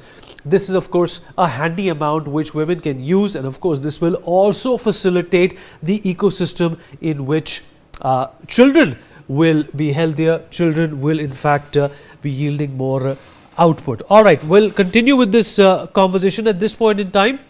Rahul Bajaj, CEO of Digital Darwin, joins us on the program as well. Rahul, appreciate you being here with us. Thank you. I hope you can hear me. Thank you so much. Rahul, well, you know, space and AI are never behind. In fact, this AI race that the world has gotten into, India seems to be a little behind on that. For the pure, reason that we are still observing as to what OpenAI is doing, what DeepSeek is doing, what ChatGPT is doing.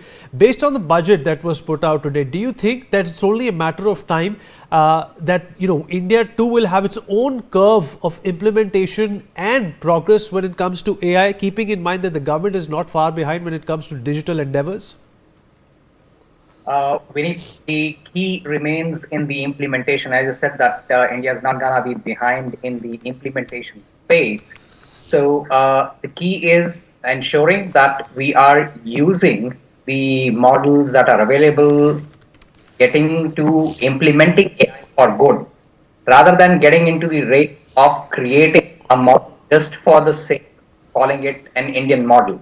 Because for that, the Chinese startups, government or the US is much ahead in race. So whatever we do, we would only be doing a catch-up game.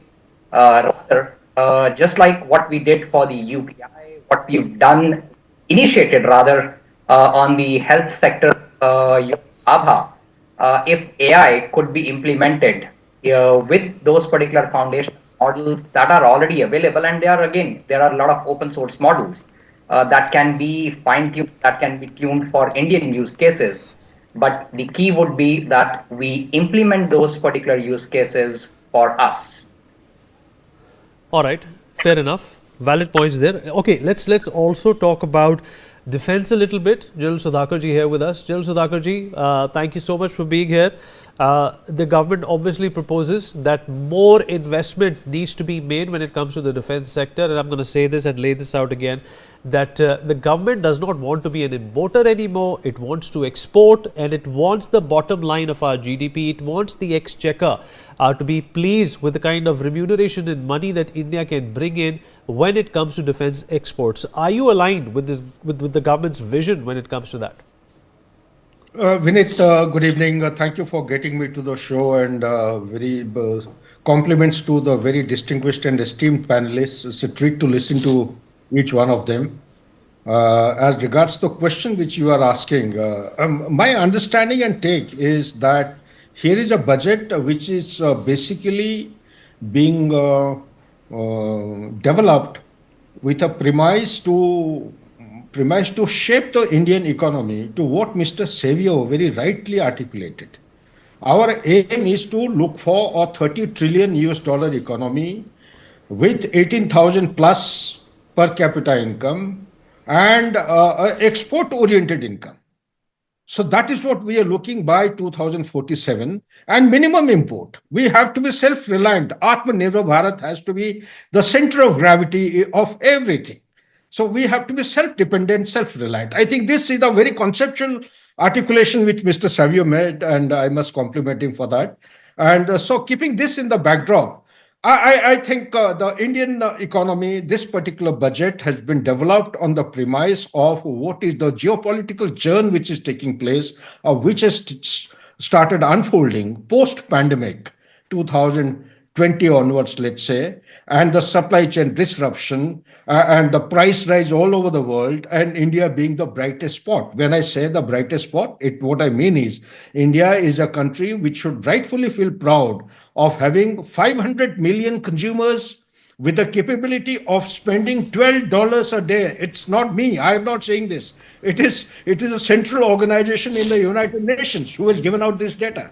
So keeping all these factors in mind, I personally feel that we have just about started the Atmanirbhar Bharat and just about started a kind of a remarkable beginning of $2.57 odd billion export of weapons, arms, ammunition last year, and we aim to actually multiply. So multiplication of this factor is dependent on many issues. Defense production per se is not you think in the night and next day morning you start bearing the fruit. It's not that simple. It requires a huge, long gestation period. But Vinit, if you allow me, there are a couple of issues which are linked to this particular question which you have asked. If you allow me, I would like to articulate. The centrality of any economy or any budget lies in, giving a cure or remedy for the malaise or the deficiencies which have been noticed. In past quarter or two, it has been seen that the Indian economy went sluggish despite every pillar of economy being perceived to be in place. Why did it happen? It happened because rightfully it has been articulated that the demand is directly related or linked to the consumption. The consumption was falling. So who are the people who consume maximum? It has been studied by topmost economists. They have given out the theories that it is the low-end bracket of the income spectrum are the people who have the highest propensity to consume. Who are the low-end bracket? And these are the people who have been targeted very rightly by our Honorable Finance Minister. Compliments for that. Second thing, by targeting the service class or the working class, there is a multiplication factor in economy, and that multiplication factor essentially related to the employment generation and income. And so it has again been rightfully targeted. Now you come to the defense budget. This is for the first time. Quickly, we have a full house, sir. We have a full house, sir. Please wrap up.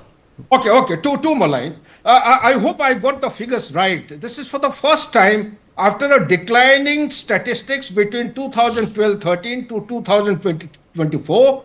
2012-13, the budget allocation was 16.4% of the central government annual defense expenditure, annual budget, and it had gone down to 12.9% in 2020. Okay, fair enough, sir. Vinod Raval, tax expert, also with us on the program. Mr. Raval, are you there with us? I hope you can hear me, sir. Yes. Mr. Raval, incessant complaining from citizens in the country that, okay, we may not be paying taxes when it comes to our income bracket, but the fact of the matter is, that we end up paying GST, we end up in fact having our TDS deducted. Are all those complaints likely to mellow down now that the tax bracket has been pushed up to 12 lakhs according to you? Yes, thank you, Vineet.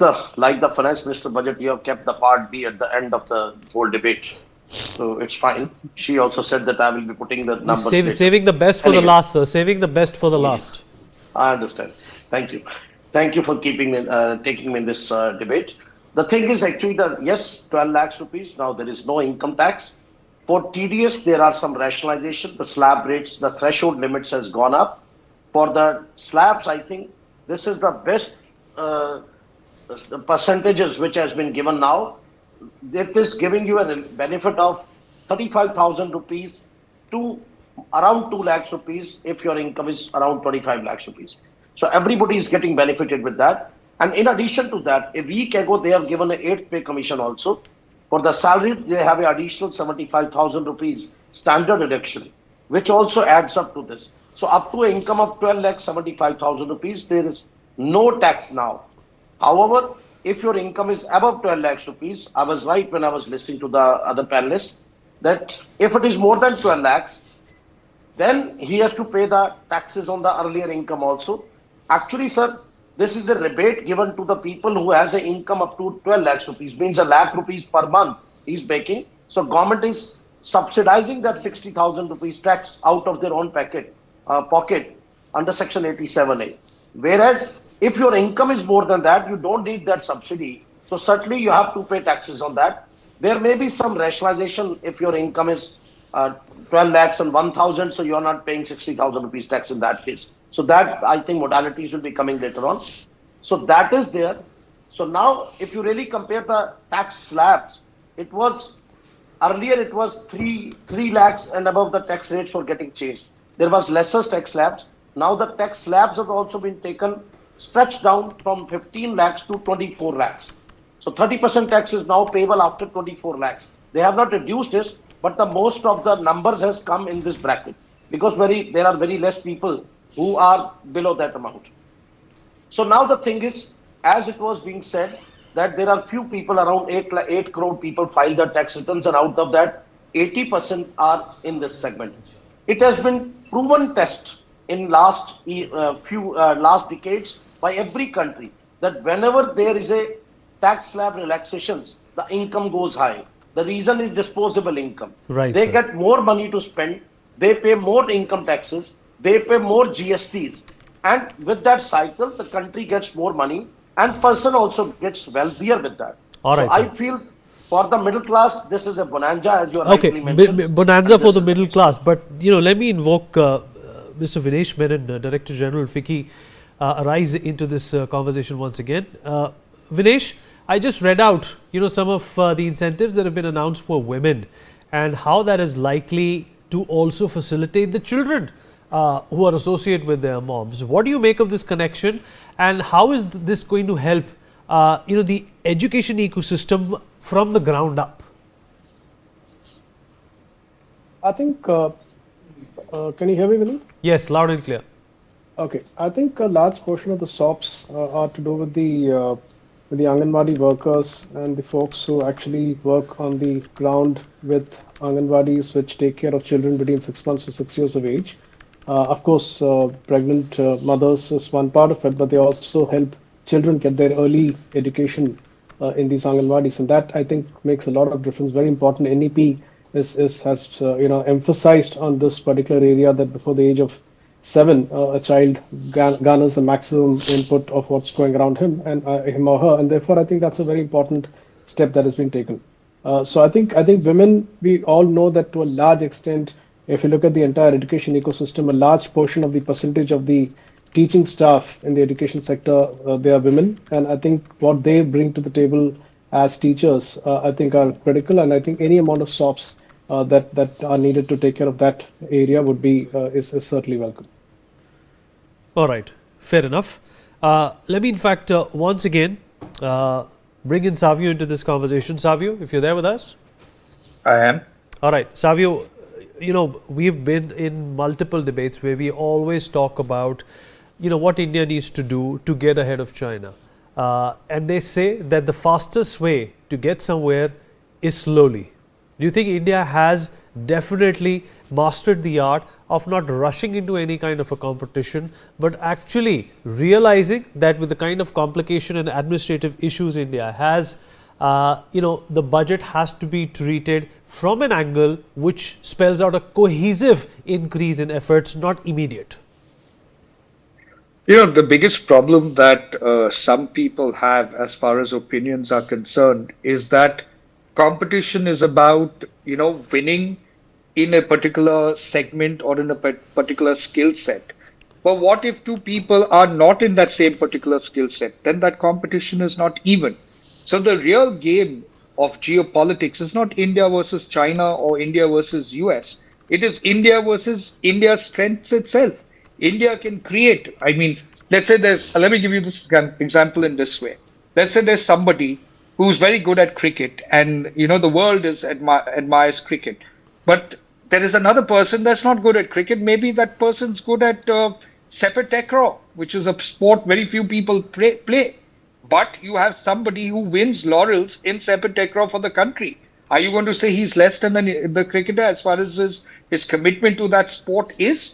It's the same thing in the geopolitical space as well. I think what India is doing is not following. What India is doing is creating a mark of its own and then let the other countries follow us. Because we've got our own strengths. India is not going to be China.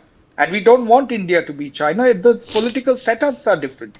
But what India has is a very strong, young India and a young, talented India, a young, skilled India and a young, intellectual India. That's a great strength that we have. And we're going to play to our strengths rather than just ape any other country. People are talking about being like America and look at what deep state, look at what has happened in America as far as, the AI is concerned or China's AI is concerned. But why isn't anybody talking about the way we've done UPI? Savio, or just hold on. The COVID crisis.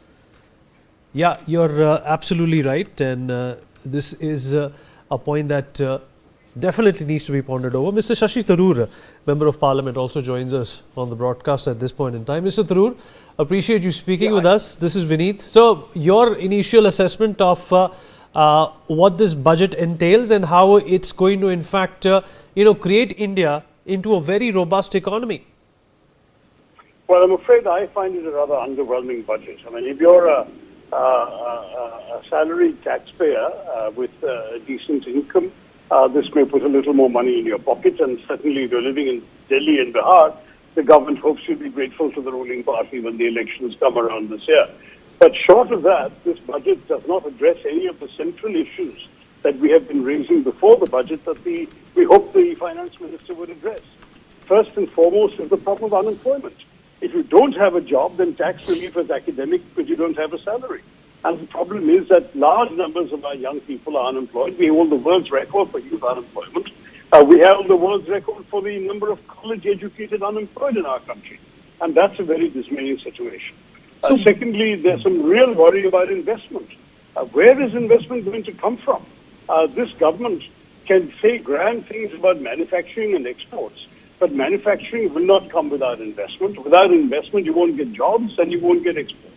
The problem we have at the moment is not only that FDI is leaving the country in droves, but we're also seeing a situation where domestic investors are skittish about investing. And there are various reasons for that, but one of them is certainly the government's own attitude, which is discouraging investment. The policy of championing a few so-called national champion companies, which has created monopolies and duopolies in a couple of sectors, has discouraged all other companies from coming in because they don't have a level playing field there. And they're not expecting that any rule changes are going to benefit them. They're going to be geared towards the big boys. Right. And so they're not investing. We've seen last year $23,000 millionaires have left this country, migrated and become NRIs. Now, we need to reverse that. We need to persuade them to stay here and to spend their money here, not take it out, and to invest in creating jobs for our people. I see nothing in this budget that addresses those problems. The finance minister didn't even use the word unemployment, didn't use the word investment in any serious practical sense of the term.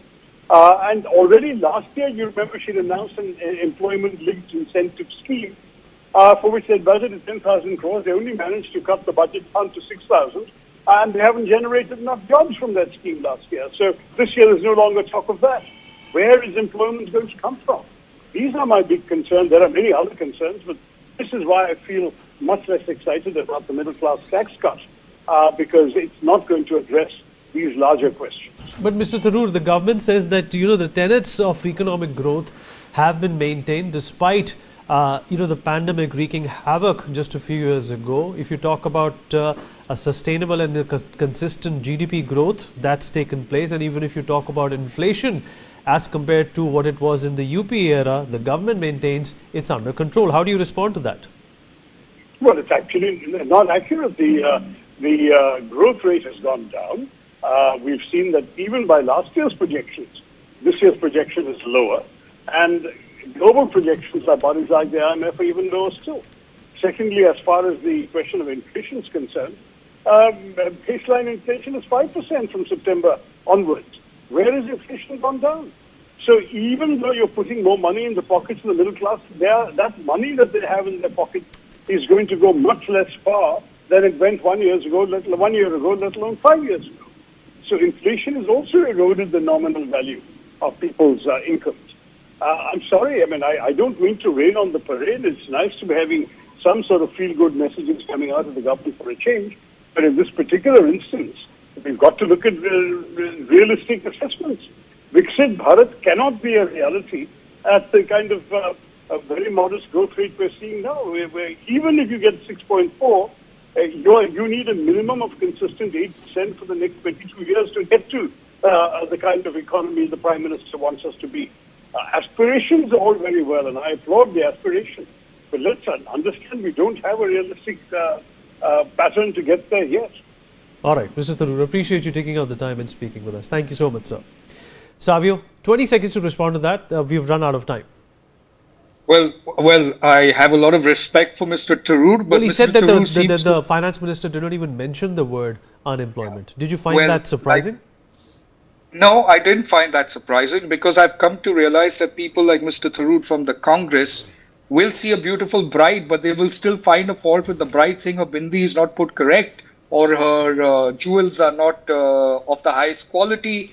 That's the inherent nature of the opposition, and Mr. Tharoor, because it's his job, will have to find fault in what the government has done. But the reality of the situation is this. I don't know how Mr. Tharoor or anybody defines employment as far as the mapping of employment is concerned. And I would advise them, in a couple of days, our book will be out. They can realize what has been done as far as... Just hold on to that thought. Mr. Praful Chandra Gadai, former Finance Minister of Odisha, is also with us on the program. Mr. Praful Chandra, thank you for joining us. Sir, आप मेरी आवाज सुन पा रहे हैं? Yes. Sir, हमसे बातचीत करने के लिए आपका बहुत-बहुत धन्यवाद. Sir, your initial reaction to the budget, we just heard from Mr. Shashi Tharoor, who said that this is a non-tenable budget. Listen to me. Government of India, they have proposed for a Vikasit Bharat, developed Bharat by 2047, for which 8% GDP growth is necessary. But now it is confined to 6.8%. Unless there is GDP growth, how would developed India, the dream of developed India is possible? Number two, I tell you, the middle class people and these poor people, unemployed youth, they wanted to see what this budget delivering for them. Only for the middle class people, I can say this income tax relaxation up to 12 lakhs is only just follows to them. but there is no other thing for the middle class people. For the unemployed youth, the budget doesn't speak anything. To arrest this price rise, there's no indication unless and until the oil price is revised. When a crude oil price is reducing, the retail sale of gas, oil is increasing. It has a cascading effect. The price increase of oil has a cascading effect on the price of other commodities. People of India are greatly affected by this price rise. So I'm from Odisha. So far as Odisha interest is concerned in the budget, I say we are desperate. This budget is for Bihar, people of Bihar, Uttar Pradesh, Purbanchal states, Assam, and Andhra Pradesh. Odisha government has a long-standing demand for a special category state, for a focus, at least to make it a focus state, or declare some special package for the development of Odisha. The present Chief Minister of Odisha met Honorable Prime Minister and Honorable Union Finance Minister for a special package for the infrastructure development of the country, of the Odisha. Because, large investment is coming to Odisha, for which infrastructure development is badly necessary. For infrastructure development, there is no adequate money in the capital plan outlay. Capital expenditure is I tell you, is very desperate with the capital expenditure. Now this fiscal deficit also doesn't speak for that. However, this budget to me, for the people of Odisha, is not positive, it's not practical, it doesn't deliver anything to us.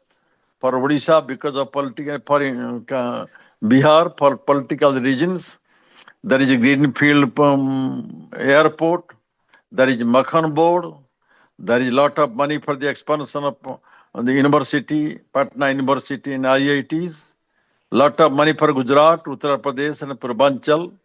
Negligence has been exhibited in this budget for the poor people of Odisha. All right, sir. Sir, I appreciate your time and I appreciate your sentiment associated with this budget as well. Of course, that's a perspective that you've shared with us, but unfortunately we've run out of time. We're going to dip into a very, very minuscule break. Uday Pratap Singh is going to take over on the other side. I'll be right back.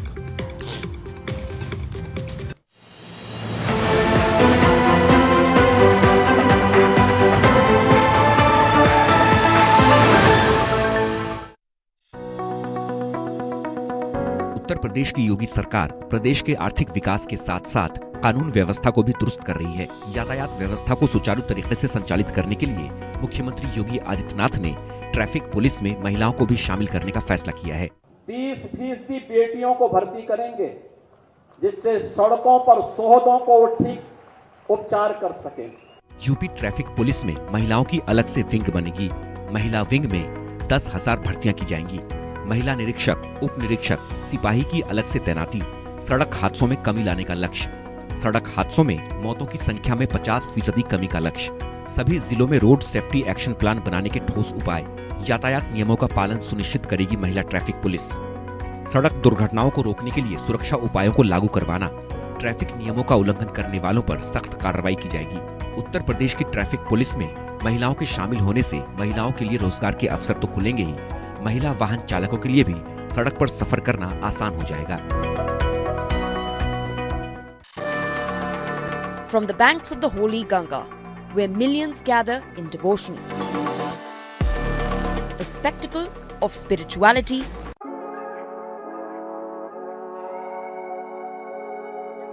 ਪਿਛਲੀ ਵਾਰ 8 ਘੰਟੇ ਵਾਲੀ ਬਿਜਲੀ ਚੋਂ ਕੋਈ ਕੱਟ ਲੱਗਿਆ ਨਹੀਂ ਲੱਗਿਆ।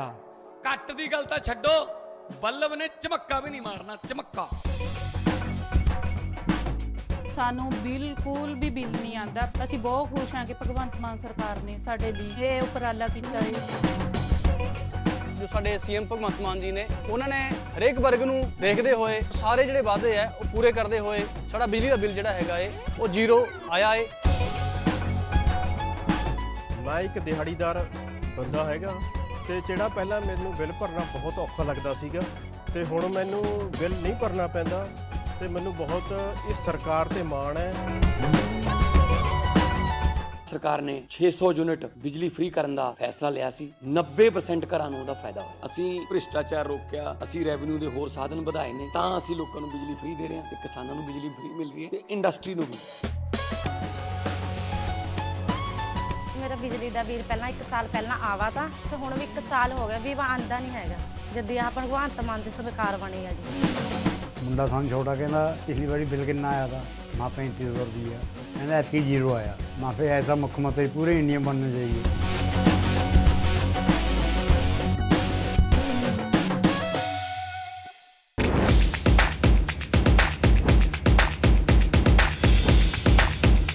केजरीवाल जी जरा अपने झूठ के जाल में थोड़े लपेट में आ गए। विश्व के सबसे बड़े सांस्कृतिक समागम महाकुंभ प्रयागराज में अग्नि सुरक्षा के लिए 24 घंटे सतर्क और तत्पर है उत्तर प्रदेश अग्निशमन तथा आपात सेवा बल।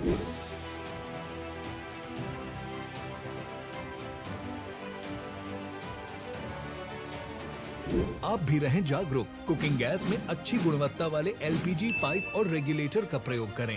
रसोई घर का निर्माण टीन शेड में करें। उपयोग के बाद रेगुलेटर नॉब से गैस सप्लाई बंद करें। एलपीजी गैस की गंध आने पर तुरंत रेगुलेटर व गैस स्टोव बंद करें। टेंट में एलपीजी गैस और ज्वलनशील पदार्थ का उपयोग न करें। शिविरों में मानक के अनुरूप बिजली के कार्य कराएं। उच्च रेटिंग वाले एमसीबी ESCB का प्रयोग करें। सर्किट, बल्ब, ट्यूबलाइट के मध्य कम से कम 15 सेंटीमीटर की दूरी सुनिश्चित करें। अपना कर यह आसान उपाय महाकुंभ को बनाए सुरक्षा का पर्याय। स्वच्छ, सुरक्षित एवं सुव्यवस्थित Mahakumbh 2025 Prayagraj.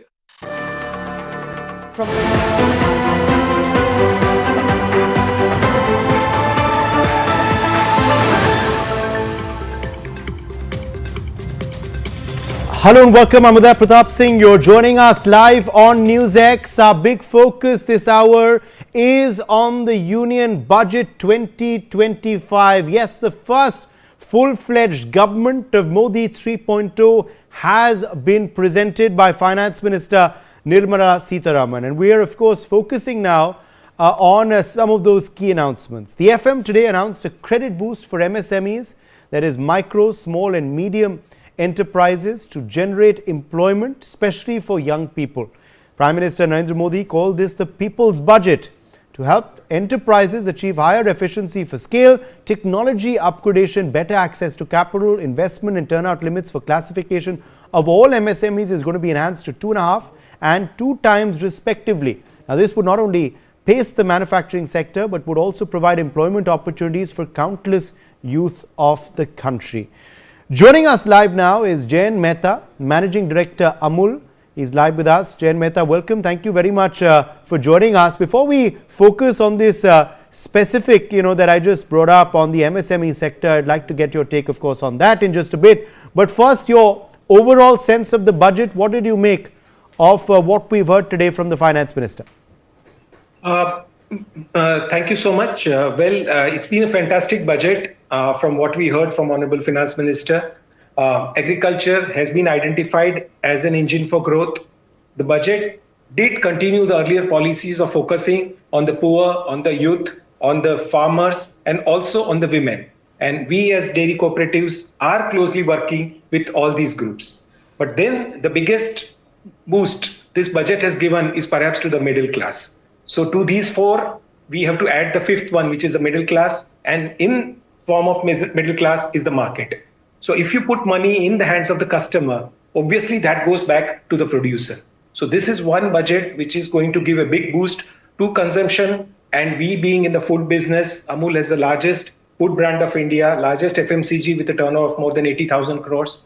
In a market of dairy, which is the largest in the country, because milk is the largest agricultural crop of the country, and it was outlined in the economic policy document also yesterday, that in a dairy business of more than 11 lakh crores, or about $135 billion, Amul is $10-12 billion.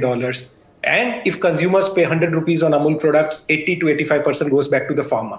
So this is where you will give a double benefit to both the production side, when the Kisan gets credit card, enhanced limit in that the credit limits, to other support which is given to boost agriculture, boost production, and more importantly, giving money hands of the wallets and the hands of the customers will boost the economy. And of course, the industry will grow, the farmer base and the producers will also grow, and it will bring in a much bigger multiplier effect to the economy than what normally books of accounts can show. So as far as your sector is concerned, Mr. Mehta, you're quite pleased with the budget? Absolutely, yeah. That's what I said, because consumers, if they have more nutritious products, which was also outlined by the Honorable Finance Minister, people are getting more conscious of food, what they eat. And there we come in as the most trusted brand in the country in most of these categories. I'm sure it will bring in a great benefit to the food sector, to the dairy sector, and of course Amul. And do you also believe that consumer spends will go up because there's going to be more money in the pocket, thanks to, of course, the tax savings now that will also happen? Exactly, because it's been said that the only thing certain in life is taxes and death. But here, to pay taxes, you will have to earn 13 lakh rupees. And so obviously it will motivate a lot of people to work hard, earn more. And of course, when you spend more, when you have more money, you benefit. So it's a win-win situation for both the producers, the consumers, and more importantly, the economy and the growth which we are looking at to become Viksit Bharat. I think this will be a very, very big booster. And obviously the impact of this is not just for 1 year. It will go on for decades, and that's what will bring in the desired benefits. Now, of course, you're a cooperative that works very, very closely and directly with farmers, which is why I'd also like to, ask you to just elaborate a bit on the agriculture sector. Of course, you weighed in on that in your opening comment. But as far as the agriculture sector is concerned, do you believe farmers and, people in the agri sector would be pleased with this budget? Now, because the agriculture sector has been a point of contention, the opposition often takes pot shots at the government based on this sector in particular. But as far as farmers in the sector is concerned, would they be happy with this budget, you feel?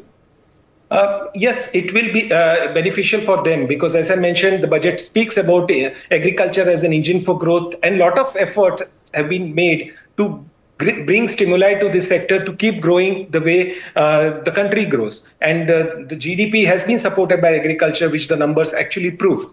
More importantly, cooperatives have been identified as a tool for development of the farmers and bring them access to the market. The new Ministry of Cooperation has been taking several initiatives to strengthen the presence of cooperatives across the country. And today, when we hear the Honorable Finance Minister talking about the focus on exports, there is already a multi-state cooperative on exports, which is working to create a market for all the producers who are associated with cooperatives across the country. So all in all, it connects a lot of dots, puts in the focus where it is required, has a vision for the future, and more importantly, the right elements to connect the market with the producer and take care of the aspirations of the 46% of Indian population who still stays in villages, though they may be contributing only to 16-18% of our GDP. Okay. I'd like you to also now weigh in on the MSME sector, because this government has focused a lot on the MSME sector as well, and that's something we're focusing on in this segment. The MSME sector is very, very important because they directly also, provide employment by generating, of course, employment opportunities and jobs. And now this focus, this push for this sector through these announcements today is hopefully going to have a direct correlation with job creation, but also provide the sector a big boost, which will further add to the economy.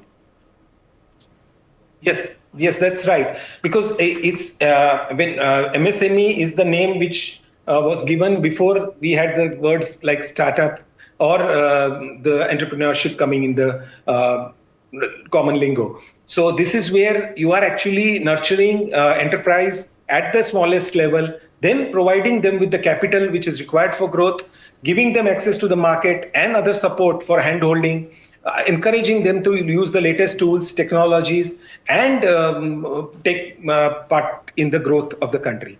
So I think identifying MSMEs as the second growth engine also is a very visionary step, and I'm sure we'll see more and more initiatives in this space, both at the central and state level, to bring a big boost to the sector. All right, Jayant Mehta, I'll leave it at that. Thank you very much for joining us overall with your perspective, your sense of this budget of 2025. Let's quickly go across now and get our viewers some more details regarding, of course, this particular announcements that we're focusing on, and of course the emphasis on job creation and the MSME sector of this budget as well. So of course these were the big announcements today. Let's quickly recap them. A scheme will be launched for 5 lakh women, SC/ST first time entrepreneurs as well. This will be a big boost, of course, for women and of course members of the backward communities.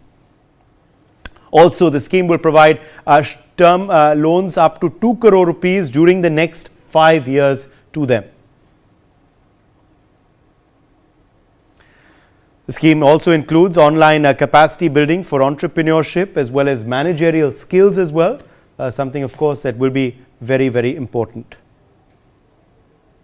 and will equip them of course with the skill sets needed for growth. Further announcement, full exemption of BCD to cobalt powder and waste, the scrap of lithium ion battery, and 12 more critical minerals as well. This is again a big announcement for this particular sector. This will help secure their availability for manufacturing in India and also promote more jobs for our youth, but also importantly become a hub hopefully in our country for this particular sector. Also, multi-sectoral rural prosperity and resilience program will be launched in partnership with states as well. That's also something that the FM outlined today.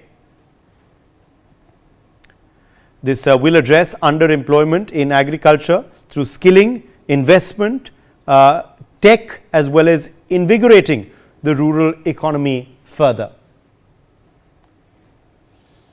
Also, the government will develop the top 50 tourist sites in partnership with states and extend mudra loans as well to homestays, so that there is further job creation as well through the hospitality industry. Also, medical tourism will be promoted in partnership with the private sectors as well. So all-encompassing budget there. Financial support also will be provided for Western Kosi Canal, benefiting 50,000 hectares in the Mithilanchal region, in particular in Bihar as well. Now, of course, Bihar is a poll-bound state this year. We'll be voting later in the year.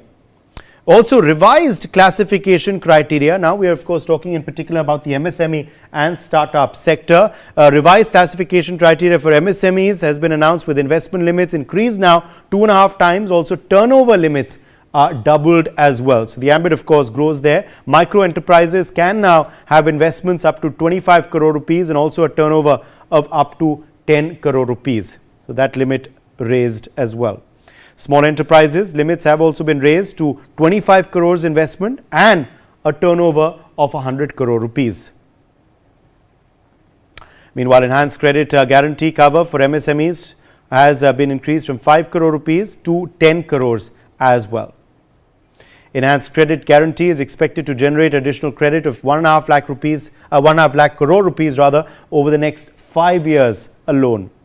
And a new micro enterprise credit card scheme with 5 lakh limits also will be launched. The provisions for that too have been laid out today. New micro enterprise credit card scheme targets 10 lakh enterprises in the first year alone. Also, a new focus product scheme of footwear and leather sector also aims to create employment for 22 lakh people as well.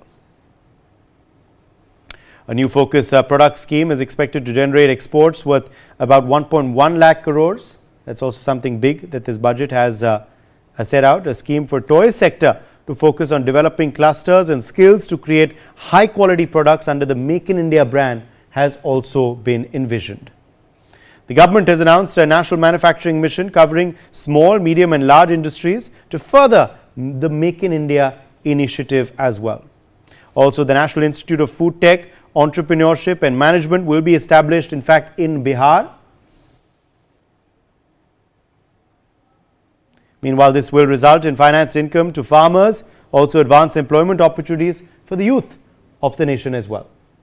So a lot, of course, in this budget as far as job creation goes, but also in particular for the MSME sector, startups. This is something that we've examined, and we want to quickly now put across to our panel as well. Dr. Jaideep Bhattacharya is joining us live. President CDEPR, Wing Commander Sudhakaran, as CEO of Q-Gates Technology, also joins us live. Nasser Salim, banker, also live with us. Gautam Mukherjee, senior journalist. Let me quickly make a start with you first, Dr. Bhattacharya. As far as, of course, the MSME sector, startups are concerned, would they be pleased with the announcements in the budget today? Also, what kind of correlation is this hopefully going to have for furthering job creation in our country? I think there is no reason for them to complain. All the asks and demands have been fulfilled to the extent that's reasonably possible.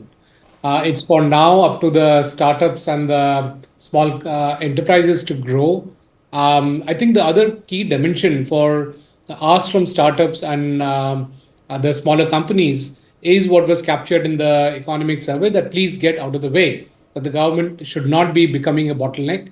And I think many of the provisions are indicating that that's the way the government is going to double down on, and they are going to move out and therefore enable ease of doing business in many aspects, in terms of filing, in terms of compliances, in terms of taxation, and so on and so forth. There also been signaling in the budget that even the tax rates will be further rationalized, and I mean the indirect tax rates, which will be further rationalized. The Income Tax Act that's coming up, or the bill that's coming up, will also be further simplified. So for startups who really struggle, and smaller companies, MSMEs who really struggle to do the compliances, to get the funds, to file all the requirements, I think this will be music to the ears. And on top of it, the fact that there is an enlarged fund of funds that has been allocated, that just means that there will be more money that will be trickling down to these enterprises, allowing them to grow faster. I think also, in addition, the fact that there will be more money available in the economy because of the increased disposable income, because of the changes in the direct tax rate that was declared, that kind of becomes a headline that there is no tax till about 12 lakhs, enables a larger market to be created for these MSMEs and startups. So clearly, everything seems to be positive. Also, many of the things will be work in progress, obviously. It depends on how well the ambitions of the government are actually executed for the next 8 to 10 months. But whatever has been said in the budget is all very positive. Let me quickly also get in Wing Commander Sudhakaran now. Wing Commander Sudhakaran, your overall sense of the budget, also in particular for job creation, employment generation, was there enough in today's budget? For the MSME startup sector, very, very important sector, of course, in our country. The Prime Minister has often spoken about how he wants, individuals to become job givers and not just job takers. In that sense, this sector plays a very key role. How important were today's announcements then for this sector? Good evening, Uday, and good evening to all the viewers. So on the personal front, yes, there's a welcome relief on the income tax side. They have tried to put more money into the end users so that the consumption gets spurred up from the retail level. But having said that, the MSME promises, I'm largely skeptical because I will not take the word for it. They've been doing it for the last 10 years, but having gone to the last mile and having checked it out myself, I was hugely disappointed, because talking is one thing, but the government doesn't walk it. It doesn't know how to walk. That's the problem. It's just tumbles and falls down, and then you find a new promise. Like, for example, SIDBI is one of its arms. But you go to SIDBI, they will tell you that they don't have a due diligence arm. They simply, in fact, their top level managers have admitted, sir, that's a flaw. Now, how long does it take for you to fix it? You can say, I can give you 10,000